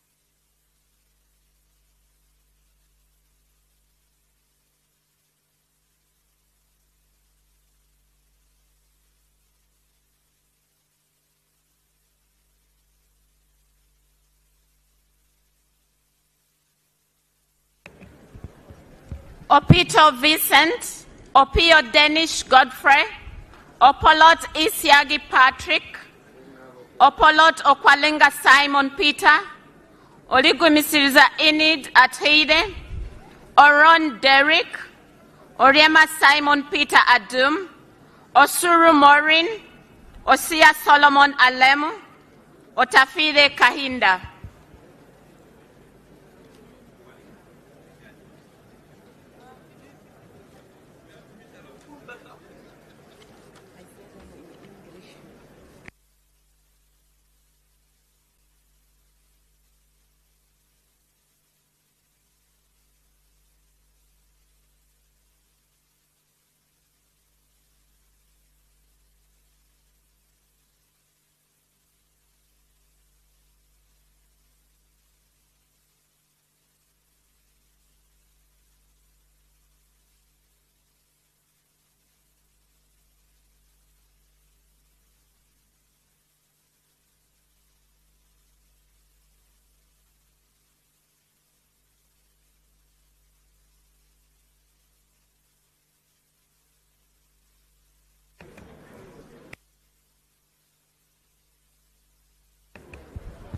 Otim Bernard, Otim Gui Isaac Ismail, Otto Edward Markmott, Otoba Wellborn Odia, Ouma Willie, Owen Richard Machinka, Owino Nicholas Simon, Park Peter Pex, Paparu Lillian Obial, Pendun Josephine.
Rachimari Beatrice, Rugumayo Edison, Ruhindi Frederick, Ruteraho Lilian, Rwakojo Robina Gureme, Ramirama Bright Kanyontore, Rashande Emmanuel, Sazi Godfrey, Sange Jacqueline, Sebamara Richard, Sekabira Dennis, Sechindi Aisha, Senteza Richard, Sham J. Tana, Sirwanyi Solomon, Sebuga Chimeze Beronado, Sechitoleko Robert, Semwanga Javira, Semwanga Joseph, Sentai Muhammad.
Senyonyi Joel Besekezi, Serukenya David, Serunjoji Hassan Muchibi, Sewagudde Robert, Sewungu Joseph Gonzaga, Subi Chinyamatama Juliet, Tabana Ate Sharifa, Tayewa Didas Kabumbuza,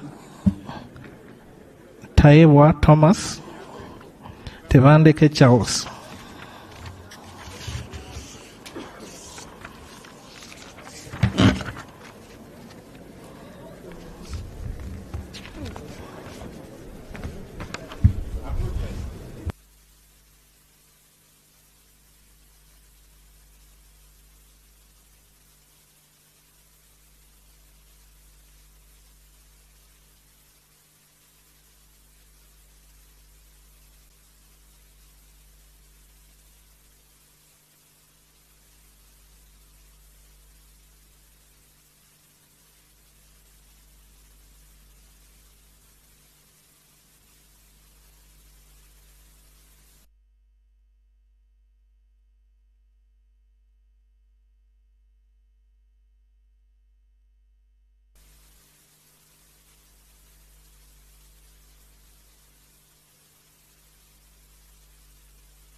Taylor John, Tete Chirangat Evelyn, Tibiaze Peace, Tio William Taylor Oda, Tom Aliti Chandia, Tukahirwa James Viengeru Hunter, Tumukunde Henry Kakurugu, Tumurame Genesio, Tumusime John Bosco, Tumwebaze Frank Kajiji.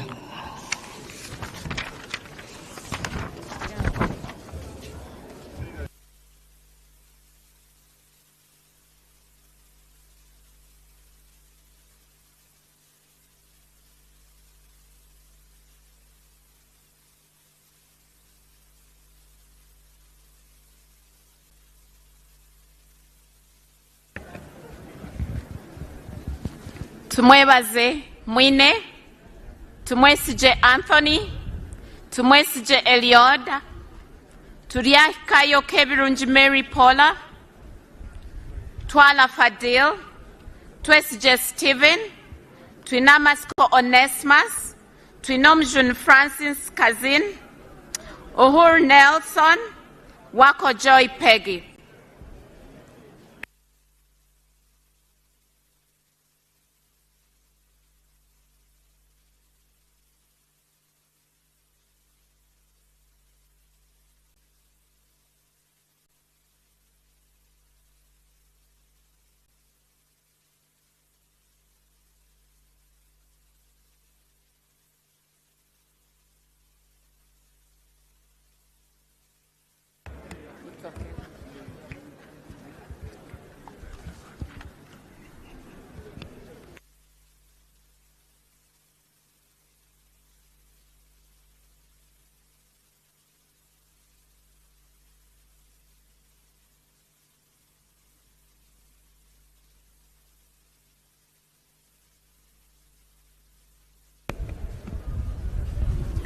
Wabusan Stephen Mwaka, Waiswa Joel Azara, Wakabi Pius, Wakida Patrick Godfrey, Wakoli Godfrey Matembu, Waluswaka James, Waliomu Moses Mwanika, Wamukuyu Ignatius Mudimi, Wandera John Paul, Wandera Sandala.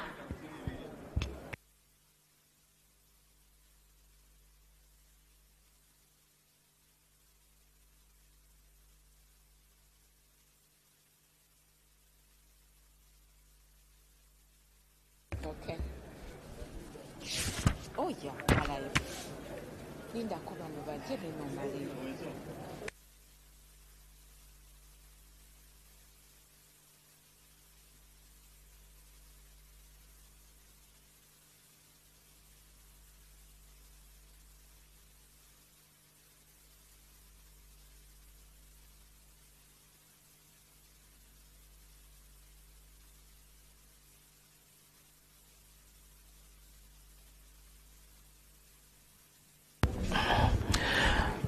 Wanyama Judas Thadio, Wanyama Richard, Wanyenya Shafiga,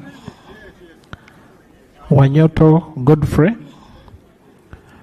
Wanyoto Lydia Mutende, Wekomba Sara Nambozo, Wembabazi Beatrice, Wokuli Geoffrey,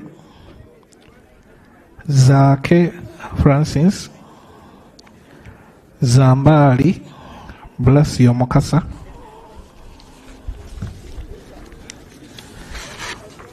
Zawede Victorious,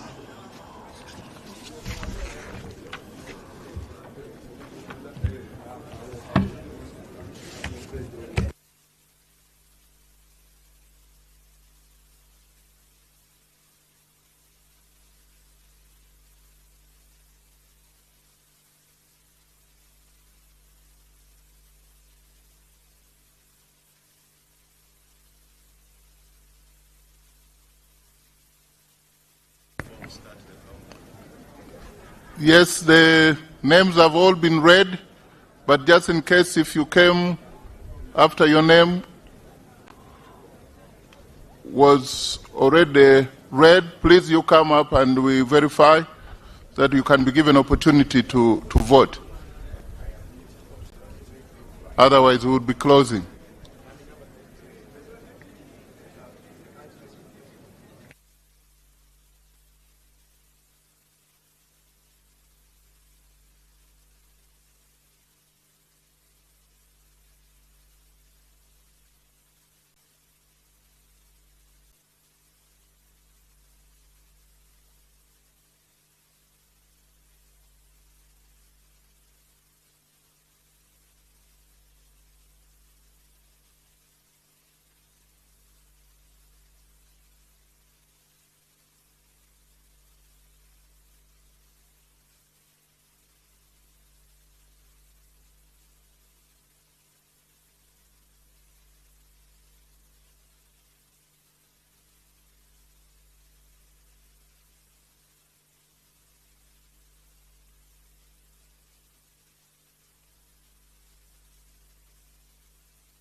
Okay. Now the polling has been closed. I want to direct the clerk so that they can open the box and the counting starts.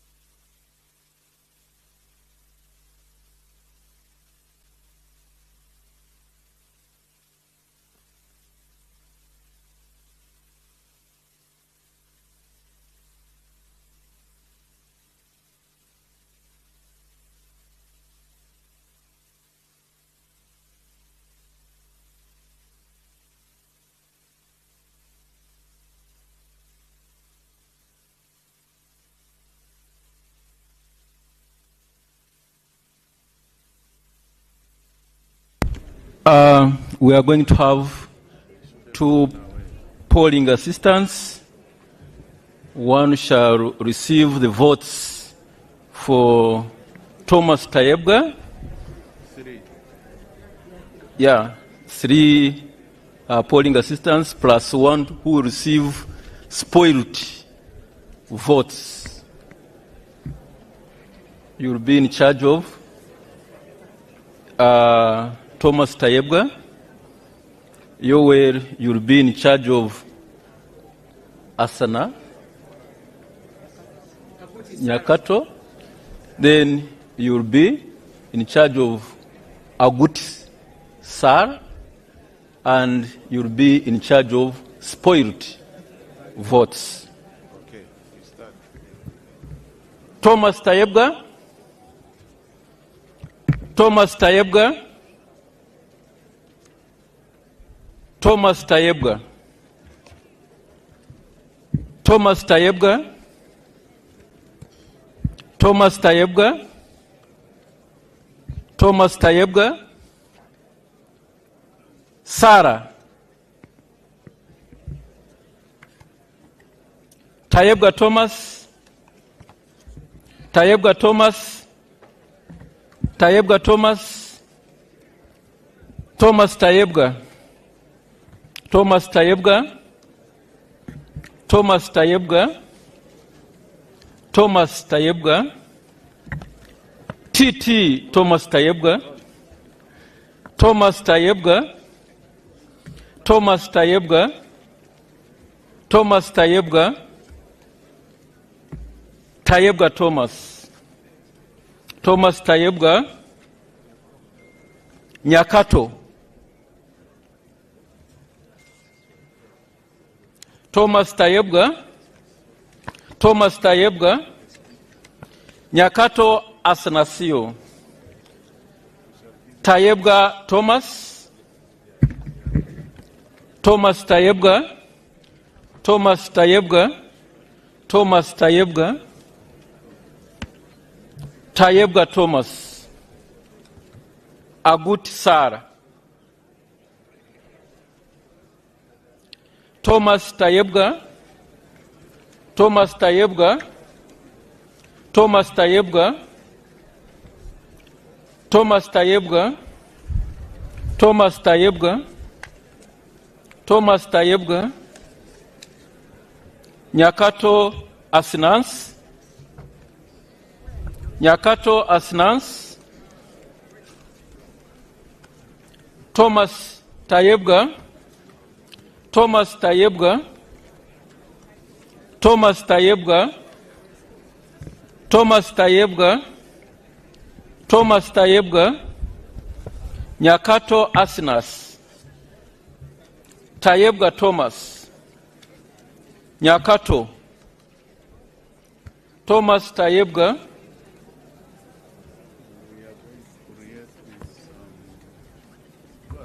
Thomas Tayebga. Thomas Tayebga. Thomas Tayebga. Thomas Tayebga. Thomas Tayebga. Thomas Tayebga. Thomas Tayebga. Thomas Tayebga. Thomas Tayebga. Thomas Tayebga, Thomas Tayebga, Tayebga Thomas, Tayebga Thomas, Thomas Tayebga, Thomas Tayebga, Honorable Tayebga Thomas, Tayebga Thomas, Tayebga Thomas, Thomas Tayebga, Thomas Tayebga, no vote.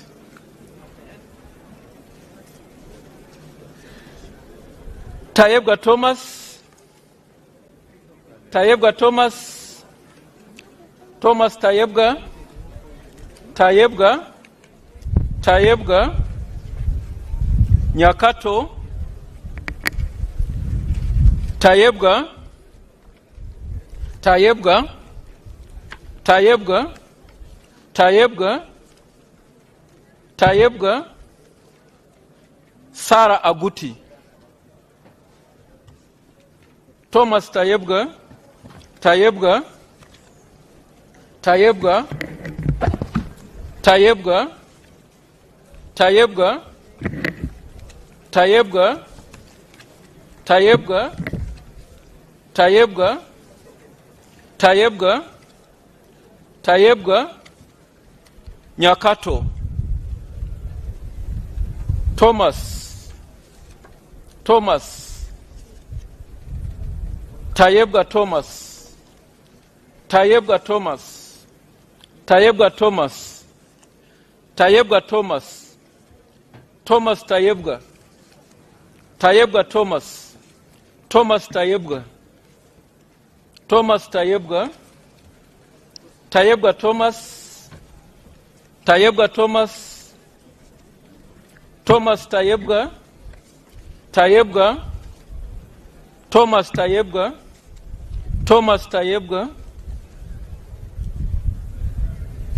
Thomas Tayebga, Tayebga Thomas, Thomas Tayebga, Tayebga Thomas, Tayebga, Tayebga Thomas, Thomas Tayebga, Tayebga, Tayebga,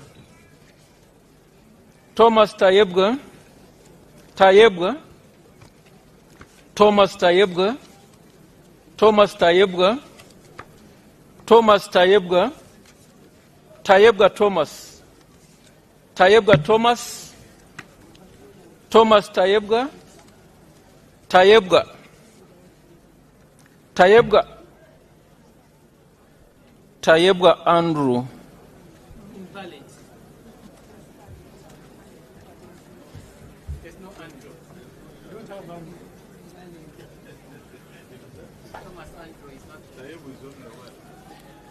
Thomas Tayebga, gender, invalid.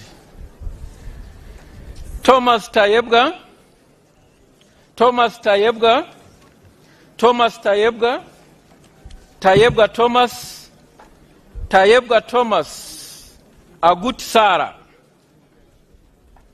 Tayebga Thomas, Thomas Tayebga, Agut Sarah. Tayebga Thomas,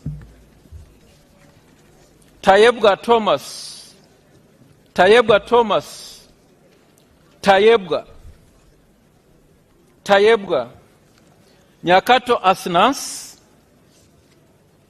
Tayebga, Thomas, Thomas Tayebga, Tayebga, Thomas Tayebga, Tayebga, Tayebga, Tayebga, Tayebga Thomas, Tayebga Thomas, Tayebga Thomas, Thomas Tayebga, Nyakato, Thomas Tayebga, Agut Sarah, Thomas Tayebga,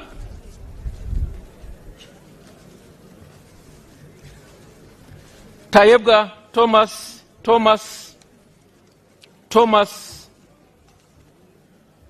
Thomas, Tayebga, Thomas, Thomas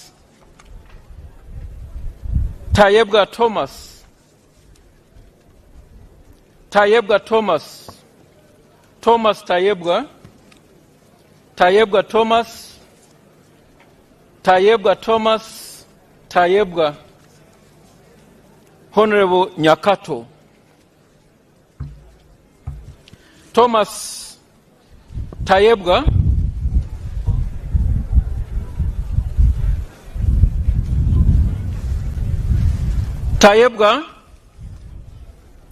Thomas Tayebga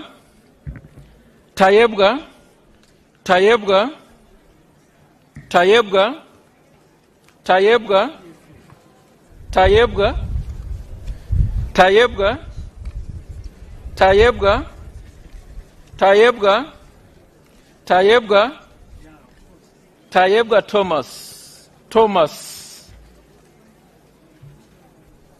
Sarah Oguti Thomas Tayebga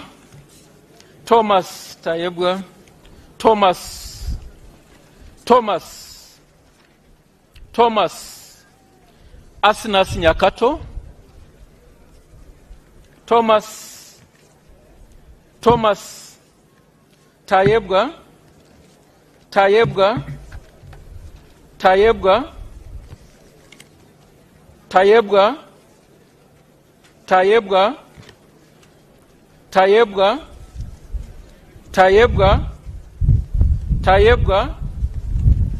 Thomas Thomas Nyakato Asnas Thomas Tayebga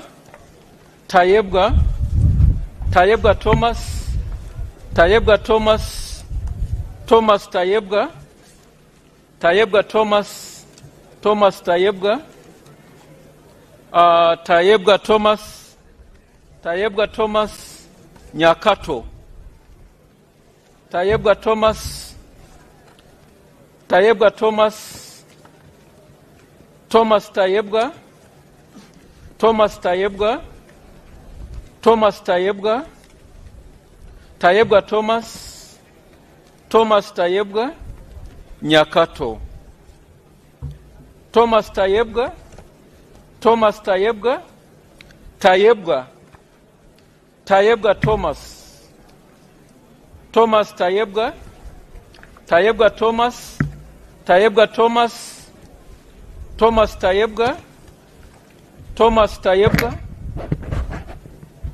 Asnas Nyakato Tayebga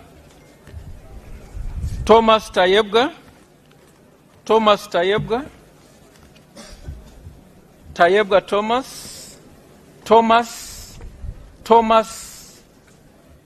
Tayebga Thomas Tayebga Thomas Tayebga Nyakato Tayebga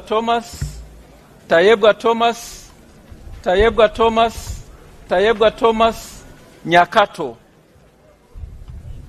Tayebga Thomas Nyakato Thomas Tayebga Thomas Tayebga Nyakato Agut Sar Tayebga Thomas Tayebga Thomas Tayebga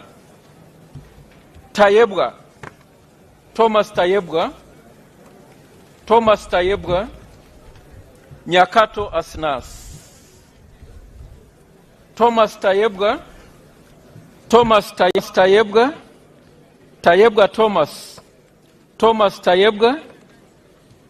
Nakato Thomas Tayebga Thomas Tayebwa, Thomas Tayebwa TT, Nyakato Asnans, Thomas Tayebwa, Thomas Tayebwa, Thomas Tayebwa, Thomas Tayebwa, Tayebwa Thomas, Thomas Tayebwa, Nyakato, Thomas Tayebwa, Thomas Tayebwa, Thomas Tayebwa, Thomas Tayebwa, Thomas Tayebwa, Thomas Tayebwa, Thomas Tayebwa, Thomas Tayebwa, Thomas Tayebwa, Thomas Tayebwa, Thomas Tayebwa, Tayebwa Thomas, Nyakato, Thomas Tayebwa, Agut Sara, Thomas Tayebwa, Thomas Tayebwa, Thomas Tayebwa, Tayebwa Thomas, Thomas Tayebwa, Tayebwa Thomas, Nyakato, Thomas Tayebwa, Thomas Tayebwa, Thomas Tayebwa, Thomas Tayebwa, Nyakato,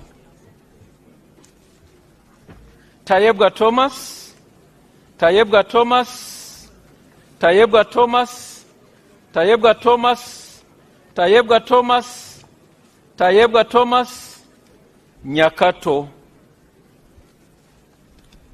Tayebwa Thomas, Thomas Tayebwa, Nakato, Nyakato, Tayebwa Thomas, Thomas Tayebwa, Thomas Tayebwa, Tayebwa Thomas, Thomas Tayebwa, Thomas Tayebwa, Thomas Tayebwa, Thomas Tayebwa, Thomas Tayebwa, Thomas Tayebwa, Thomas Tayebwa, Thomas Tayebwa, Thomas Tayebwa, Thomas Tayebwa, Thomas Tayebwa, Tayebwa Thomas, Nyakato Asnans, Tayebwa, Thomas Tayebwa, Thomas Tayebwa, Thomas Tayebwa, Thomas Tayebwa, Nakato Asnans,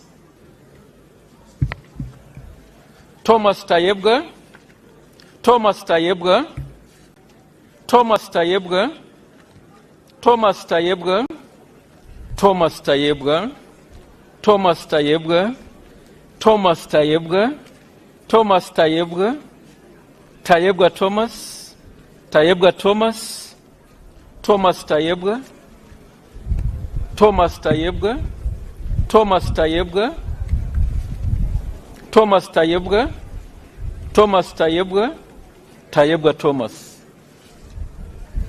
Tayebwa Thomas, Tayebwa Thomas, Thomas Tayebwa, Thomas Tayebwa, Nyakato, Nakato Asnans, Tayebwa Thomas, Asnans Nyakato, Thomas Tayebwa, Tayebwa Thomas,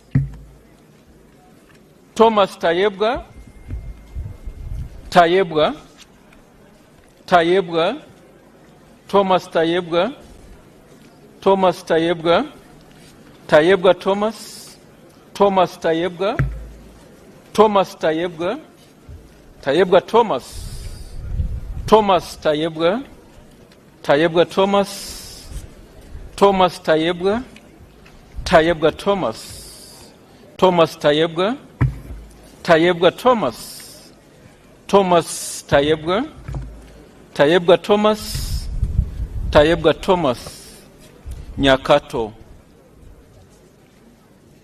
Tayebwa Thomas, Thomas Tayebwa, Thomas Tayebwa, Tayebwa T. Thomas, Tayebwa T. Thomas, Thomas Tayebwa, Thomas Tayebwa, Thomas Tayebwa, Thomas Tayebwa, Thomas Tayebwa, Tayebwa, Tayebwa, Agut Sara. Thomas Tayebwa. Tayebwa. Thomas Tayebwa. Tayebwa Thomas. Thomas Tayebwa. Thomas Tayebwa.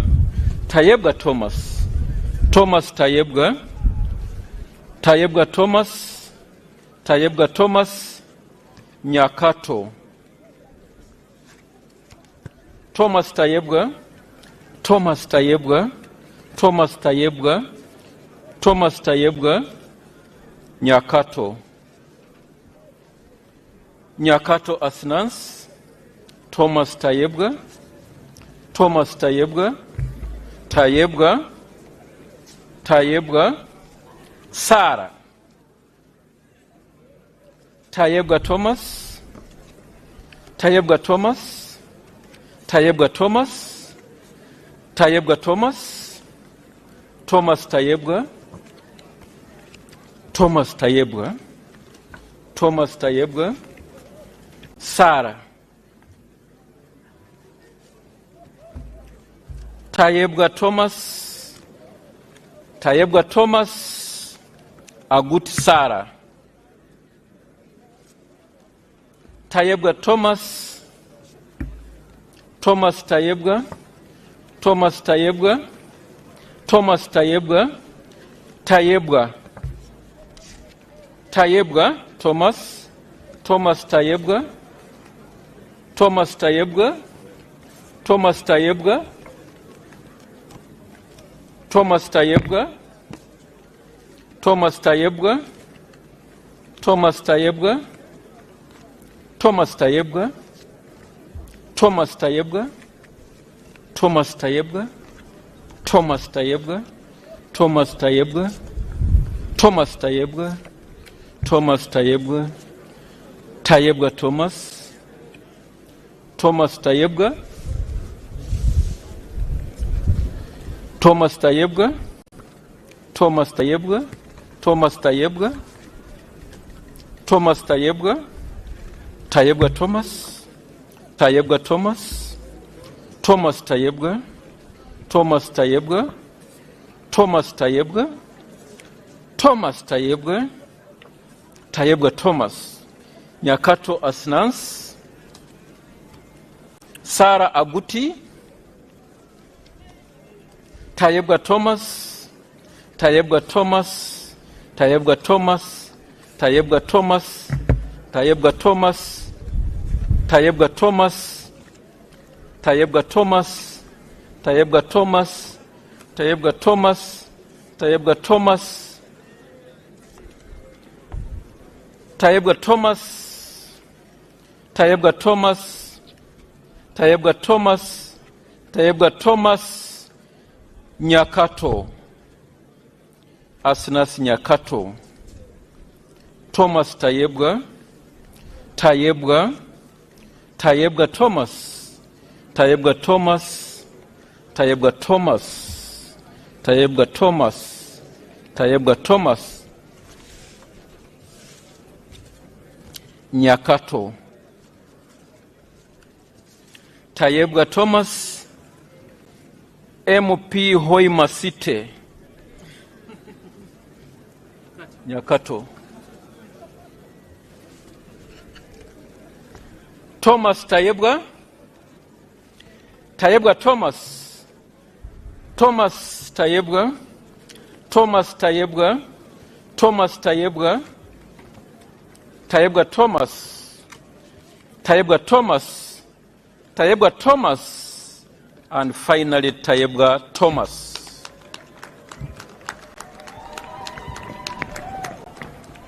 We shall begin to count the numbers obtained by each of the candidates, and we shall begin with spoiled votes.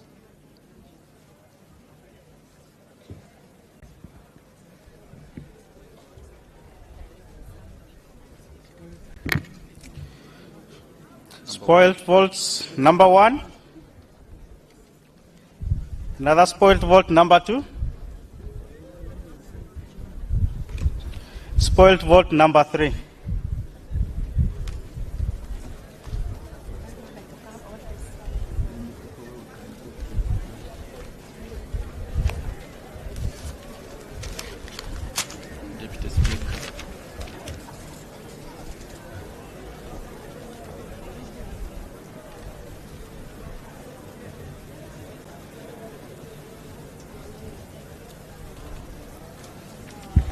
Shall invite the officer to count the numbers, the votes garnered by Sarah Aguti.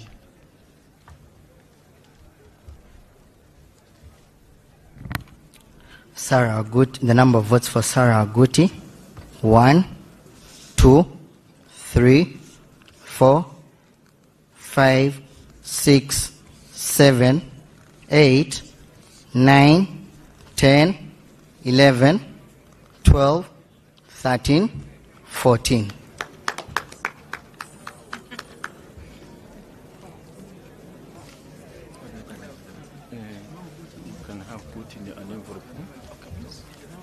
Our votes are garnered by Asanas Nyakato.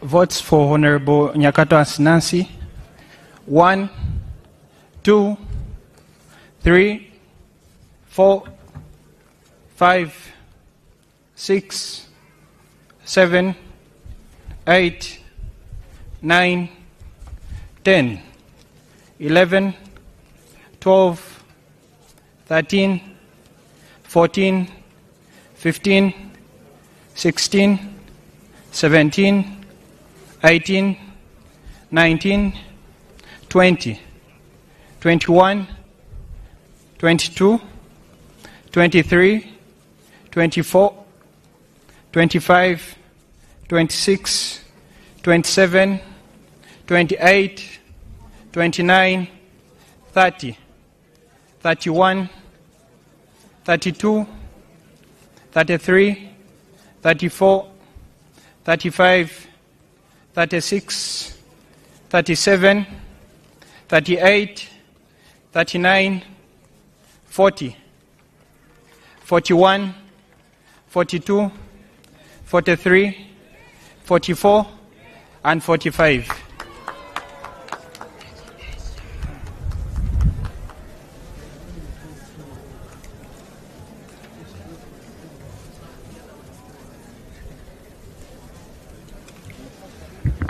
We shall now get the votes, count the votes obtained by Honorable Thomas Tayebwa. 1, 2, 3, 4, 5, 6, 7, 8, 9, 10, 11, 12, 13, 14, 15, 16, 17, 18, 19, 20, 21, 22, 23, 24, 25, 26, 27, 28, 29, 30, 31, 32, 33, 34, 35, 36, 37, 38, 39, 40, 41, 42, 43, 44, 45, 46, 47, 48, 49, 50, 51, 52, 53, 54, 55, 56, 57, 58, 59, 60, 61, 62, 63, 64, 65, 66, 67, 68, 69, 70, 71, 72, 73, 74, 75, 76, 77, 78, 79, 80, 81, 82, 83, 84, 85, 86, 87, 88, 89, 90, 91, 92, 93, 94, 95, 96, 97, 98, 99, 100.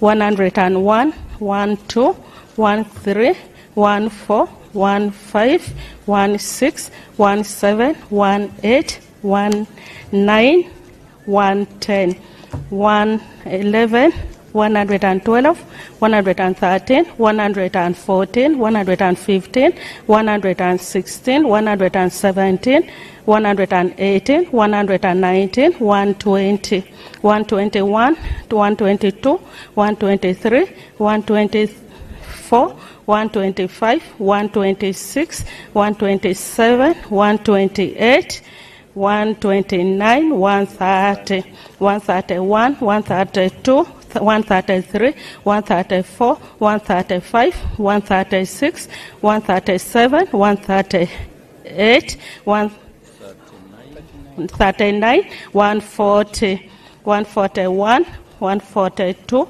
143, 144, 145, 146, 147, 148, 149, 150, 151, 152, 153, 154, 155, 156, 157, 158, 159, 160, 161, 62, 163, 164, 165, 166, 167, 168, 169, 170, 171, 72, 173, 174, 175, 176, 177, 178, 179.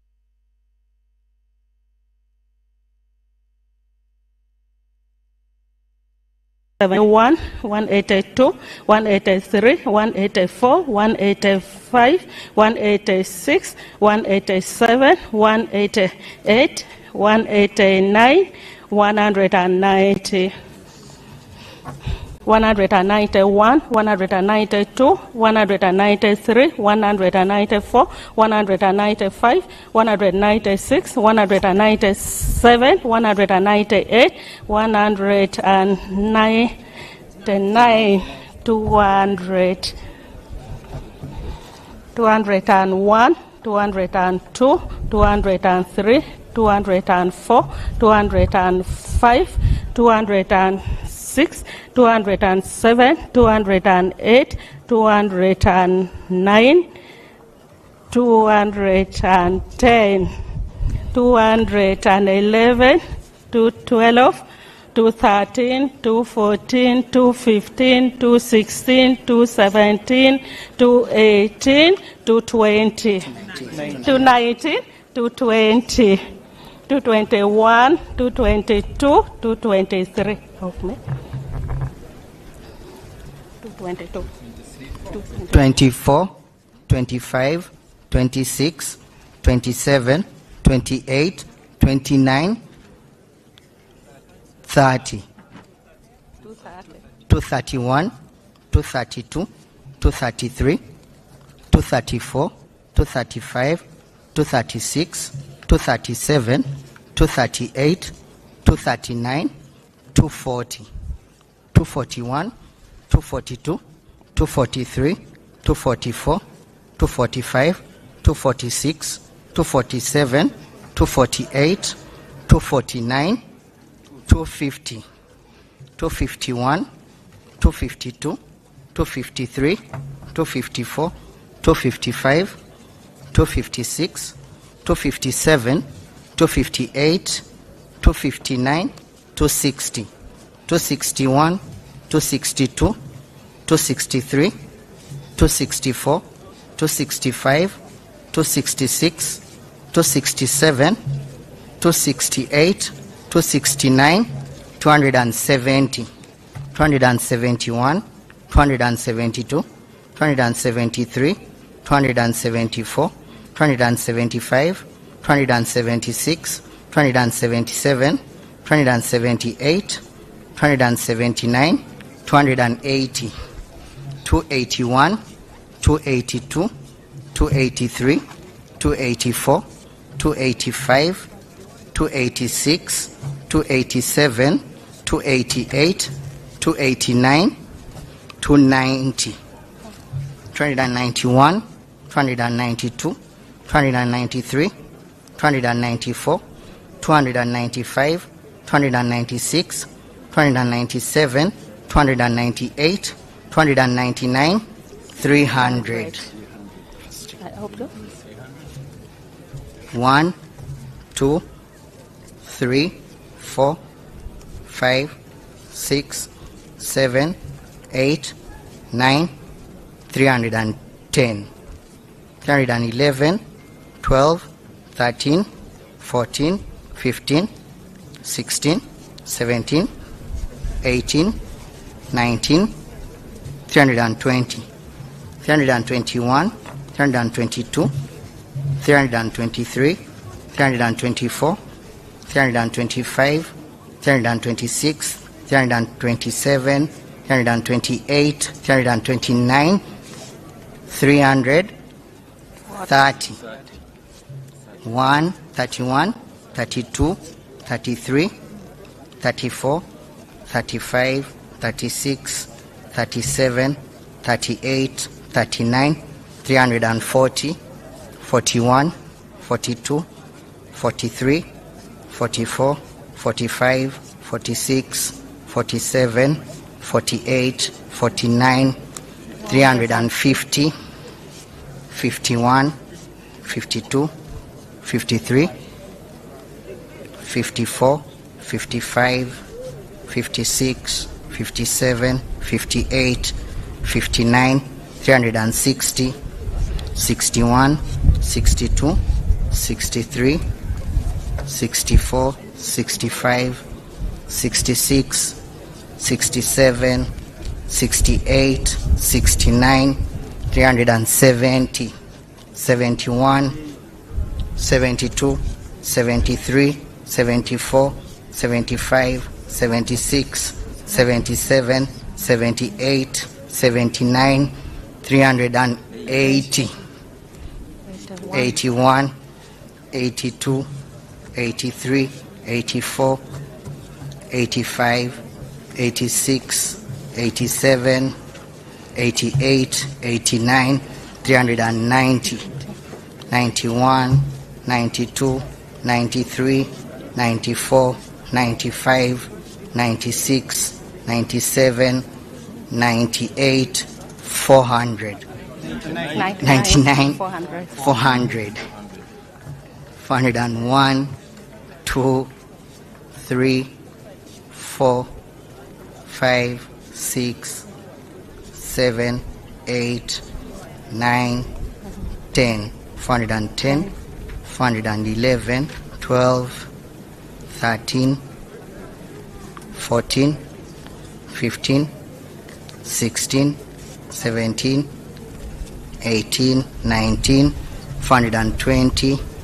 421, 22, 23, 24, 25, 26, 27, 28, 29, 430, 31, 32, 33, 34, 35, 36, 37, 38, 39, 440, 41, 42, 43, 44, 45, 46, 47, 48, 49, 450, 451, 52, 53, 54, 55, 56, 457.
Declaration of results.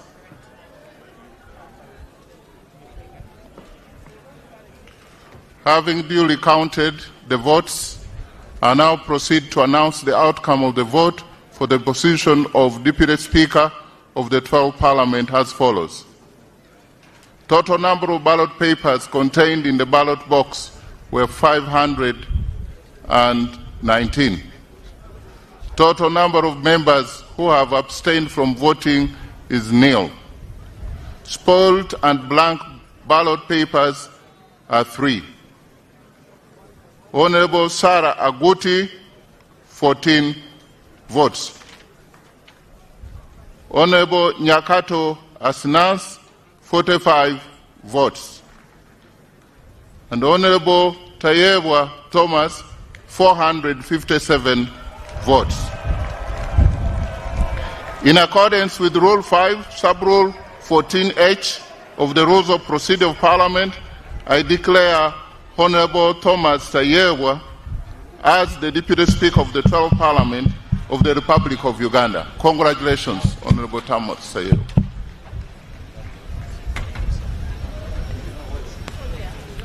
Item number 16, administration of oath to the Deputy Speaker by His Excellency the President.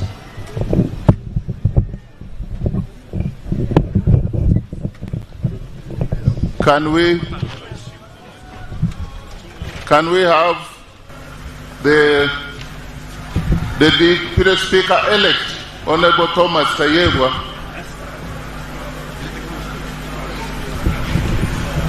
being conducted and taken for administration of oath by His Excellency the President in accordance with Article 82.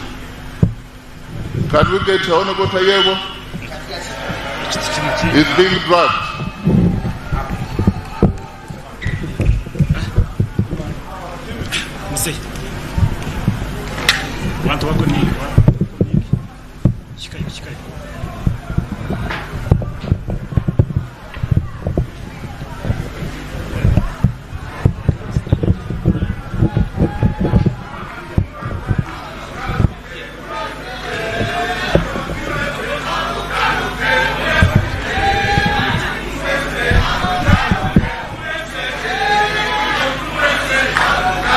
Honourable members, the Right Honourable Speaker is going to introduce the Deputy Speaker to His Excellency the President, and His Excellency the President will administer the oath of the Deputy Speaker to the Right Honourable Thomas Tayebwa. After the oath, he will also receive the instruments of power as an alternate Speaker of Parliament.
So after doing the vote, we move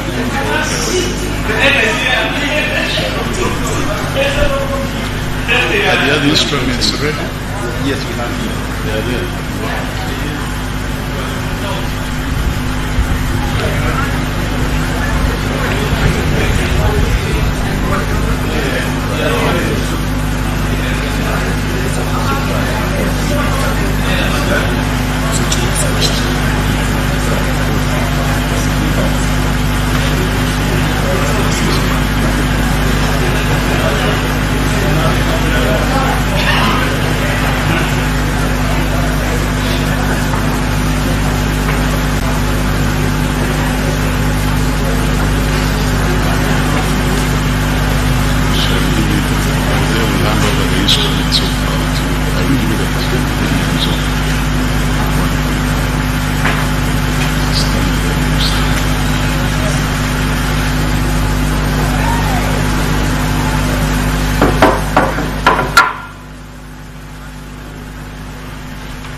I, Thomas Tayebwa, swear in the name of the Almighty God that I will at all times well and truly serve the Republic of Uganda in the office of the Deputy Speaker, and that I will support and uphold the Constitution of the Republic of Uganda as by law established. So help me God.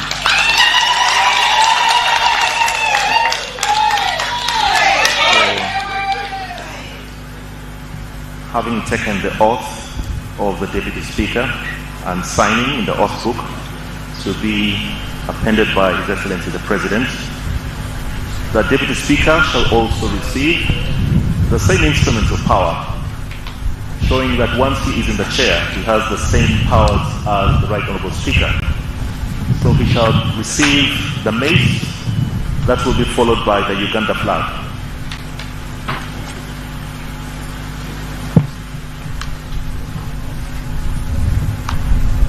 His Excellency is signing the oath that was signed by the Deputy Speaker of Parliament, appending his signature, as is clearly stated in Article 82.10 of the Constitution,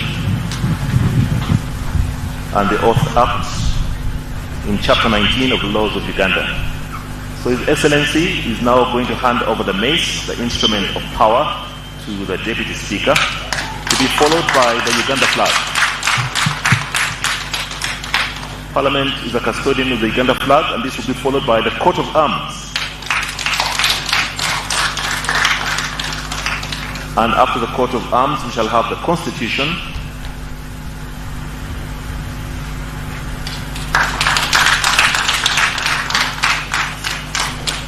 and that will be followed by the rules of procedure of Parliament.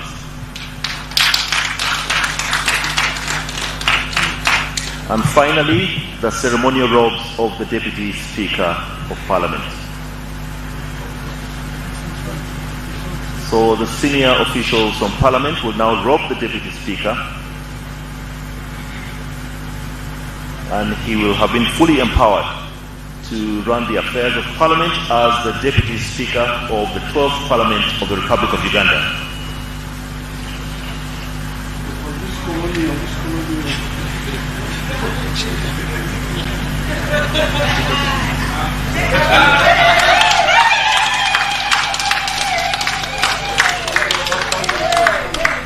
Honourable members, distinguished guests, the Parliament of Uganda now has a Right Honourable Speaker and a Right Honourable Deputy Speaker of Parliament.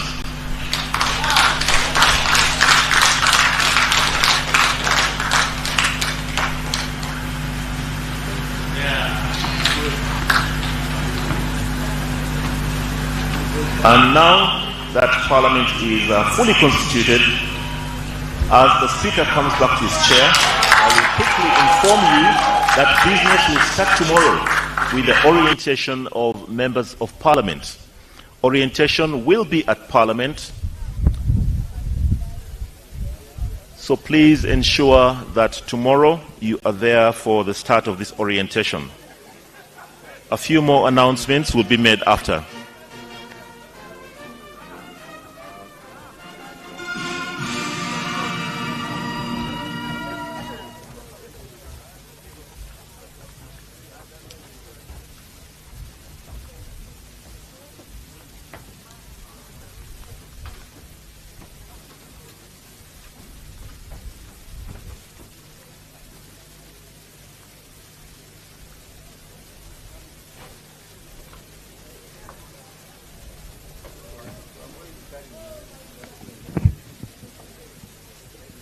Item number 18, remarks by the Deputy Speaker of Parliament.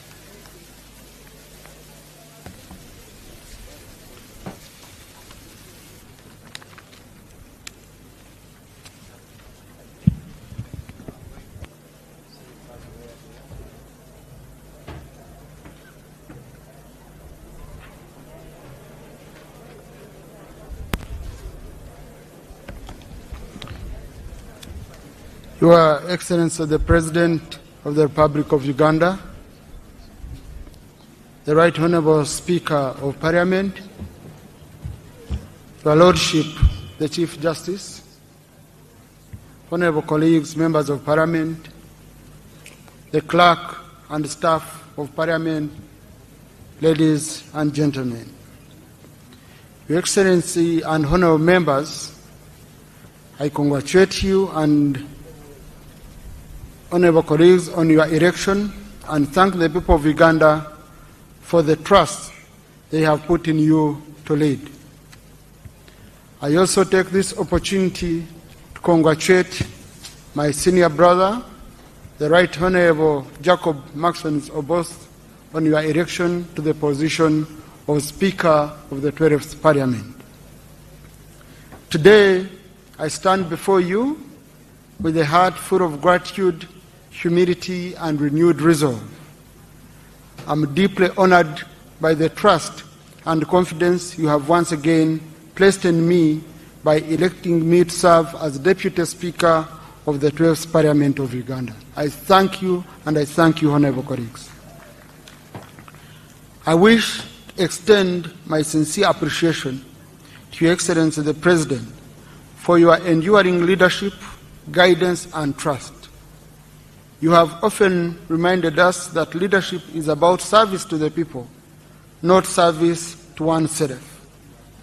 That principle remains our enduring call as legislators to legislate, to oversee, and represent the people of Uganda, with the people of Uganda always at the center of whatever we do. To the members of the Central Executive Committee and members of NRM Caucus, thank you for your confidence. The journey started with you. To my colleagues, all of you honorable members of Parliament, including those who don't belong to the NRM, thank you for this renewed mandate. I do not take your support for granted. You have given me a second chance.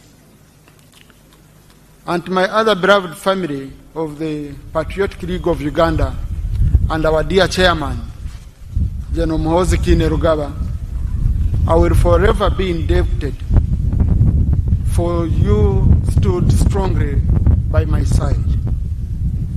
I'm equally and humbly grateful to my constituents, the people of Ruhinda North, whose unwavering belief and support continue to inspire me to serve with dedication and humility. Without your support, I wouldn't be here as a Deputy Speaker. To my family, especially my dear wife, Anita Tayebwa, and our son, Timothy Rwanda Mayonza, I want to thank you for the sacrifices you've made, for your love and your steadfast support. Public service demands very much, and your social support has been my anchor in whatever I do. You give me an inspiration to work hard every day so that you can live in a better Uganda. The scripture reminds us in Thessalonians chapter 5, verse 11, give thanks in all circumstances, for this is God's will for you.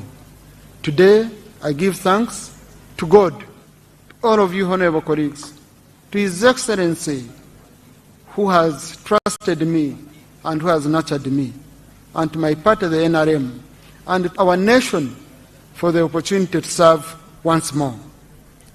As we begin this new chapter of the 12th Parliament, I pledge to work with the Right Honourable Speaker and every member of this House with fairness, humility, and commitment, so that together we can strengthen Parliament, deepen democracy, and advance the aspirations of our people.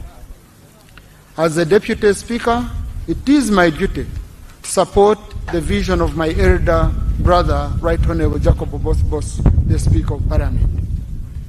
If I may tell you this, he has been my unofficial advisor. Now I'm going to be his quiet advisor as a deputy. I can't state my plans beyond what, Right Honourable, you have stated. In me, I promise you that you have a deputy who will not only support but also advise you whenever necessary or called upon. To my colleagues in the opposition and all of you honourable members, in all of us, if all of us have the same mission to get our people out of poverty, you will find in me a deputy speaker to work with. If our mission is to transform our country in a bipartisan manner, you will find me a speaker you will easily work with. Let us focus, as our president has advised us, on the issue of what is the problem of Uganda, lifting our people out of poverty. How do we do it? By working together and supporting the government in its appropriation proposals, in its legislative proposals, and then we hold them accountable through oversight. I promise, honorable colleagues, that I know all the corners of the house. I know where we need cleanup. I know where we need to maintain the status quo. And I will be sharing this information with my senior leader, the Right Honorable Bosobos, so that we can build a parliament which we are all proud of. If you move out and you say, I'm a member of the 12th parliament, everyone should be able to say, we appreciate the work you're doing. May God bless you all, and may God bless Uganda, for God and my country. Right Honorable Speaker, sir, I request you to invite His Excellency the President. Invite you to address this Parliament.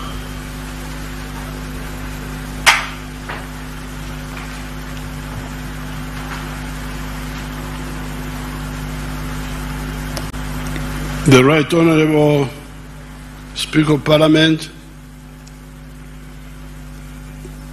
whom the members have just elected,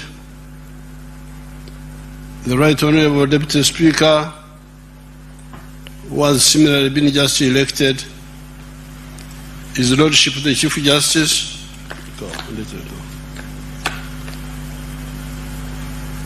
the Honorable Members of Parliament, and all the invited guests. First of all, I congratulate you, the Right Honorable Speaker, and the Deputy Speaker for being elected. Congratulations. And I thank the members of Parliament for carrying out their mandate peacefully and transparently. Thank you so much. I was last in a court of law 70 years ago, in 1956. And the offense I had committed was the offense of Okulonda. I was looking after our cows, and some boys were playing football, so I joined them for just a few minutes. And the cows went in somebody's garden. And by the time I went there, they were really feeding on the millet of the man. So I was taken to court. And before I went to court, my father advised me that when you go to court, you say, you plead guilty. If you plead guilty, they will be lenient to you. That was the last time I was in court, 70 years ago. So I was very amused today when I heard the CJ deciding the case which was brought by one of the opposition people who wanted to campaign. And then the CJ, I was just listening carefully, the CJ, no, we cannot allow campaigning because what you are talking about is campaigning. I thought that was very interesting. I was amused because I have not been to a court system. Then the speaker decided on the question of the numbers. There was another opposition person, who, I don't know what the opposition, another member who said the members are 370 or 519. then the speaker also decided it very, very wisely, and I was interested. I was just watching and enjoying. But I remain with one grievance: the way the CJ blacklisted one of my votes, because somebody had written or both Tayewa.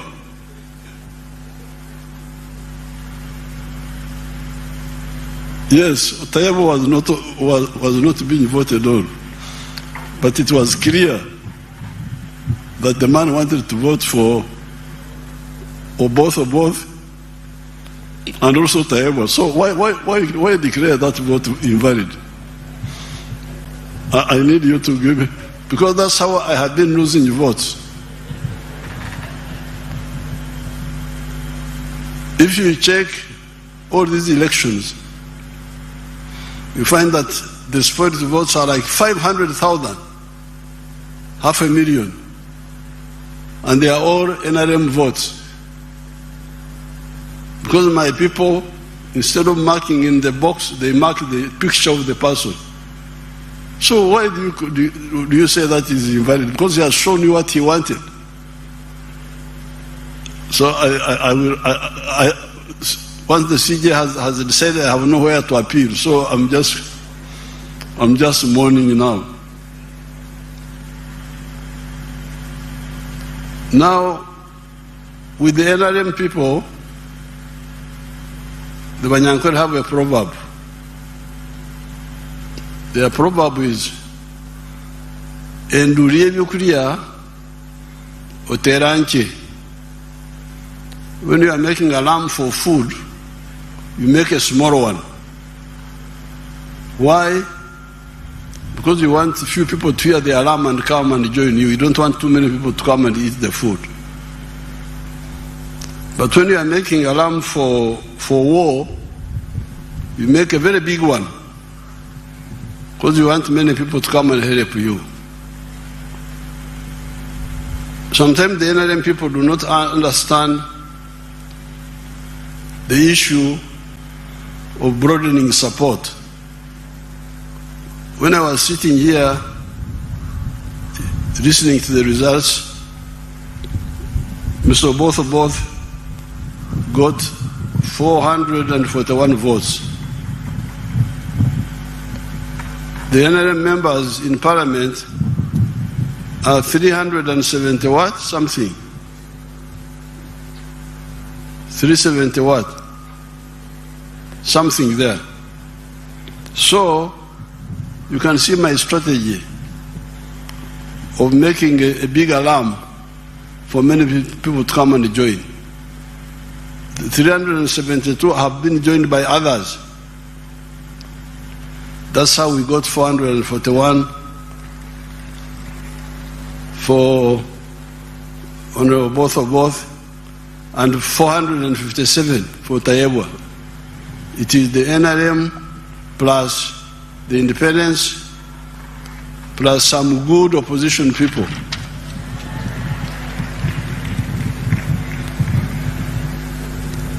No, but I must mourn the 15 votes which my ally Mao took away. But those are also my votes because I'm in alliance with Mao. But he took away my 15 votes. Then my son Akena, through the girl called Sarah, took another 14 votes. Those are my allies taking away my votes. We shall sort it out with the allies. Now I congratulate all of you, the leaders.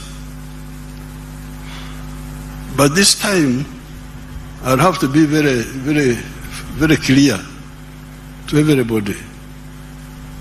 I have been involved in fighting for Uganda's future for the last 65 years. Started in 1960 when I was in the middle school. I was really active. In all these years, we have evolved answers for our people, which help them. I started in the cattle corridor area, the Nyabushozi area. And if you go to the cattle corridor, those people have changed. They have gone from nomadism to settled agriculture, and they have developed a dairy industry which has given them a much better life. They have a lot of things to do. I'm still quarreling with them. They need to go from free range to growing pasture and zero grazing, because they will be much better, but they have moved all the same. After that, 1995, I moved to the rest of the country. And in the 1996 manifesto, we introduced the 4 acres model. Each of the MPs should get those 2 booklets. One booklet called From Weeds at Amatafari, how in the cattle corridor we were able to help people move from grass-thatched houses to permanent buildings. And then the other booklet entitled 4 sectors and 7 activities. This was in the manifesto of 1996. This is 30 years ago. And immediately after, we introduced interest-free capital in the form of entandikwa being given out at the sub-county level. Now, all these years, we have been introducing programs for the poor people. And those who listen do very well. Show this wonderful parliament, my friend from Karamoja, the one who benefited from the Operation Wealth Creation. Let's see that man of Karamoja. I am a model farmer in Abim district. My village here is called Arangetoy West. Arangetoy Parish, Abuk Town Council, Abim district in Karamoja. The mango trees you are seeing here were given to me by the president through Operation Wealth Creation. I received 200 mango seedlings and I planted all, and they are all doing well. Apart from this venture, I got money from PDM last year. I got 880,000. And I used 800,000 for buying 10 goats. And the goats are there. They have multiplied. They are now 16. Part of the money of PDM I used for buying cassava stems. Through that money, I've managed to plant 2 acres of cassava. They are now doing well. The first acre I intend to harvest next year in January. Then for the mangoes, you are seeing, I started harvesting last year in 2023. The first harvest, I got 6 million. That was in June. Then second harvest in November, I got another 6 million. So last year, from these mangoes, I got 12 million shillings. I've been selling to the people around. Actually, Soroti Fruit Factory has booked this mango.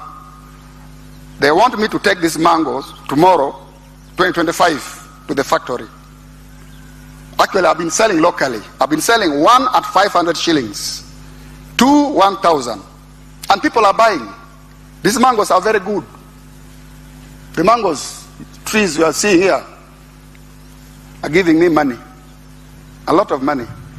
And I want to thank His Excellency, the President of the Republic of Uganda, Kaguta Museveni, for coming up with the idea of Operation